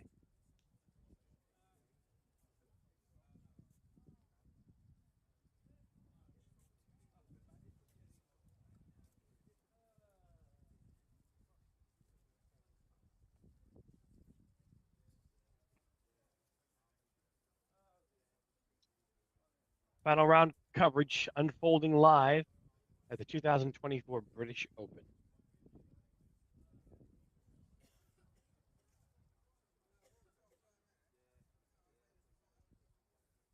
Tiger reteeing his tee shot on lane number 2.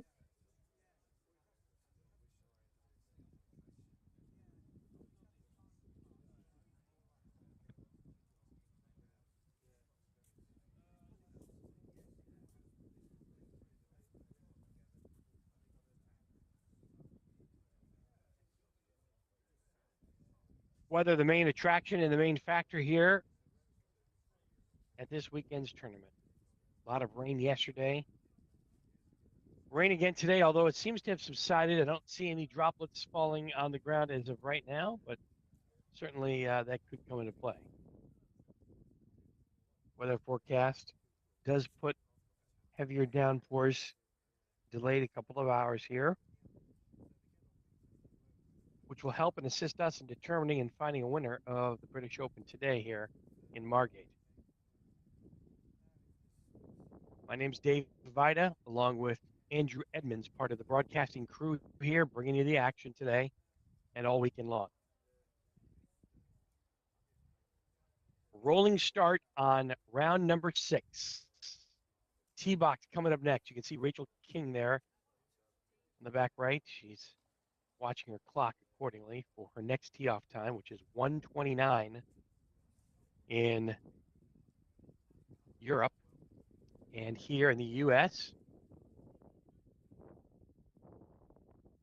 it's 8:29. Rachel King now on the tee box. She'll take a traditional start on lane number 1 on the right side. Ball is cut center.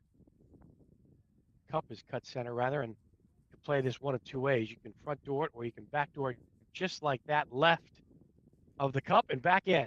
And it exemplifies exactly what you need to do on the first lane for Rachel King. Well done, and a good ace and a good start to round number 7 for Rachel King.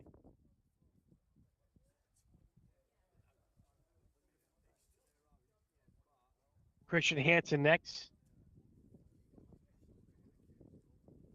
representing BGV Bergischland, 1962. Christian Hansen will be wearing his famed neon-colored pants. You can see him in the background. Just in case he needs to land a plane later, he is well prepared.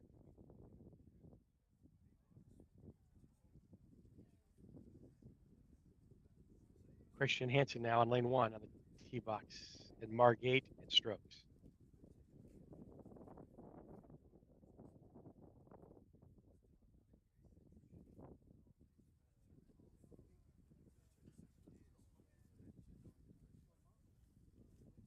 Again, most players are opting for the backdoor approach.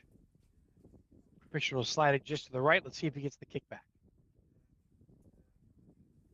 Just a little bit short left on that rebound coming back. Easy 2. Nice little cleanup for Christian Hansen. D. Ralph from Hastings Mini Golf Club. D is taking a left sliding approach. Let's see if that gets the kickback. Just not enough energy to the hook up, and she'll have a tap in for her 2.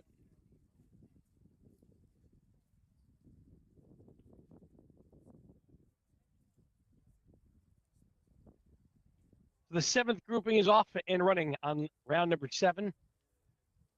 They'll head to the second tee box.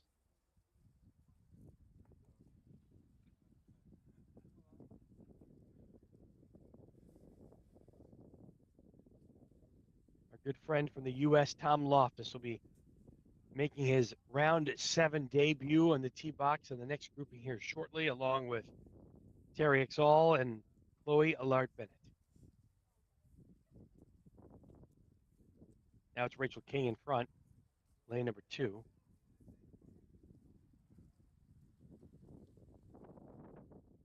Have a better look at lane number 2 in a little while as soon as our final grouping appears. We'll follow them around lane to lane.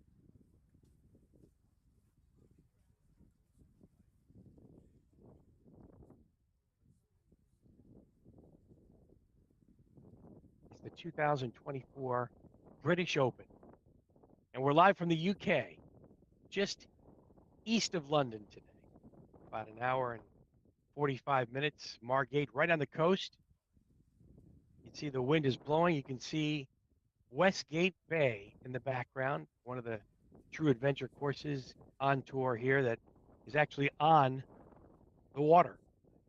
Weather's been a major factor. Mother Nature playing a little bit nice and cooperating a bit today. Yesterday, quite a bit of a challenge. We did end up seeing a beautiful sunset yesterday as the day concluded.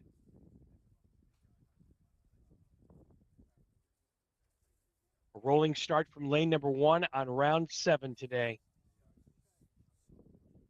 You're looking in the foreground of lane number 2, and in the background is our next grouping off the tee.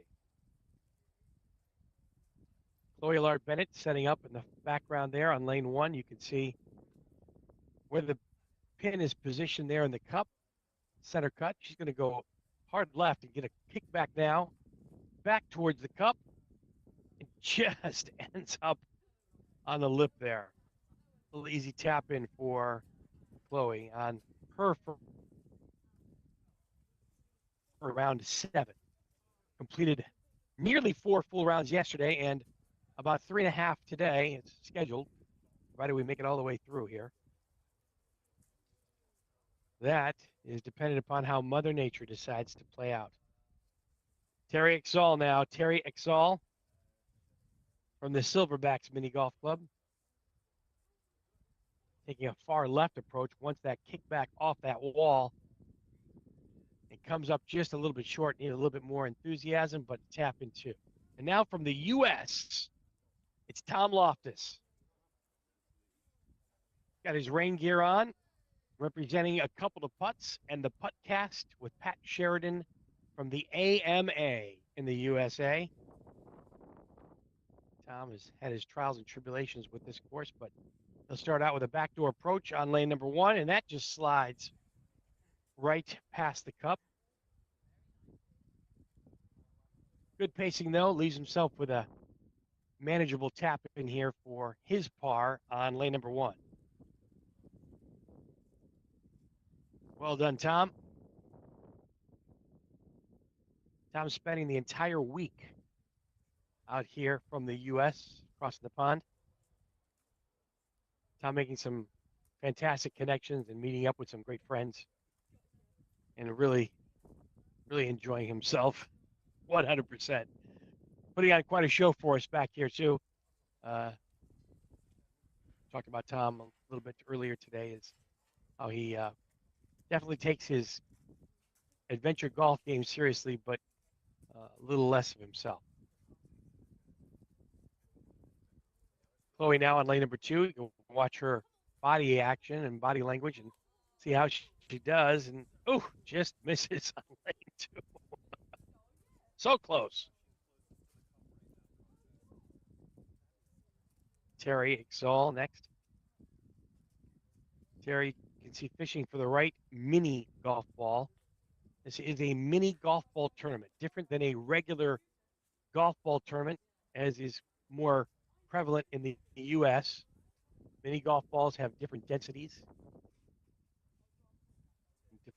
different compositions to get a desired result of what you're looking for on each lane. Terry Exall now, watch his body language.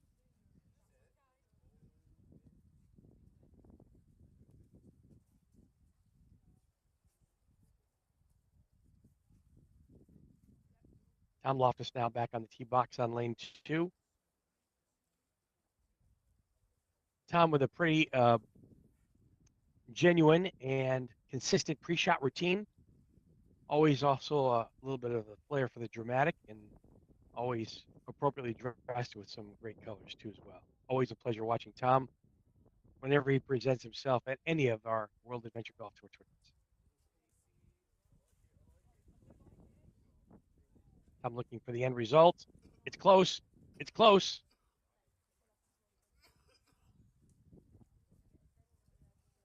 Good effort there by Tom Loftus.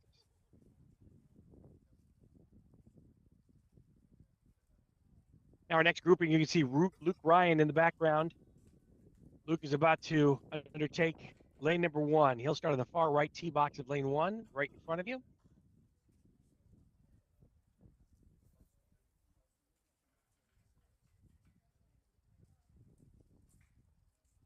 Luke is going to slide this ball off the back door just a little bit off to the left. Doesn't get the exact kick he wanted to. Maybe he needs to be a little tighter or a little further away from the cup at his approach, but knocks it in for his par. Karsten Hein, representing Germany today.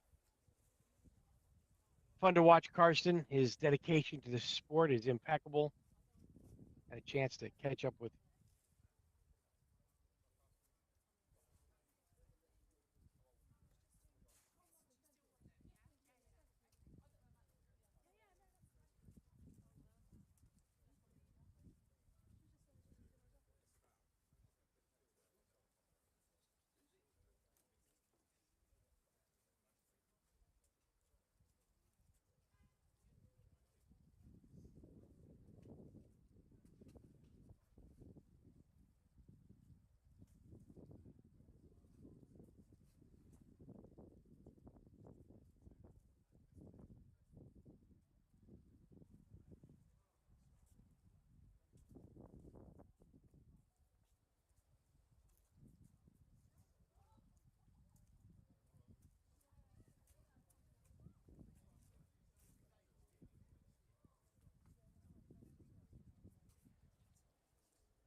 We'll see that grouping again of Luke Ryan, Karsten Hein, and James Tubler.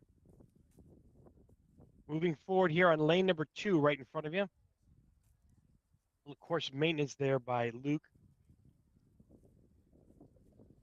We'll give you a better viewpoint of lane number 2 during our final group as we follow the final group around all 18 lanes today in round number 7 here at the British Open. In the meantime, suffice to check out the body language.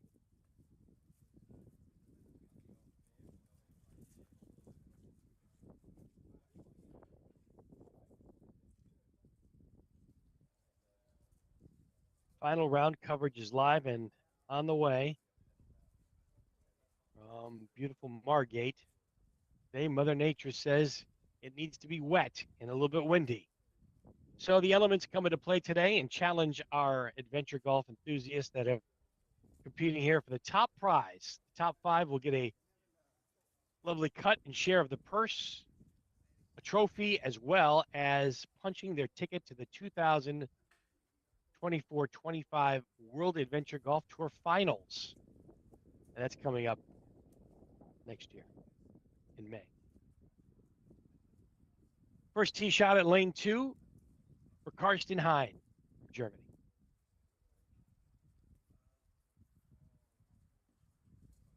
Karsten always wears his emotion on his sleeve today and exemplifies that right there. Not exactly the tournament outcome that Karsten was looking at. His dedication to the sport is really second to none. In the World Adventure Golf Tour Finals last year, he was the first in and last out of all the practice rounds, sometimes closing down the courses. Karsten reteeing now on lane number 2. And we are just over half an hour away from our leading group coverage. We'll try to follow a couple groups around the course for all 18 lanes if we can. So do stick with us for coverage of that. Chance to see all 18 lanes here at Strokes Adventure Golf. In terms of the battle for the champion here at the British Open 2024, it's currently Michael Smith, who has a 9-stroke lead over Mark Chapman and a 15-stroke lead over James Rutherford. We will be watching James Rutherford, Mark Chapman and Michael Smith, if the weather holds, complete their 7th and final round. And as I said, that'll be in just about over 30 minutes. So do stick with us for coverage of that.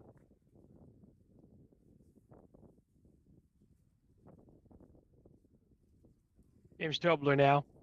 James on lane number 2 with his first shot.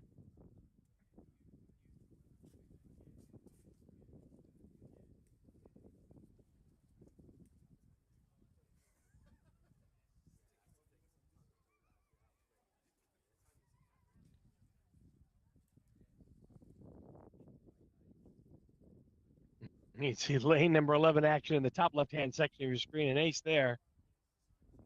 Lane 11 has been certainly the backdrop for a tremendous amount of drama today. They call it Heartbreak Ridge. And it's aptly named. Got to get it up and down the ridge there if you're just joining us for the first time today. Very difficult to stick the ball anywhere close to the hole.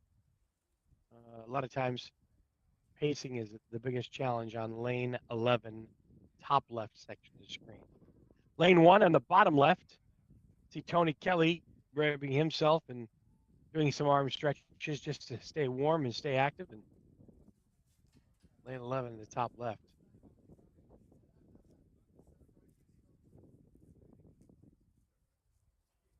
A little bit too ambitious there.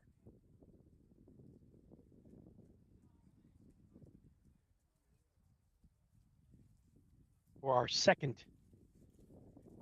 tee times on round number 7 there is Richard Benvenisti. Richard taking a close look at this putt. He is on the second tier there, which is very helpful for him.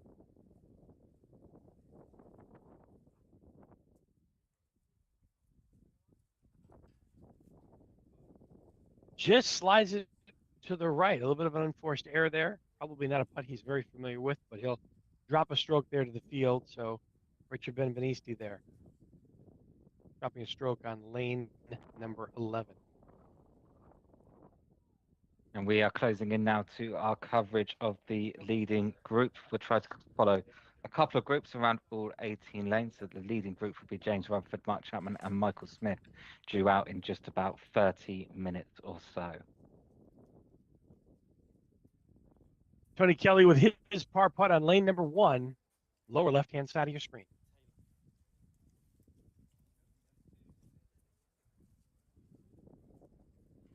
Adrian Amy now. Adrian taking the tee box on lane 1, bottom left-hand second of your screen. This is his start to round number 7.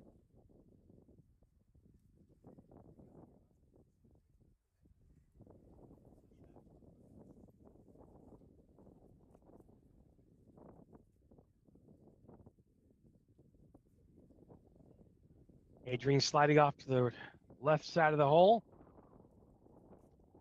Coming back, and he's got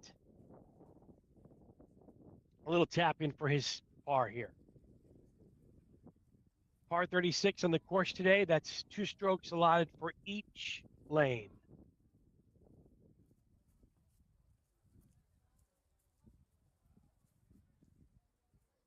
Third member of this grouping at the 1:41 tee time, the 8:41 time here in the U.S. is Steve Sturdy from Gemini Golf. Steve also takes a backdoor approach. Ooh! I think that may have found the bottom of the cup. So he may have a tap in. He does have a tap in.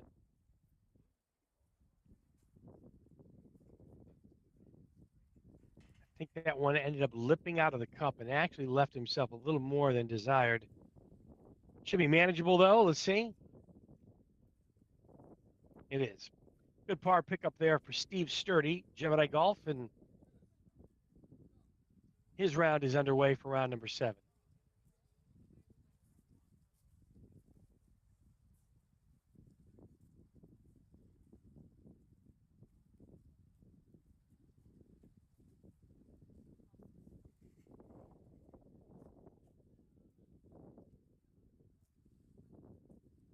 Now that same grouping is the tee off on lane number 2. It is customary a lot in Europe that the players will drop their bag of balls off at the end of the lane that they're currently playing on. Tony Kelly there, kind of cutting it close there.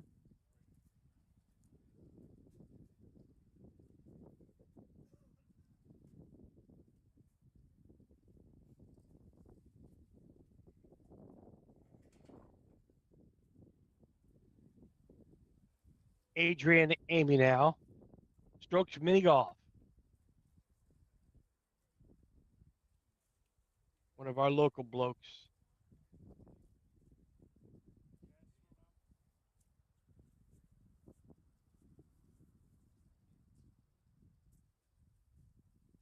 Adrian setting up on the far left side of lane number 2, and we'll again dive deeper into a look on lane 2 in a little bit as we follow our final groupings around the course here in a short period of time. Hope you're able to stick around with us. It's ongoing live coverage of the 2024 British Open live here from the UK in Margate.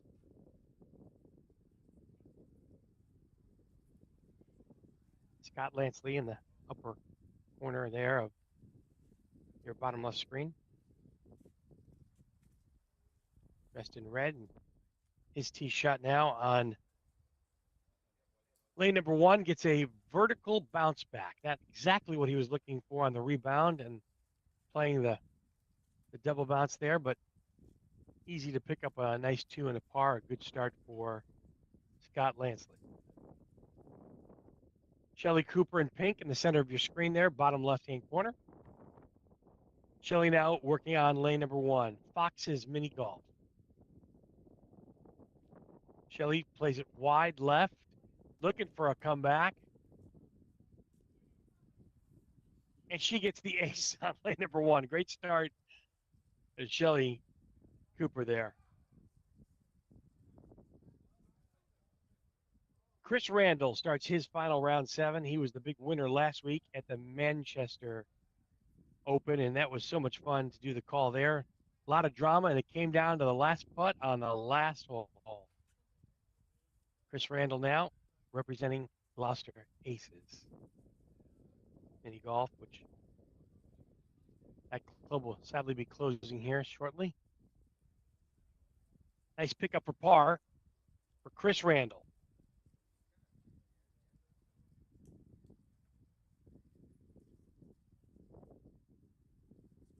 So our 11 groupings are off here, and we're winding down towards our final groupings of the day.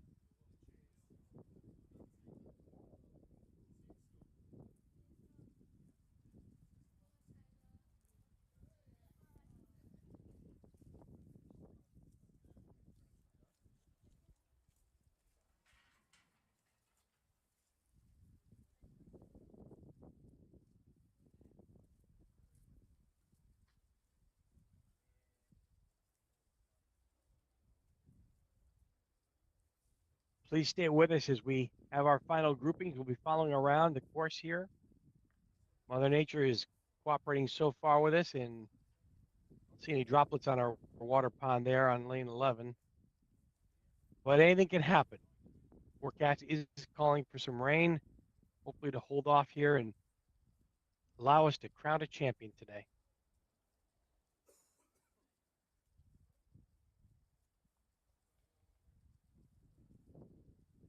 Focusing on the lower left-hand side of your screen, you can see lane number 2.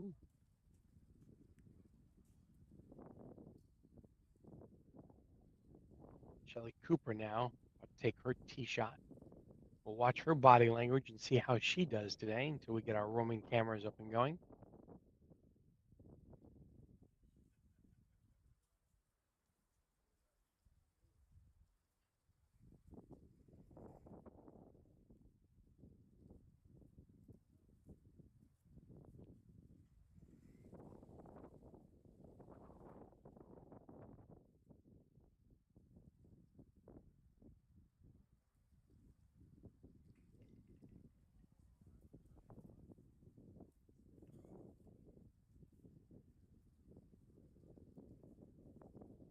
Chris Randall now looking forward to taking his first putt on lane number 2, and you can see the action behind there with Ruth Sturdy, Ted MacGyver, and James Hollenreich.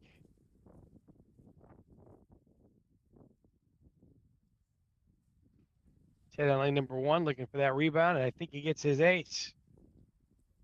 The action unfolding right behind Shelly Cooper there. Chris Randall now. Looking at his body language for just miss appears. Oh, well, apparently he got the ace. Well done, Chris Randall. So he gets an ace there on lane 2. Ted MacGyver, James Hollenreich.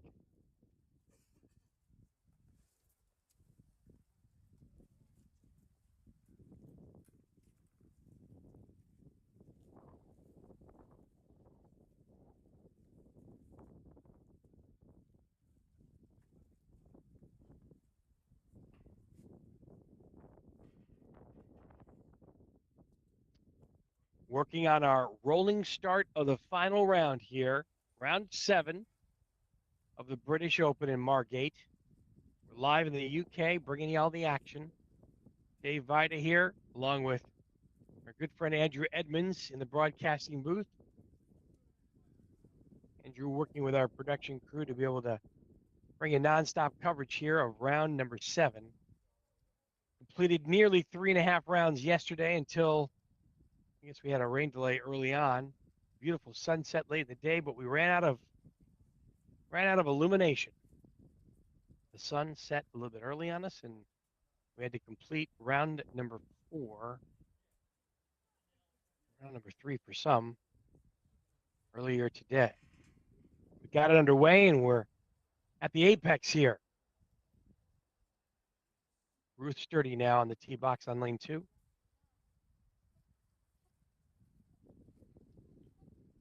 Ruth just missing her first putt.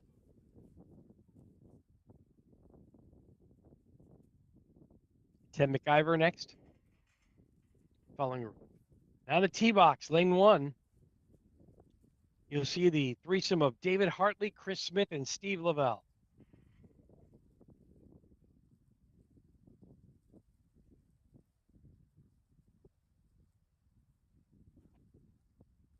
And at the moment, we are just over 20 minutes away from the leading group coverage.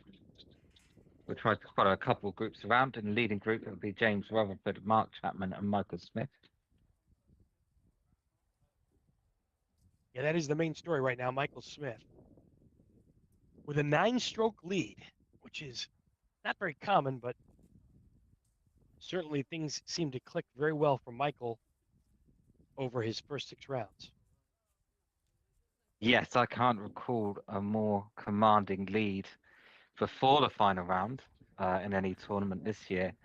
However, looking at some of the scores, we can see some 29s and a 38. So Not outside the rounds of possibility to have a nine-stroke swing in the final round, but very commanding lead indeed for Michael Smith as Nick Harmon now comes at the back of Heartbreak Ridge.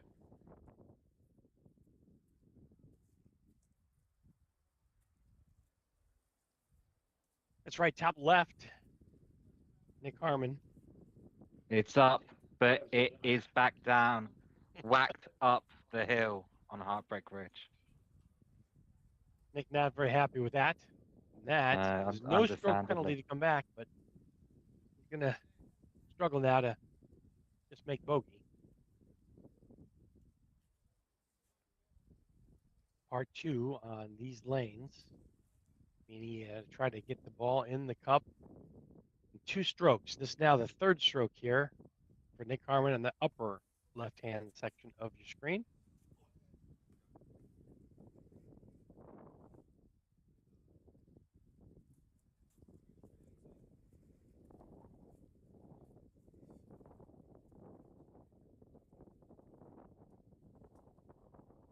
The weight and the anticipation of final round coverage for a lot of these players too comes into play. It's part of the psychological aspect of today's game, along with lane number 11. Definitely a psychological aspect today.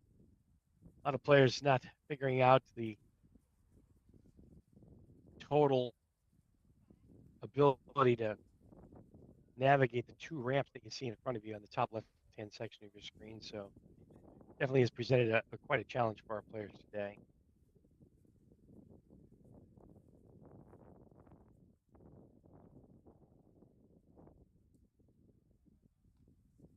Harmon kind of looked a little befuddled there as he was walking away from lane 11. Not really sure what had happened, apparently.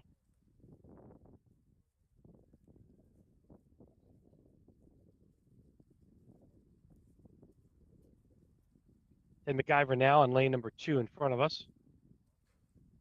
He'll have his tee shot.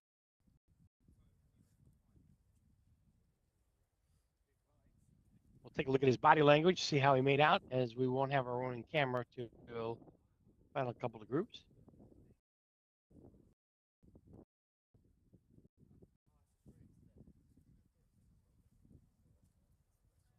James Hollenrake here in lane 2. See a lot of diverse backgrounds in today's tournament, a lot of different ages too, and that's the beauty of adventure golf. It can be played all over the world. Doesn't take any incredible special talent, just a lot of practice, and you can be any age. Doesn't matter. Some players playing World Adventure Golf way into their 90s if they so choose. Just another different way to be active. What's happening there?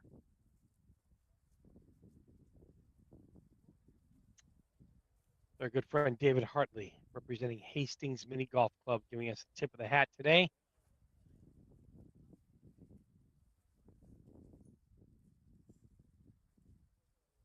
David looking on lane number 2 right now.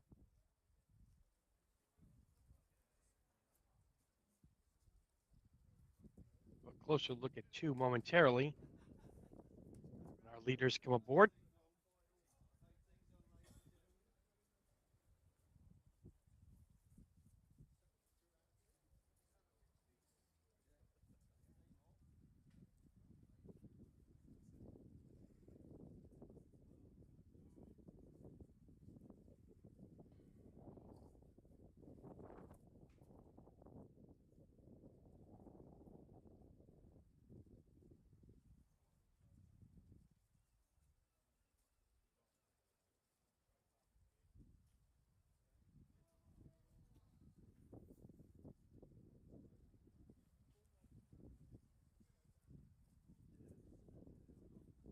Lane number 1 where the action is, and lane 11 in the top left-hand section of your screen.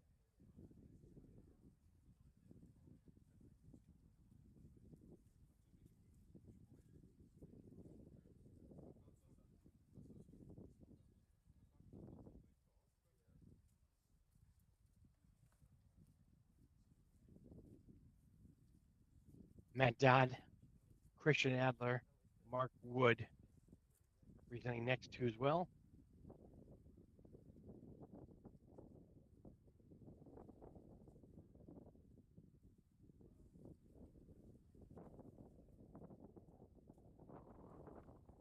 Mark Wood with an ace on lane 1. Mark showcasing all his red today, red cap and bright red jacket.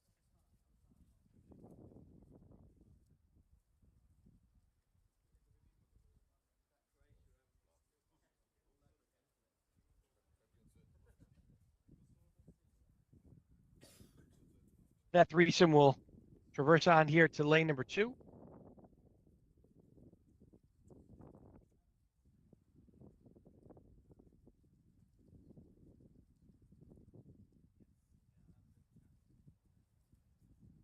David Hartley first. Sorry, Matt Dodd first.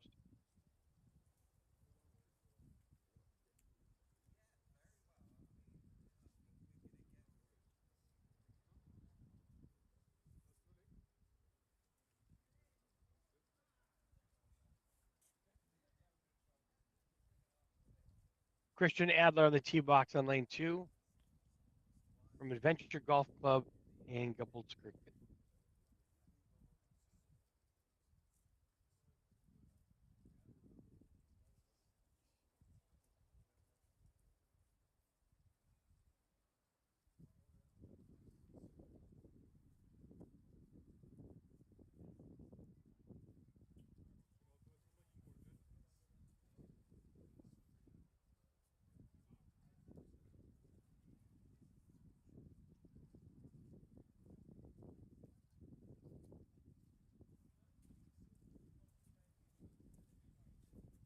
Mark Wood left on lane 2 for the tee box. In the back corner, straight ahead on the bottom left side, is the next threesome of Elena Tubler,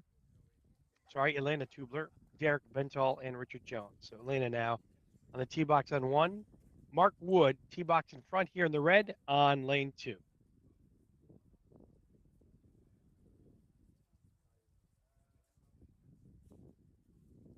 Elena maybe come up a little bit short there on that lane.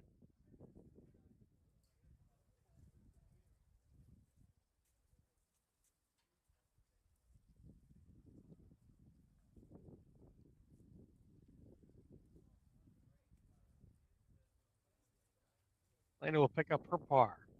Derek Bentall next from Sussex Wasps and Knee Golf Club. Derek Bentall. Left-handed player, playing more off the center here, looking straight, dead on aim. See if he takes a front door approach.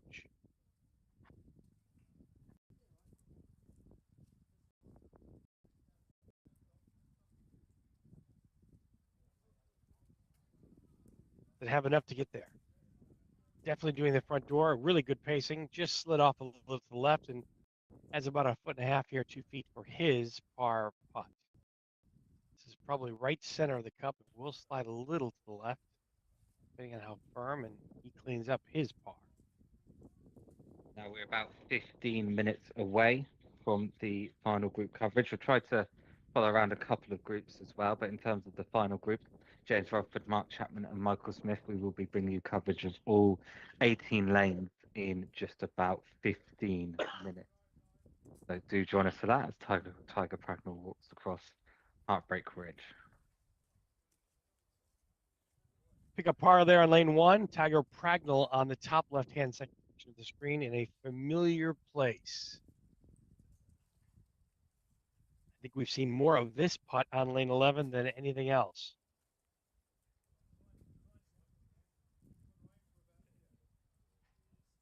Tiger getting 20 centimeters relief with a measuring rod. A little bit of an awkward stance there, perhaps, in view. He's up. Oh, it just slides past the hole on the left, and that, unfortunately, is going to go all the way back down. So a little bit of walking there for Tiger Pragnell on lane 11.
Richard Jones left on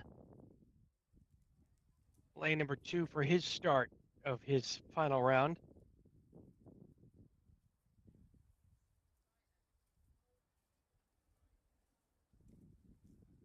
Patrick Reiner in the background there, getting ready for his first attempt at lane number 1, final round, 2024 British Open.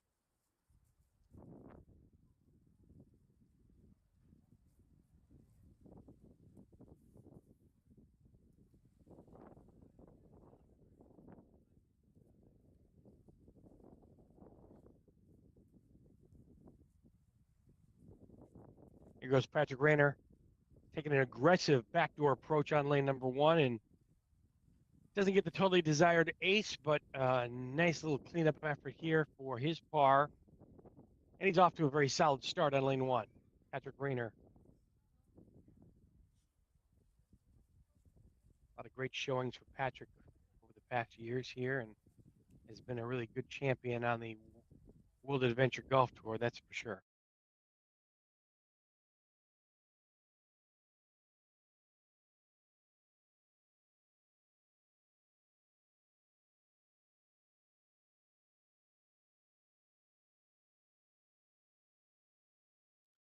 Right to lane number 1, also with Patrick, is Simon Brown from Gloucester Aces Mini Golf Club. Had a double showcase there earlier in the week at Gloucester. Also playing the backdoor approach, Simon Brown, just coming up a little to his right, and we'll take a good look at this. Take nothing for granted, even though he's played this shot maybe 25 or 30 times before. Certainly the wet conditions can be a little tricky. He wants to make sure he has the right approach. He puts it in for his par 2 on lane number 1. Chris Wood, also from Strokes here locally, local bloke. Chris Wood going to take his shot now on the first lane of round number 7.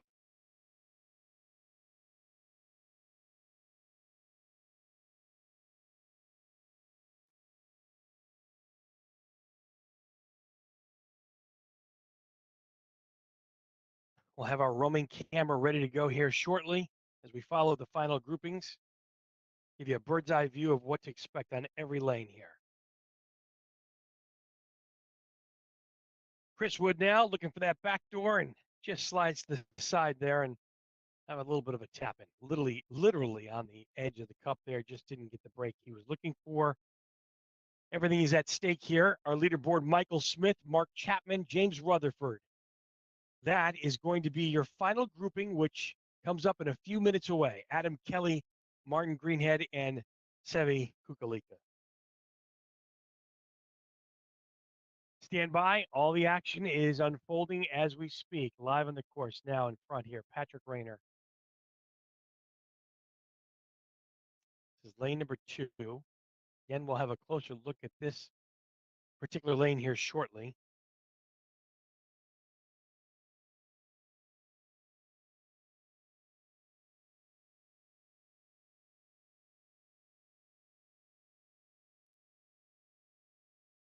Take a look at some body language from Patrick, see if he gets what he's looking for.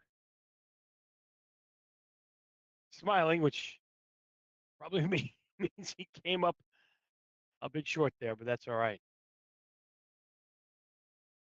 Our next grouping on lane number 1. Andy Exall.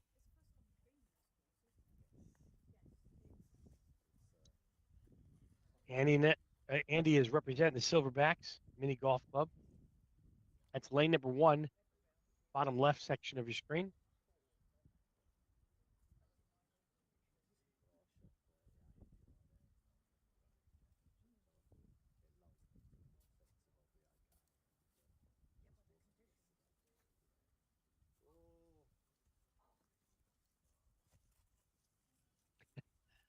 A little bit of delay there on the cameras, that's for sure. Definitely have a little bit of a delay of about 5 seconds or so from the top right camera, bottom left screen.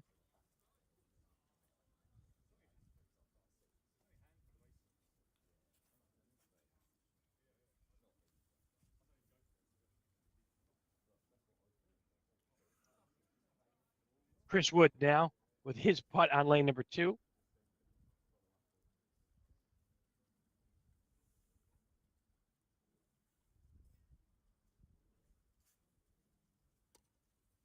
Get a couple looks at lane number 2 with a 5-second delay. All good, though. Lane 11 in the top left-hand corner, 2, awaiting some action. Just a miss up and down there for Rachel King.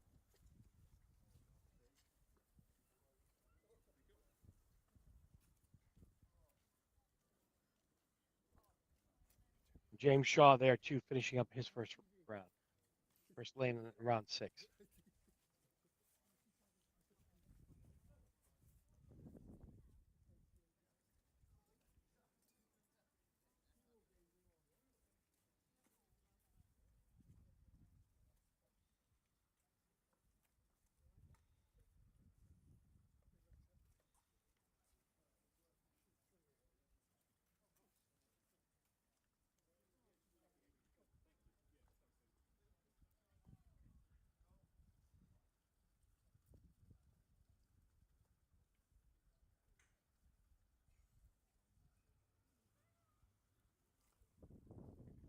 Action on lane number 2 now.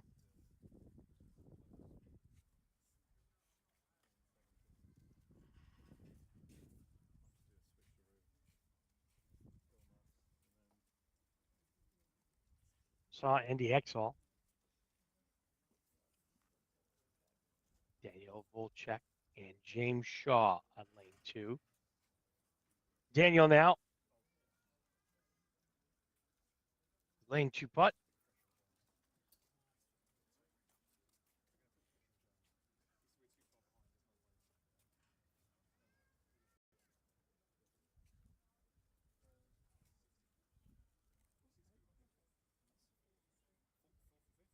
Daniel looks like he just gets a little bit of a bad bounce there off the right side.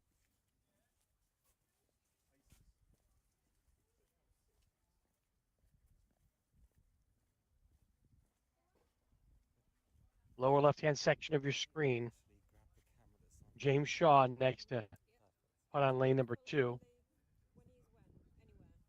don't worry where he is. Just when you finish, find out where Sebby is. Thank you very much. Our final 2 groupings will make their way to the lane number 1 after grabbing a little bit of a lunch and the repairings and the regroupings. We'll see how the final rounds unfold here in the final lanes for our players. James Shaw, top right of your screen. You can see him live here. See the uniqueness of the snake here with a water hazard on the right, lane number 2. Pin in the cup is center cut in the middle of the green. Don't want to go too far right. That looks like it's just going to be right to play the backdrop. Let's see if he gets the kick he needs. And it finds the bottom of the cup. A great ace there. James Shaw. No, just misses the ace and just hangs high on the lip there. Very close though for James for his 2 and his par on lane number 2. Back to action on lane number 1 now. See that particular shot there and an ace. I think that was from Adam Kelly. Adam Kelly starting out his round with an ace.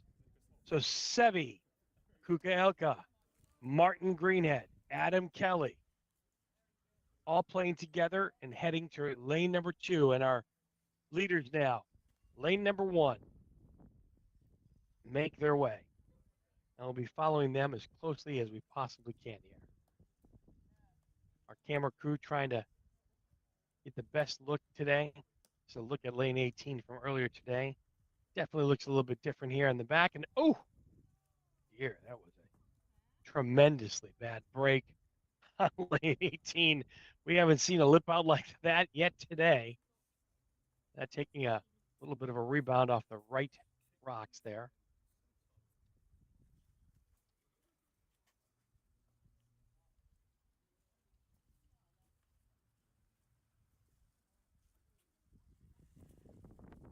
action forthcoming as we await the final grouping now. James Rutherford, Mark Chapman, Michael Smith. Sevi Kukielka now. Sevi on lane number 2 with his first attempt.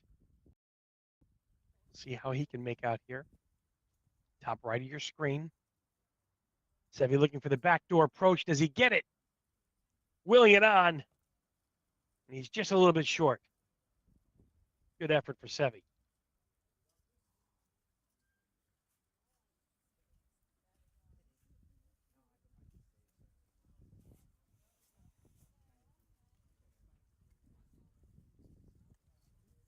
Martin Greenhead now from Strokes Mini Golf here locally. Martin looking for his first putt on lane number 2. Final round, number 7. The action is unfolding now, live from Strokes in Margate. He's got a good attempt. Does he get the rebound he's looking for? No, he comes up a bit short too as well. We'll have about a foot tap in for his par.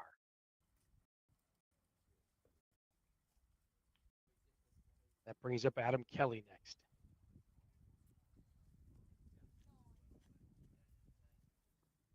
Adam Kelly fresh off an ace on lane number 1.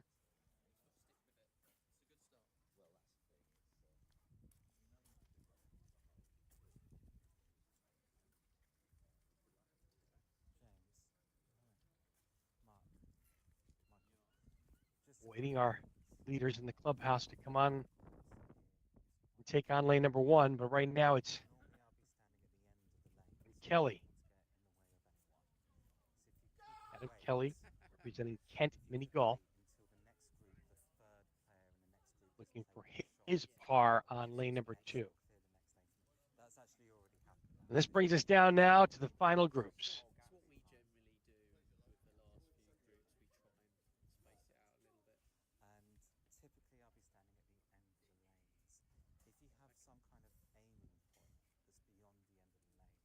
James Rutherford, Mark Chapman, and Michael Smith. Michael Smith, bottom right, you can see the leaderboard. Minus 29 after 6 rounds of adventure golf. That is a tremendous score by any stretch of the imagination. 9-stroke lead over Mark Chapman and James Rutherford. But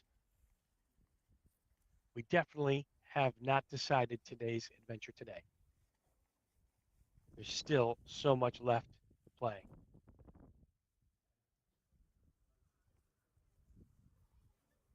Lane number 11 on the top left section will come into play and could be a deciding factor.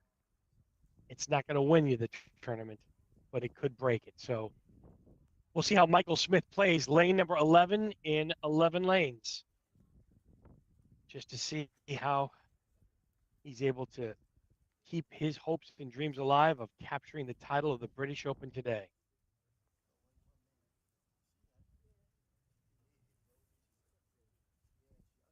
James Rutherford next on lane number 1. Here's a really good look at it right now. It's called the First, and it's simply and aptly named. Simple, straight shot. You got to watch the pacing. Certainly is going to come into play. The backdoor double off the back wall is available for many players. You can aim past the left or right side of the cup, but otherwise it's a break from right to left. So just waiting on our final grouping right now.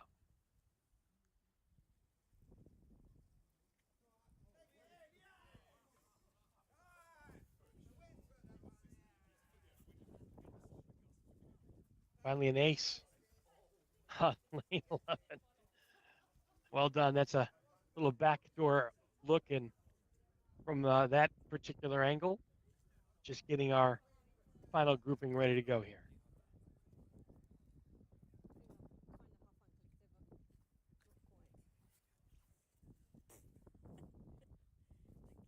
Top left-hand side of your screen is going to be lane 11. That is Heartbreak Ridge. We'll give you a bird's eye view now of every single lane as they unfold. Now, James Rutherford, lane 1, left-handed player, a little uncomfortable in the tee box. He's going to slide it to the left, bounces back, and does he catch the? Oh, just misses the cup on the left side. Easy tap in for James. Mark Chapman next up. Mark Chapman, second place, minus 20 after 6 rounds of play today. An exemplary performance today. And under most circumstances, you'd be extremely happy. Unfortunately, one other person is ahead of Mark right now. That's Michael Smith, the outright lead. Chapman now, also a left-handed player. Right side of the tee box, going to play it far left, looking for a rebound, a little too much, and we'll play on the high side of the hole coming back. A little bit of a tap in here for Mark. And he's in.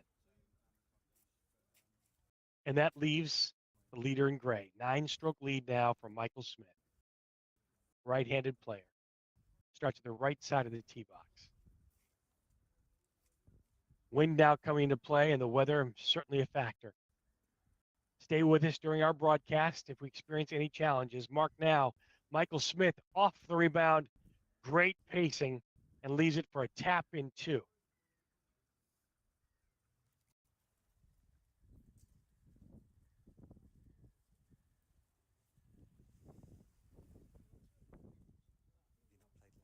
So no damage done on the first hole. Everything stays the exact same way it is with the top 3 on the leaderboard as we introduce you to a different view of the snake. The snake is lane number 2. You can see the water hazard to your left here in a second.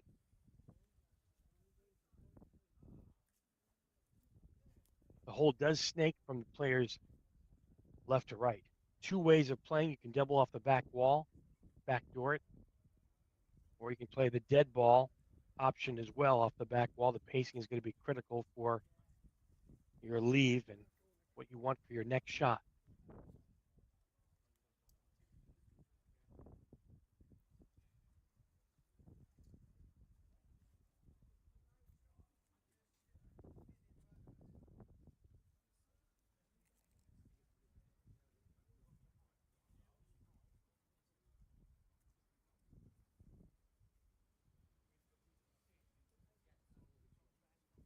More action unfolding. The top left section, it's lane 11.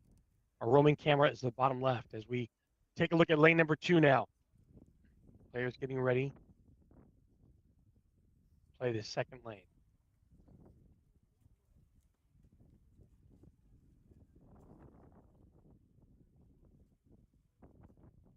There's a look at the snake right there.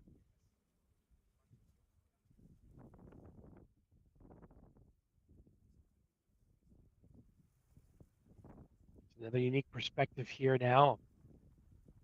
Lane 11. Let's see how dramatic that upslope undulation is here.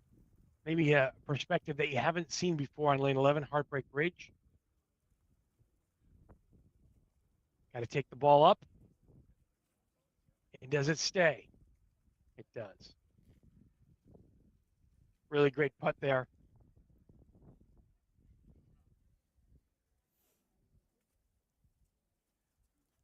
Well done.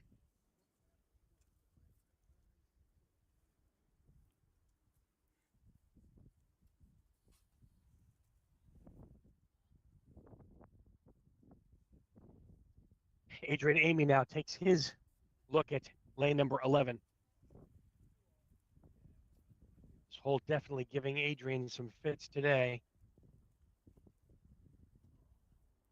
Let's see what he can do on his pre-shot routine here. Takes some full swings, really tries to reduplicate exactly what he's done previously and wants to try to get it on that top ridge. It's up and it's in for an ace for Adrian Amy. Excellent, excellent putt. Fun to see.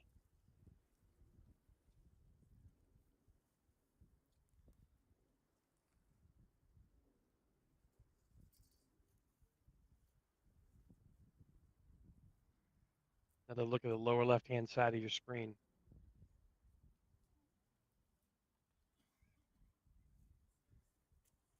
This is lane 11. The yellow ball on your screen there. That's got to get up, and that's not going to make it. It's a tricky, apprehensive putt for most players here today, and it's tough to do.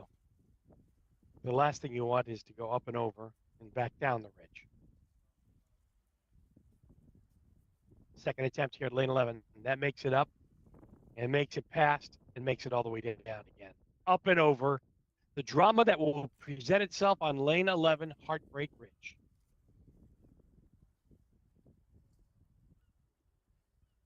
Adam Kelly now, lane 3.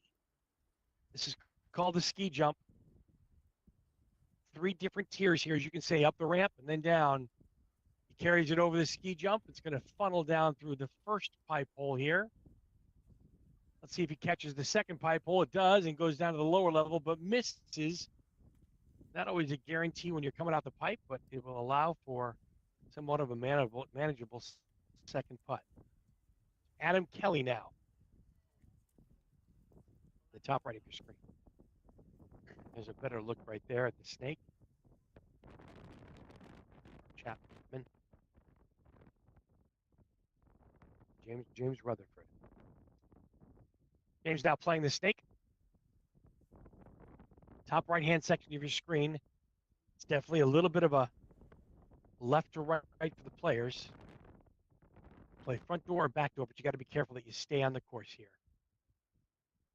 First putt looks like a front door. It does connect with the back door. The rebound and an ace for Chapman. I'm sorry, for Rutherford. Rutherford gets an ace on lane number 2. Mark Chapman will be next to try to duplicate exactly what Rutherford just did. So gaining a stroke there is James Rutherford from Strokes Mini Golf on lane 2. Now Mark Chapman. Top right-hand section of your screen as all the action unfolds here. Taking a close look.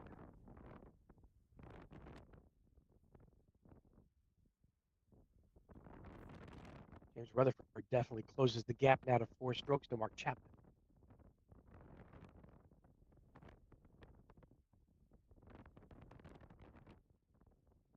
Mark now looking for an ace. 9 strokes behind the leader, Michael Smith, still to come.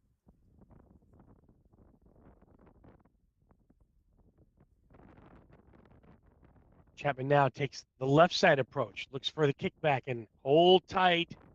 That's ambitious and, does stay on the course.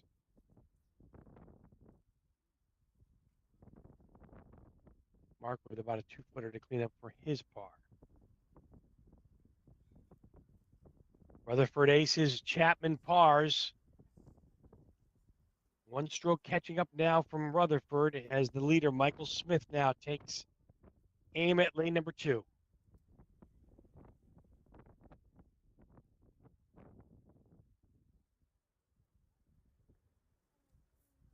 Michael Smith, right-handed player, lines up center cut.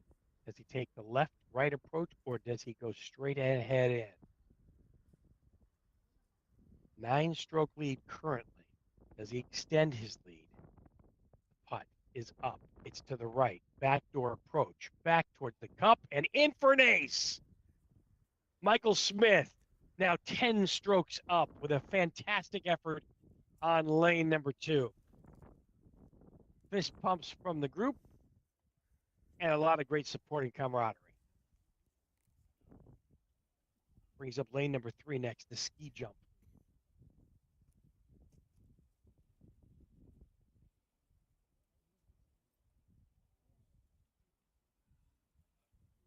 Variety of balls to be used. The mini golf ball choice selection on lane number 3 is going to be very important. We'll see what our groupings love to use. And again, one of our featured lanes, lane 11. Heartbreak Ridge, or as I like to affectionately call it, Heart Attack Hill. Great first effort there and a good par on lane 11 there.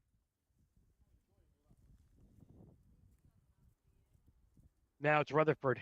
Needs to get it right up the middle ramp there. There are a couple of channels left and right. Want to try to avoid those. He is straight over the ramp for Rutherford, and see if he can attain that. He did make it up. Now it's going to funnel down into a pipe. You might get a double pipe shot here. He does get it, but it doesn't go in on an ace. And it leaves a precarious 3-footer left for his par. Mark trying to continue to gain more ground here. Sorry, James trying to gain more ground here. James Rutherford now, his second putt.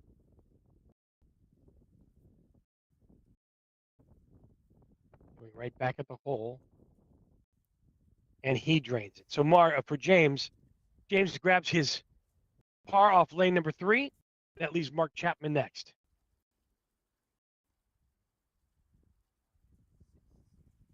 Mark Chapman, 10 strokes now behind Michael Smith. Appears to be running away with it early. James Rutherford, 5 strokes behind Chapman. This is Chapman now to go up and through the ramp. Finds the center of the ramp. He's up and into the pipe, the double pipe option. And let's see, comes out of the hole and does not go in for the ace. Leaves himself about a 2-footer for cleanup. So both Rutherford and Chapman now are in for 2 on lane 3. Michael Smith next. He's been taking a good close look at what's been happening here to his competitors. He'll set up just about a pace and a half off the left side.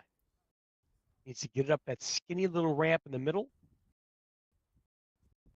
Not always an easy feat.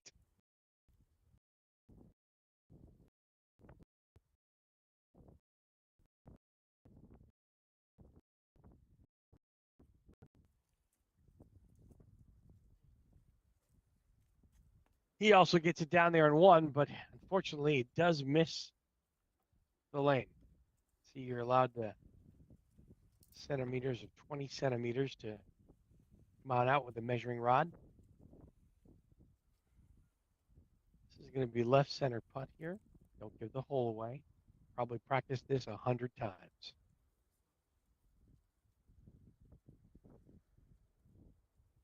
Oh dear. Really an unforced error there from Michael Smith, where he aggressively hits the left side of the lip, and it does lip out about 3 more feet away. So now this is coming back for bogey. So Michael Smith, with a lot of strokes to play with, does get it down for 3 and will drop a stroke back to 9 over. Chapman, who's 9 back. So minus 29 now for Michael Smith, dropping a stroke at lane number 3. That brings us to the famed Big Willie. Sevi Kukielka on Big Willie now.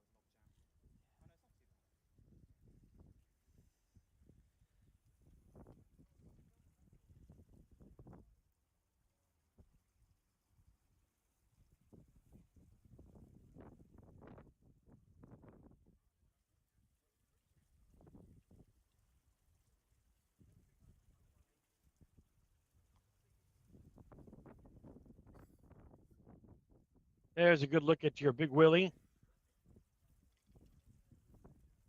Pun intended.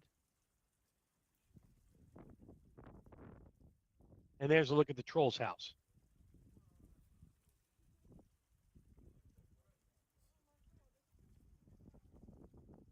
Martin Greenhead getting a good look at the Troll's house underneath the ramp there. Leaves himself a pretty manageable second putt there for his par.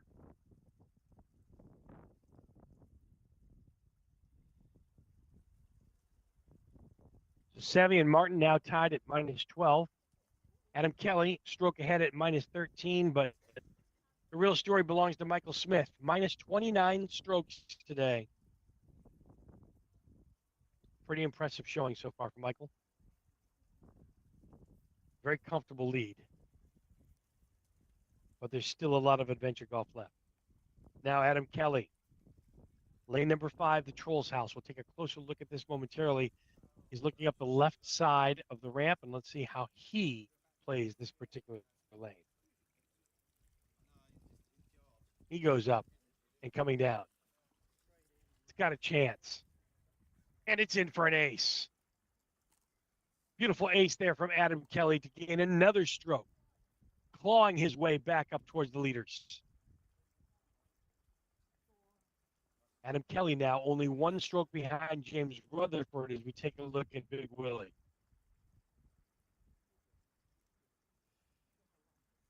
Rutherford now, left-handed player, aiming down Big Willie. See how the ball unfolds here.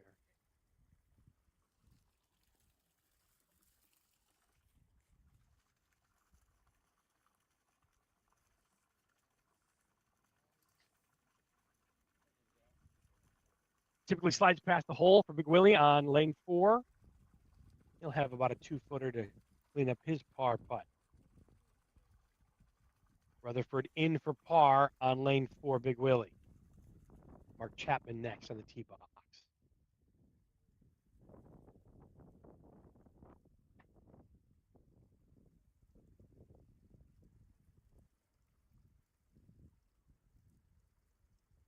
Chapman setting up about a foot off the right side of the players, our left. You'll see the rock. He's going to carry him off of there in the middle. It's a nice kick, but it just slides to the right of the cup. We'll also have a similar putt to James Rutherford. Clean up his par. Take out the measuring rod. He'll get himself 20 centimeters relief from the back end of the wall. You see the type of ball that he's using there, the mini golf ball.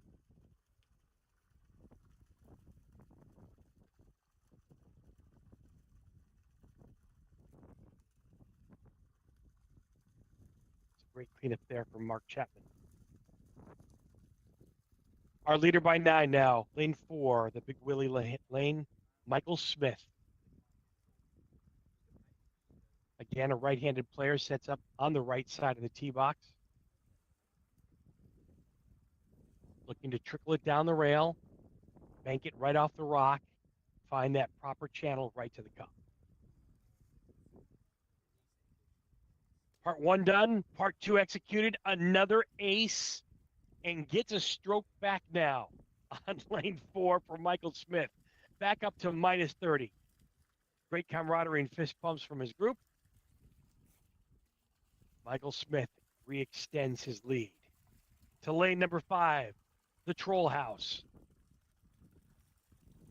Probably a left side start for most. You got to follow the left channel, which funnels right down to the cup. Lots of room to the right, but finding the proper line is tough going underneath the bridge. So we'll see exactly how our players and leaders will challenge lane number 5.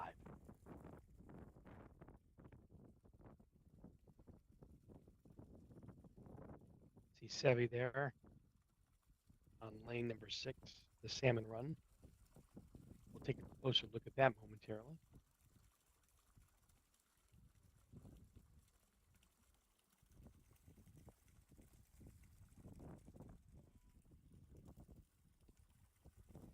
The 2024 final round of the British Open in Margate, where it Strokes Adventure Golf. Dave Vida bringing you the action and the call live as it unfolds with Andrew Edmonds today. You're looking at lane 6 here. This is called the Salmon Run. Tough little hole up the slope, but option to bank off the left rail is possible to watch your speed and keep things in check. This is Adam Kelly.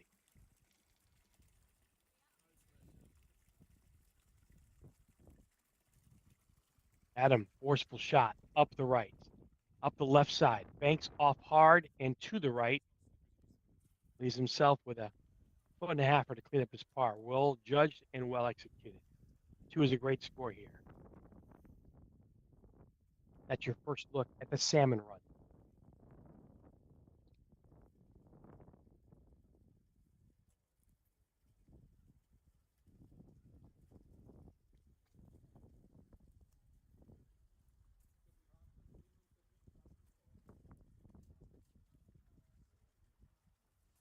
Look ahead to lane 8, El Diablo now.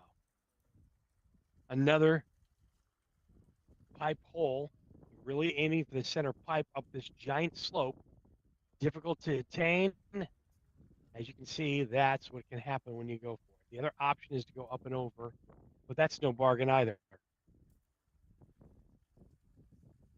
We'll take a closer look at that one coming up.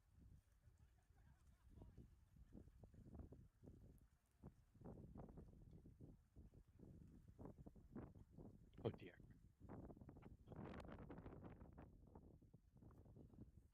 Another miss on lane 8.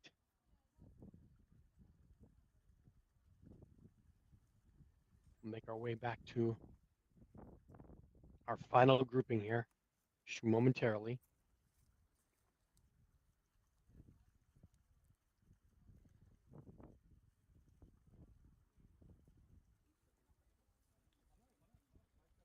Sometimes lane 8 can be really tricky. That center cut pipe is not always a bargain.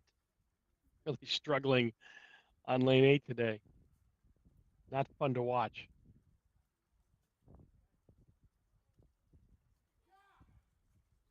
Simon Brown trying to curse himself. Finally makes it in. And when you do make it in, you could get a pretty good result.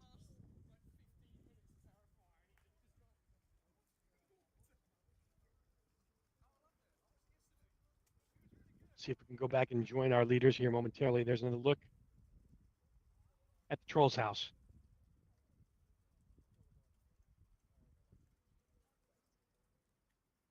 That's lane number 5.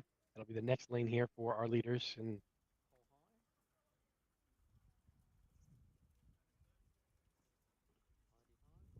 see Mark Chapman there.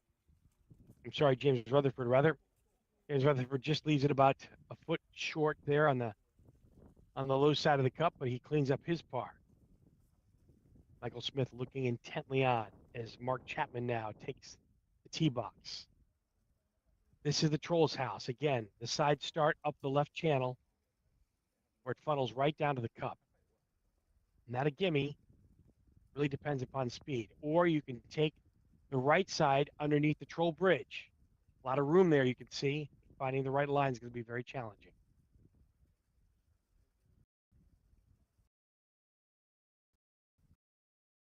Chapman now 10 strokes behind the leader. He's up and over. The ball funnels back down. That finds the bottom of the cup. An ace for Chapman, and he gains a stroke back. 9 back of the leader, Smith now.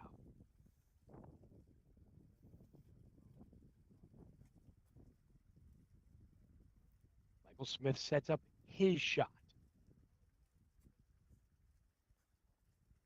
Lane number 5, round number 7, the final round to determine the champion of the British Open today. Left channel is open, left channel is up.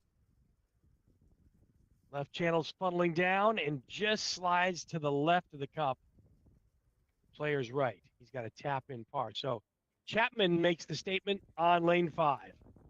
Chapman with a 1-stroke back, and then 6 strokes behind him is James Rutherford, as they'll move to the salmon hole next.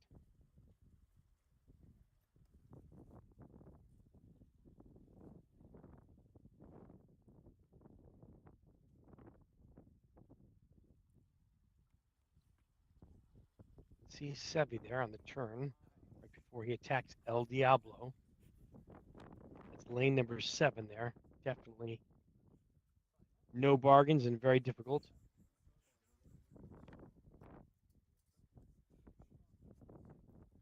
Kind of a mini volcano there. They call that the round killer. I really thought lane 11 would be the round killer, but apparently this one is also aptly named as the turn, the round killer. Kukielka puts his in for par.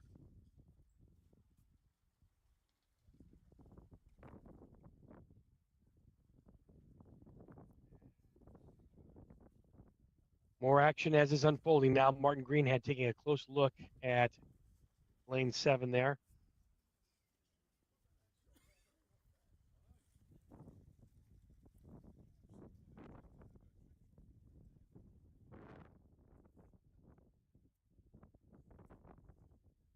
He ends up just back of the hole. It's very difficult to get an ace shot on lane 7 too as well, providing all kinds of drama there with a difficult little volcano type approach there.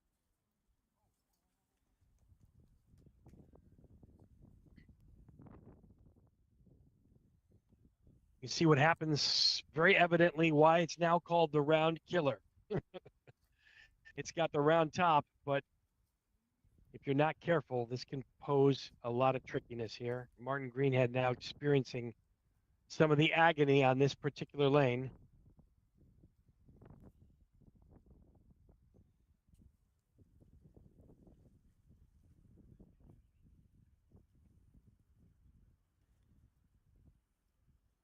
Martin taking a very close look at this.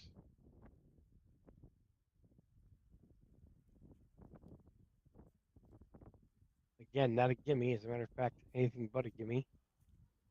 I'll take this 20 centimeters, giving him some relief so he can have a backswing.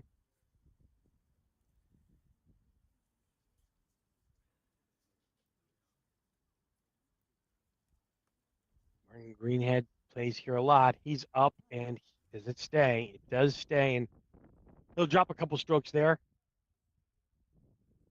with a 4.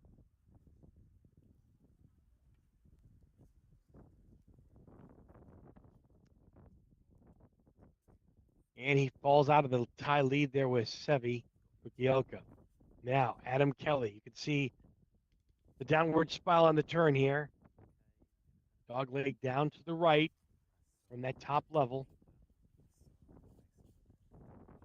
Comes down fast and furious. Sometimes you get lucky on the kick there, but now it's actually positioned pretty well from this angle. Going straight back up to the cup. Let's see how he plays. Take his 20 centimeter relief.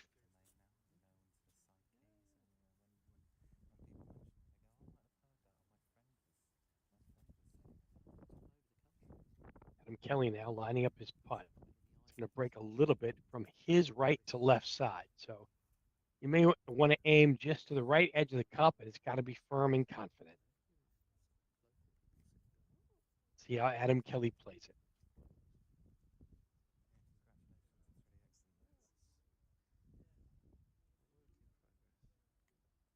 The slower he hits it, the further right it has to go, and he hit it with some pacing, and it does tear him off the back lip of the cup and back down. Now this presents a major challenge here and why it's called the round killer.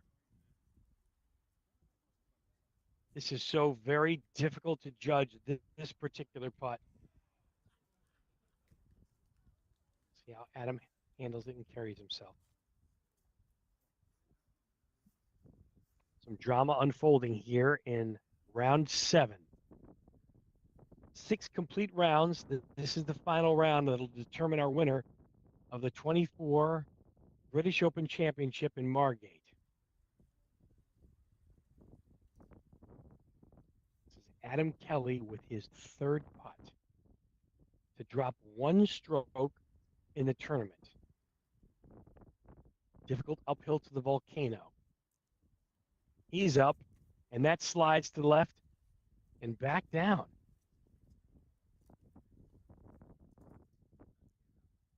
Not a lot of fun. I think he was a little too far to the right on that last putt. There's definitely a left to right breaker, slid a bit to the right, and he didn't have the right line. He was certainly ambitious and aggressive.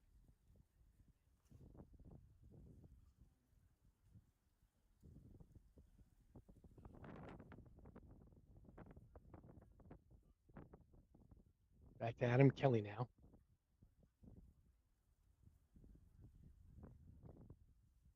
Can't change mini golf balls in the middle of a lane. You can before and after. Adam now, this is for double bogey. Again, another right to lefter, and he pushes that to the right. Serious drama unfolding here now on the turn. Lane 7 on round 7. Not being very kind to Adam Kelly. Got to keep his wits about him and stay right where he is. He's up and finally finds the bottom of the cup, but it's going to drop several strokes. We'll see how this lane tends to our leaders.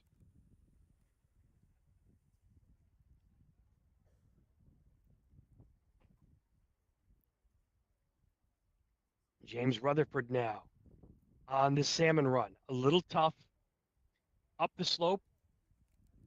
Got to kick it off the back and see what it brings.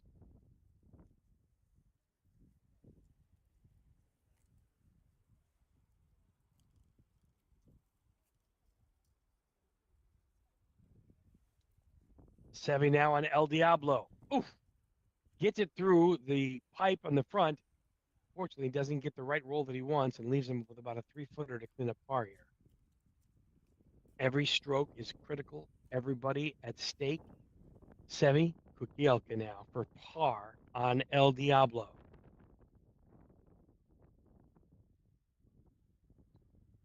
Seve with a little bit of an aggressive putt and lips out for 2.5 feet. Finds the bottom of the cup and will drop a stroke. Seve now joins Adam Kelly at -11. Conditions are tough, the course playing even tougher, and of course the pressure is on. Round number 7, the British Open from Margate, United Kingdom, and an ace right there for Martin Greenhead. Well done, Martin, on an ace. This is a back look now at the different levels of El Diablo. There is a pipe running to the front that you can see kind of streams out there at the end. Let's see if Adam Kelly can find the pipe. Adam's up and it comes back. Misses the pipe and now has a putt for par. Adam struggled mightily on lane 7, the turn. Now he needs this for par to stay right where he is. See if he can find a way. He's up. It's in. It's through. And it's in for par. Very fortunate there for Adam Kelly to find par after missing the pipe on lane number 8.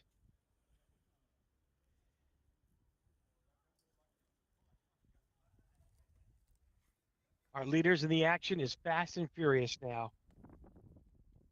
Top right-hand center of your screen. That's the turn. That's El Diablo. And your leader, Mark Chapman, now.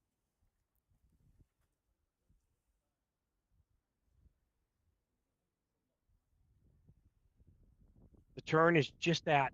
It breaks down hard to the right and fast. The volcano, the cup is on the top of a volcano, and there's not much room for error here. Rutherford is down. Takes a straight-on approach. Kicks back. And in the cup for an ace. A very unlikely ace for Rutherford. Well played and well judged. Excellent putt and a lot of fun to watch on that one. Mark Chapman now is going to try to duplicate with just what he saw. He's going to start on the right side. He's looking to bounce hard left off the rail. Let's see how he plays.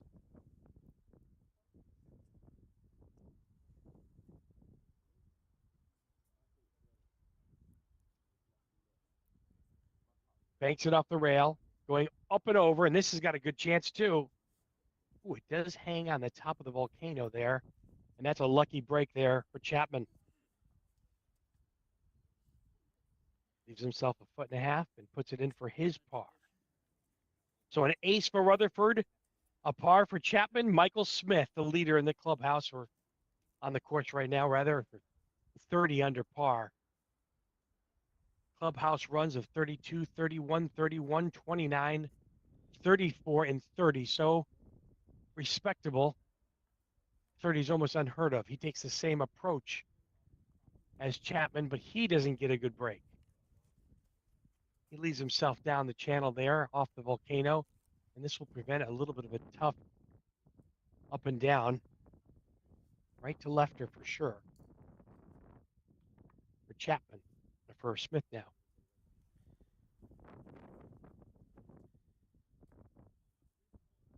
A lot of the action is happening fast and furious. Smith needs this now to stay par and contain his 9-stroke lead, and he does. He finds the bottom of the cup. Well done and excellent there.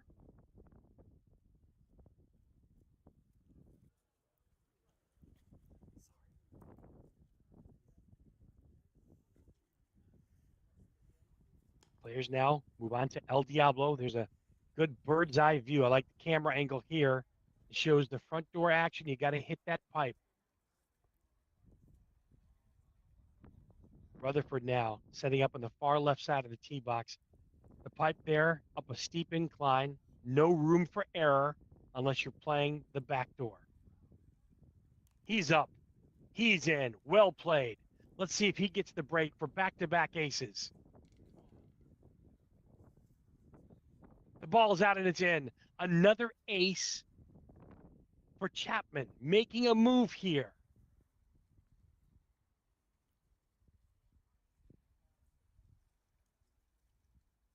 The drama is absolutely incredible. So is the pressure.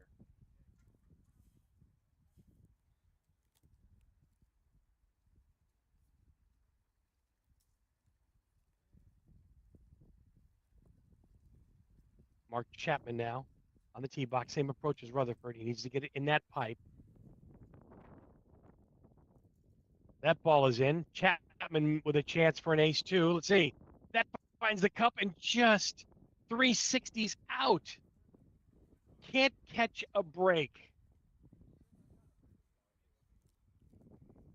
He'll pop it in for his par, so no blood on El Diablo. That leads our leader, Michael Smith now. El Diablo needs to figure out what his approach is going to be on lane 8. He's watching closely.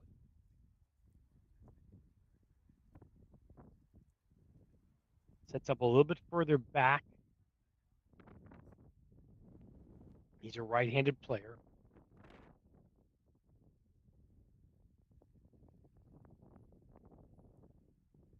Smith now taking a couple practice swings, not leaving anything for chance. This is a tricky uphill putt. We've seen several pros miss this one, go up and around or leave it short. He's up and in.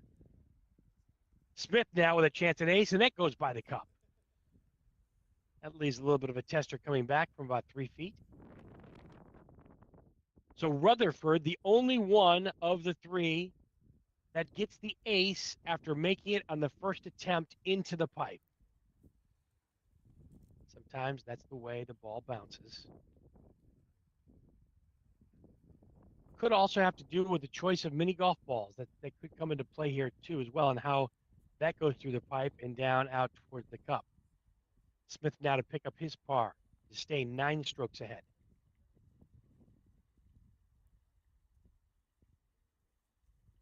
He's up, but he's not in. He pushes the ball a little bit to the right side of the cup, and that does leave him with a little bit of a tricky one here coming back.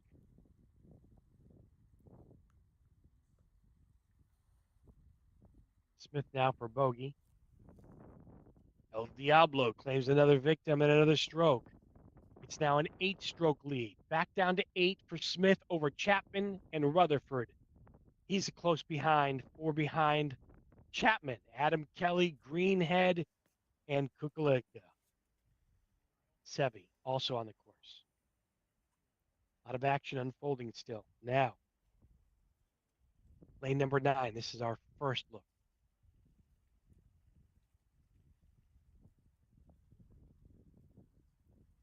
This is Suzuka. It's a great hole to finish the 9 on, that's for sure. Up and over option to the left, as you can see that channel. But there's no ace option there, so most of the players will opt down the center here. And will try their luck through the lane and the tight opening underneath the bridge. It's a bit left to right through the ramp opening, so you got to be careful.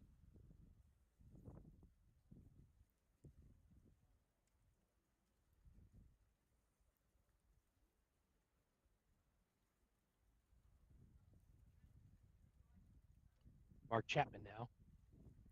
Left-handed player, a little tight. Looks like he's aiming a little left to right down towards that opening there on the bridge.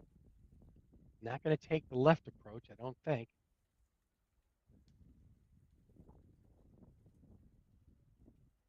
Chapman with a great stroke all the way down.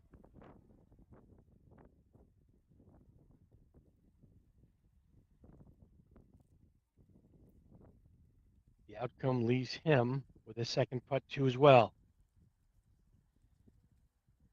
So this now for par for Chapman on Suzuka, lane number 9.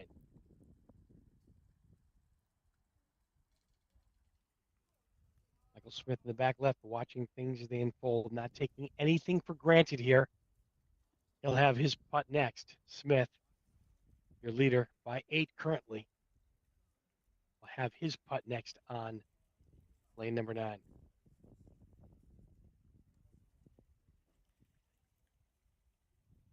Sets up, center cut. See what he's aiming for. Center of that little opening there, which goes a little bit left to right. Pacing is everything. The hole resides just on the opposite side there, a few paces off. He's down. He's through. Consensus says he's still got a second putt for his par. Looks like a manageable tap in there.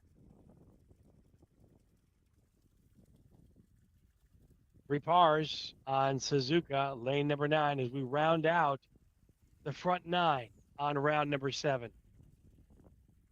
Dave Vida here, along with Andrew Edmonds. The drama's unfolding. We had a good one last week. This is turning out good, too, as well. Michael Smith with a current 8-stroke lead over Mark Chapman, and James Rutherford not too far behind at minus 17. If I told you were minus 21 for a tournament, and we're not leading the tournament, and we're 8 strokes back, you'd probably say, you're kidding. But now we bring on the waterfall. Lane number 10. It's a good start to the back 9, a downhill slope, a water hazard on the right. It's a bottom tier, a left to right break, a couple of different ways to play.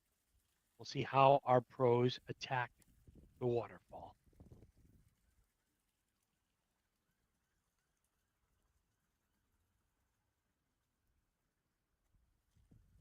The British Open is live here in Margate. All the action is unfolding in real time. A live look at your leaderboard, the straight list. Michael Smith on top, Mark Chapman and James Rutherford not too far behind, but Michael Smith pretty comfortable right now, I'd say. Adam Kelly, Martin Greenhead, Sevi Kukielka, all trying to chase the British Open title today.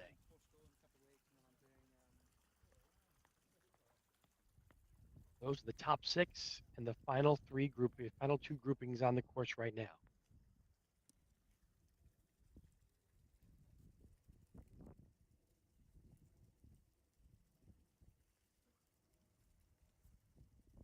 Rutherford now on the waterfall. Takes it, banks it off the rocks, and it does trickle down. It's going to leave for a little bit of a tricky 3-footer here left for his par. But he's safe. An ace on this is a really great score on the waterfall, but not as likely to as well because of the bank shot that needs to be played. It's a good start to that back 9. That downhill slope can be a little bit tricky too as well. You can see that water hazard to the player's right. Left-handed putt here for Rutherford. About a 3-footer. He finds the bottom of the cup and will stay right where he is at minus 17. No bloodshed there for Rutherford after missing the ace. Chapman next on the tee box. Sets up left side. Most common play here for the players is not a backdoor at all because of the low railing. You want to keep the ball on the course, but instead to bank it off to the rocks there to the right. Advised of the water hazard. Let's see how Chapman can do here.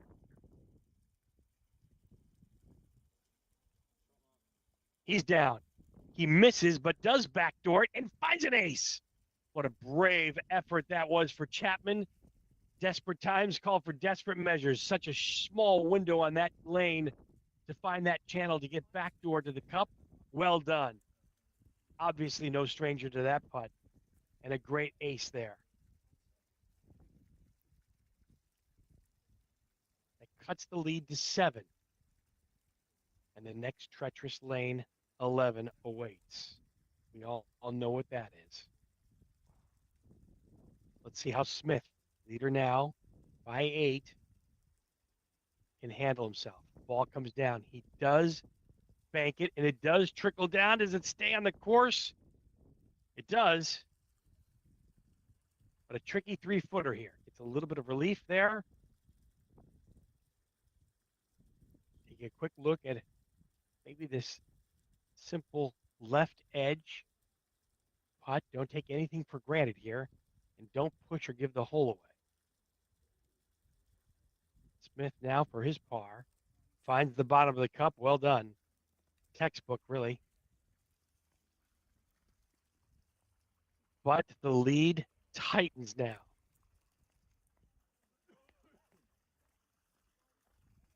Seven-stroke differential. Lane 11, the famed Heartbreak Ridge. Chapman is first. He's up, and he's down.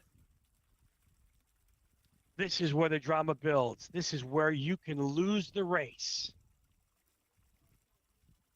Chapman now getting right into it, kind of rushing his shot a little bit. Has to go right back up the ridge. Wants to find that plateau. Chapman's now is up and back down and can't make it. Now he's going to drop at least 1 stroke. And my bad, that is James Rutherford. Not Mark Chapman, James Rutherford. Rutherford at the bottom of the ridge with his second attempt to go back up the back. This is for bogey now for Rutherford.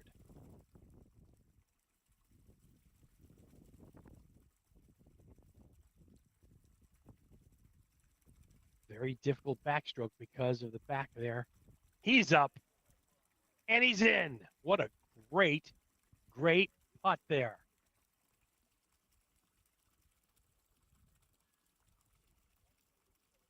So Rutherford's going to drop at least 1 stroke. Or really finds the bottom of the cup there on the top of the ridge with so much pressure on him. I don't know how he actually executed it. Watching closely now was Mark Chapman. Mark Chapman has closed the gap to 7 strokes and really could use an ace here to help his cause.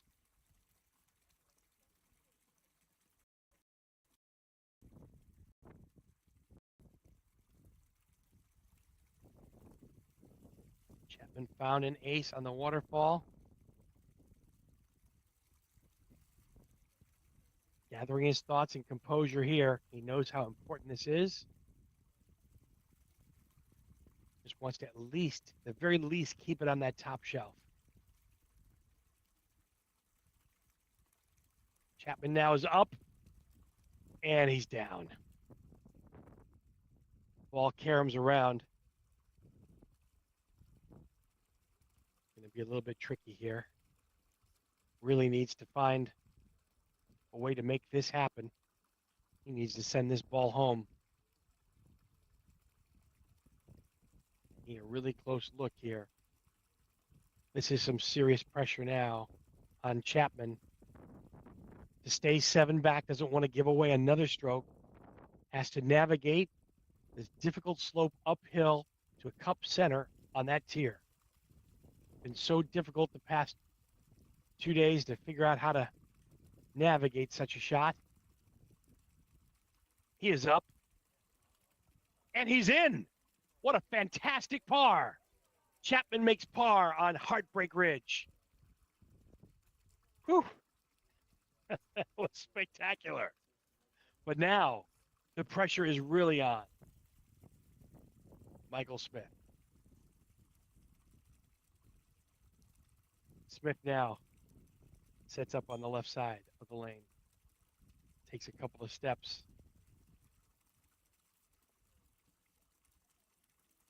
Gets his wits about him. Takes a close look. And now will have the uphill challenge himself.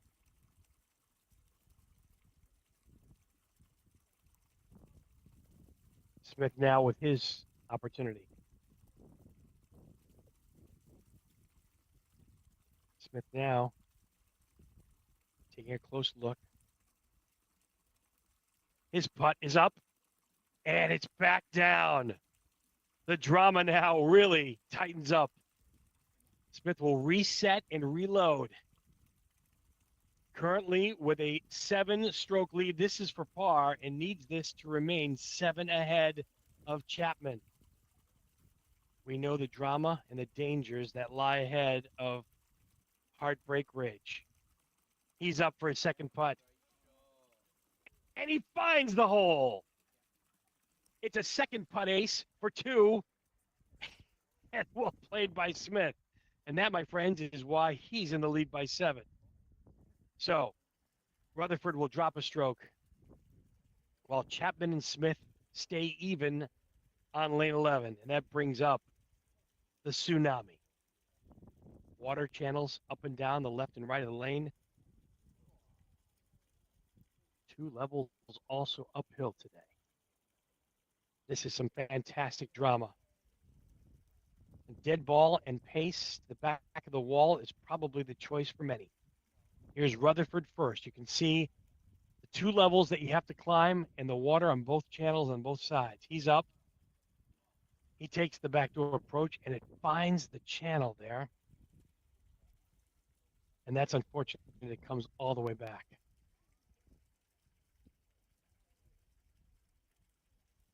Danger again for Rutherford. Can he hold it together? Set up on the far left side. He's up. And he's in for a 2. What a fantastic putt for Rutherford. Totally clutch there. We're seeing these leaders present some unbelievable adventure golf today at the 2024 British Open. We're in Margate in the UK. Final grouping now. Mark Chapman on lane number 12, the tsunami. Let's see what he's made of. And the putt. Uphill. Left. Center. Center cup. Bottom of the hole. Ace for Chapman and gains another stroke. The lead now disappears to 6. As Michael Smith now has to come up with an answer. He also sets it up left of the tee box. 2 levels to traverse. All the way up a steep incline. Trying to repeat what Chapman just did.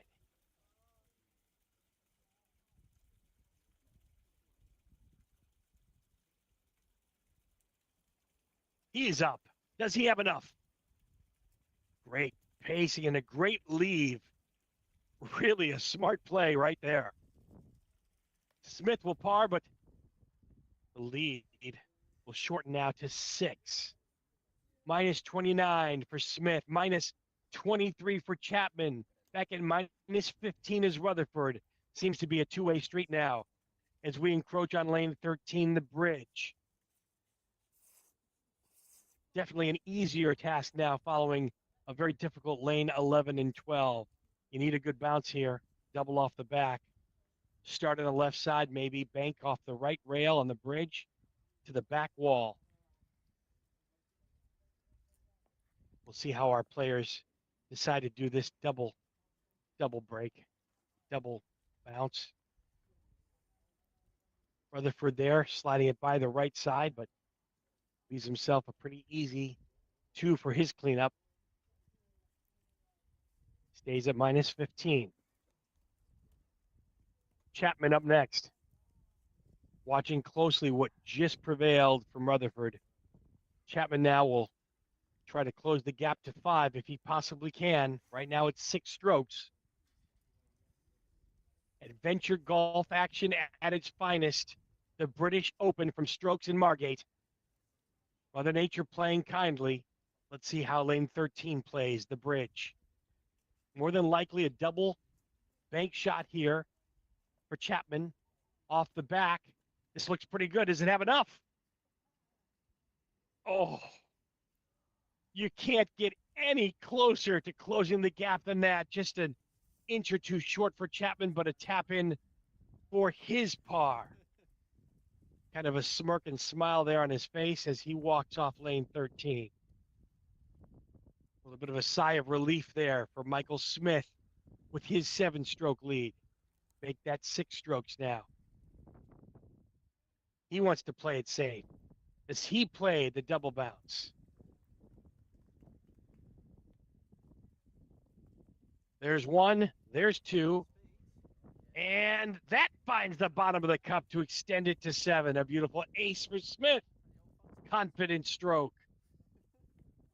And all you can do is stand back and admire the tenacity and the talent being shown by the 3 players in the final group. Smith with an ace, Chapman and Rutherford with par.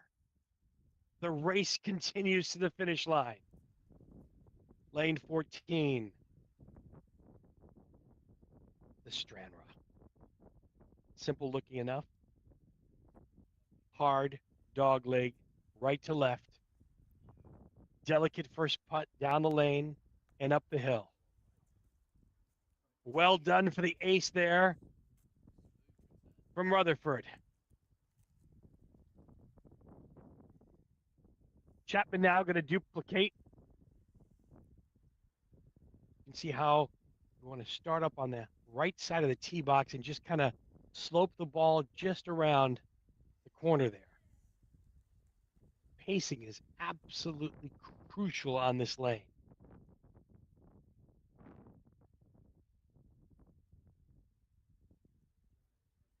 We're getting towards critical time now where Chapman needs to really, really step on the gas if he wants to catch up to Smith. 7 strokes lead the tournament right now over Chapman, who's chasing. That ball is up. That ball is by. Does it come back enough? Does not. And that's going to leave for a tricky 3.5 footer back down towards the cup. Can Chapman make this clutch putt? He's down and he's in for his par. Well done and well executed. The question now is, how does Michael Smith handle himself here with a 7-stroke lead with 5 lanes left?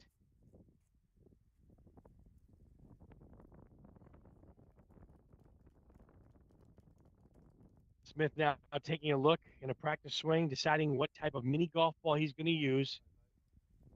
He knows this lane very well. One of the main problems is definitely leaving the ball short and not coming around that curve. Right to left breaker. See where the hole is tucked away there on the right side of your screen as you're watching. Smith set up to the right tee box. Taking a good left, pre-shot routine. He's up. And that's looking good, but a little bit short. Well played, though, and very safe. If I was Smith, I'd be doing the same thing. Just taking your time and making your 2s. 7 strokes to play with now. 4 lanes left. Time is running out. Rutherford now on the roundabout. This is the Sharks. This is the Omega Loop. The 360. Very difficult ace, but almost made there by Rutherford. Almost put it bottom of the cup. Delicate first putt down the lane. You got to go up and over the hill. The green definitely bends on you right to left, and it goes very hard past the rail. An ace here would be fantastic on the Omega Loop. This is Chapman. Starting off far left, he comes around. Here comes the ball down, channeling to the left side. And that looks like it came up a little bit short. Measuring rod comes out to play, gives himself 20 centimeters. See, the choice of ball may have held that speed up a little slightly.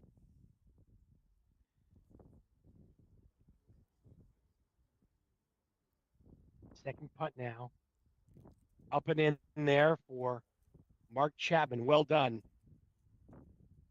7-stroke breathing room now for Michael Smith. Lane number 15, the Omega Loop. 4 lanes remain. It's Michael Smith's tournament to lose now. Shot at the first prize purse, the trophy, and more importantly, a trip to the finals. He hits it with some gusto. That's coming down and around.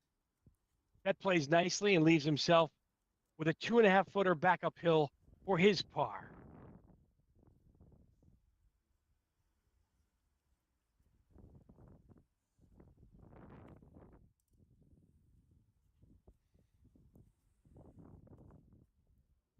Giving it the respect that it deserves, taking a close look at exactly what's going to happen.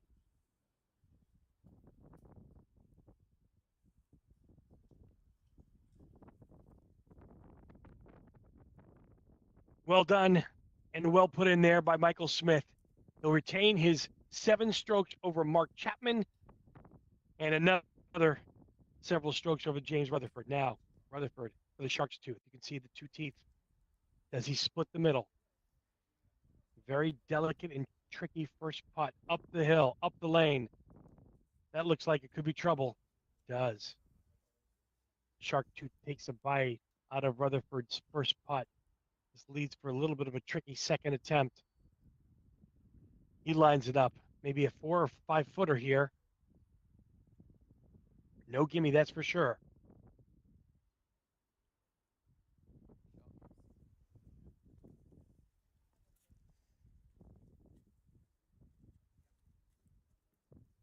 It's a good pickup, very clutch there. Rutherford certainly needed that. Playing at stake for third place, only 1 stroke ahead now of Adam Kelly and Sevi Kukielko rather. It's very tight here for third and second place. Anything gives. Players know what's at stake. A trip to Portugal in the end. Michael Smith to lose. Chapman now with his first putt on 16, the Shark's Tooth. Can he navigate through the narrow opening? He hits it up. Perfect putt. How does it end? Finds an ace in the bottom of the cup. Well played. Ace for Mark Chapman. The lead is down to 6.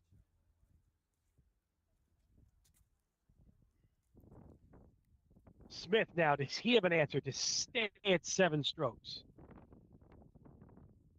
Starts in the very, very far right side of the tee box. We haven't seen that. An interesting angle. Let's see what his plan is here. Michael Smith, lane 16, the Shark's Tooth. He's up and through. Does he find the bottom of the cup? He does not. He'll have a second putt here for his par to say 6 ahead in the lead. Looks to be a manageable up and in there for his par. Feeling pretty confident now. Our leader, Michael Smith, heads to lane 17. Watching from the back, here's James Rutherford from the front end of 17. This is Beecher's Brook. Make it over the ramp there, as you can see. He leaves it left of the cup, and he'll have about a 2.5-footer for his par. Taking a look at some notes here real quick, as there is going to be some movement left to right on this putt. Every stroke so important for James Rutherford now, fighting for third place. Only has a 1-stroke lead to claim the third place title, and that's important, the points as well. He's up and he's down and in for par. Well played. Good check of the notes there, and really wise decision to take a step back there and take a look at it. Lane 17, you want to come right off that ramp. Which ball to use is going to be crucial here. All players opting for mini golf balls today. Whatever the desired result is going to determine which ball they use.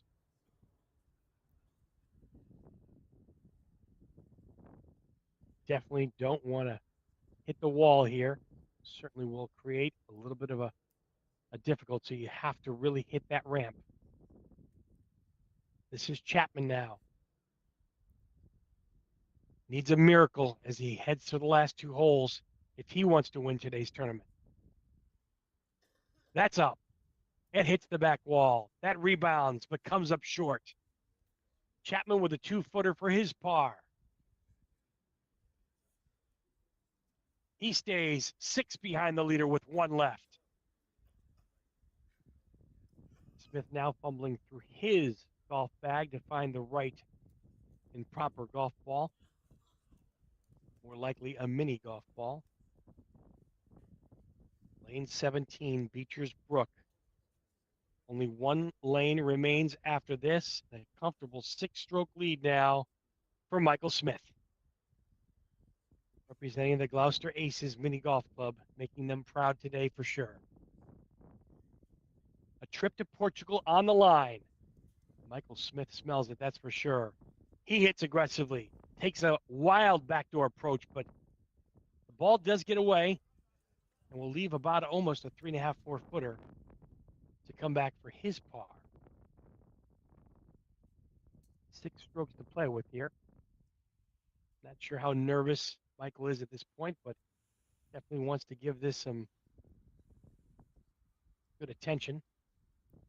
He's up over it. A little bit of ambition there and a little bit aggressive, and takes a wild turn, a sharp cut right around the hole. Leaves himself with at least a 2.5 feet to come back. So this is to drop a stroke if he can find the bottom of this cup. And he does. And the lead is cut to 5 with 1 left.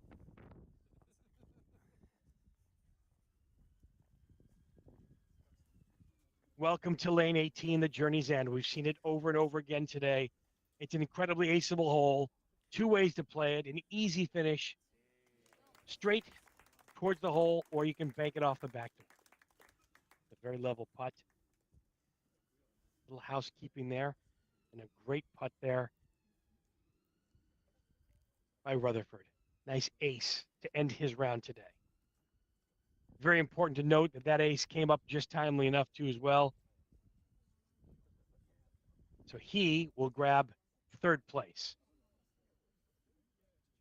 Mark Chapman, barring any drama here, will end up with 2nd place. He's going to take it back off the wall. Gets a nice camera rebound, and he comes up an inch or 2 short. That's for sure. He'll drop in for par and ends his 7 rounds at -24. Well done.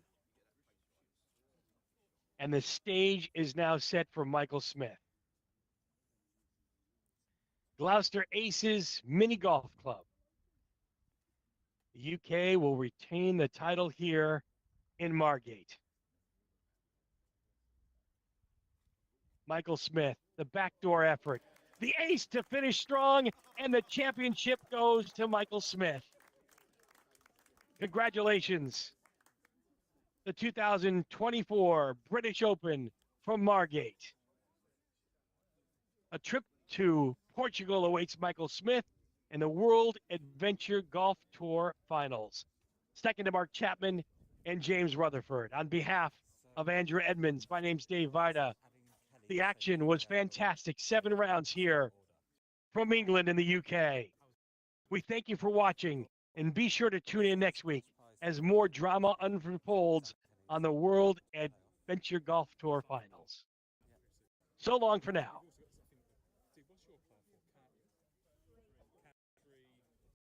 Peace out, sister. And third place. Or third place. Okay, who else has got any more players? Who's won the English prize? Chris Wood and Eleanor. Oh, yeah. Oh.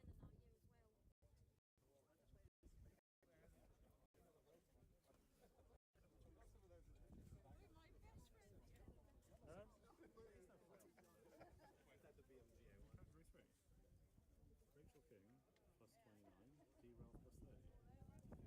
I think there was a change to a score. Maybe they haven't done it yet. Was there a change to a score that needs to go in? Down below somewhere. I think there should be both plus Rachel. I don't know. Someone is there? Rachel is going up one, I think. One plus So one. that means a shot. tie with her and D, is it? Right. Yeah. So we got. Change it then. Is he not changing it? No, he knows about it, but he's not changed it.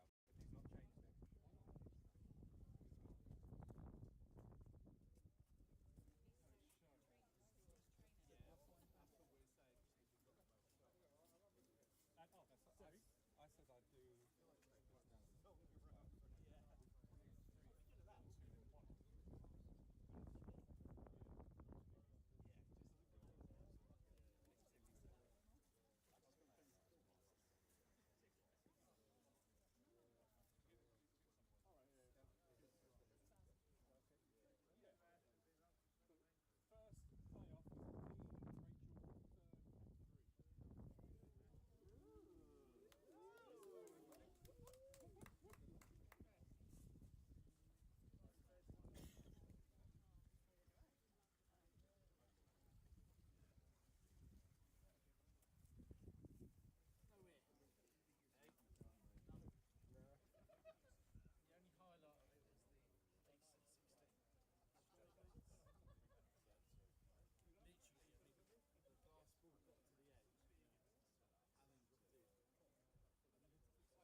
fourth and fifth. Sevi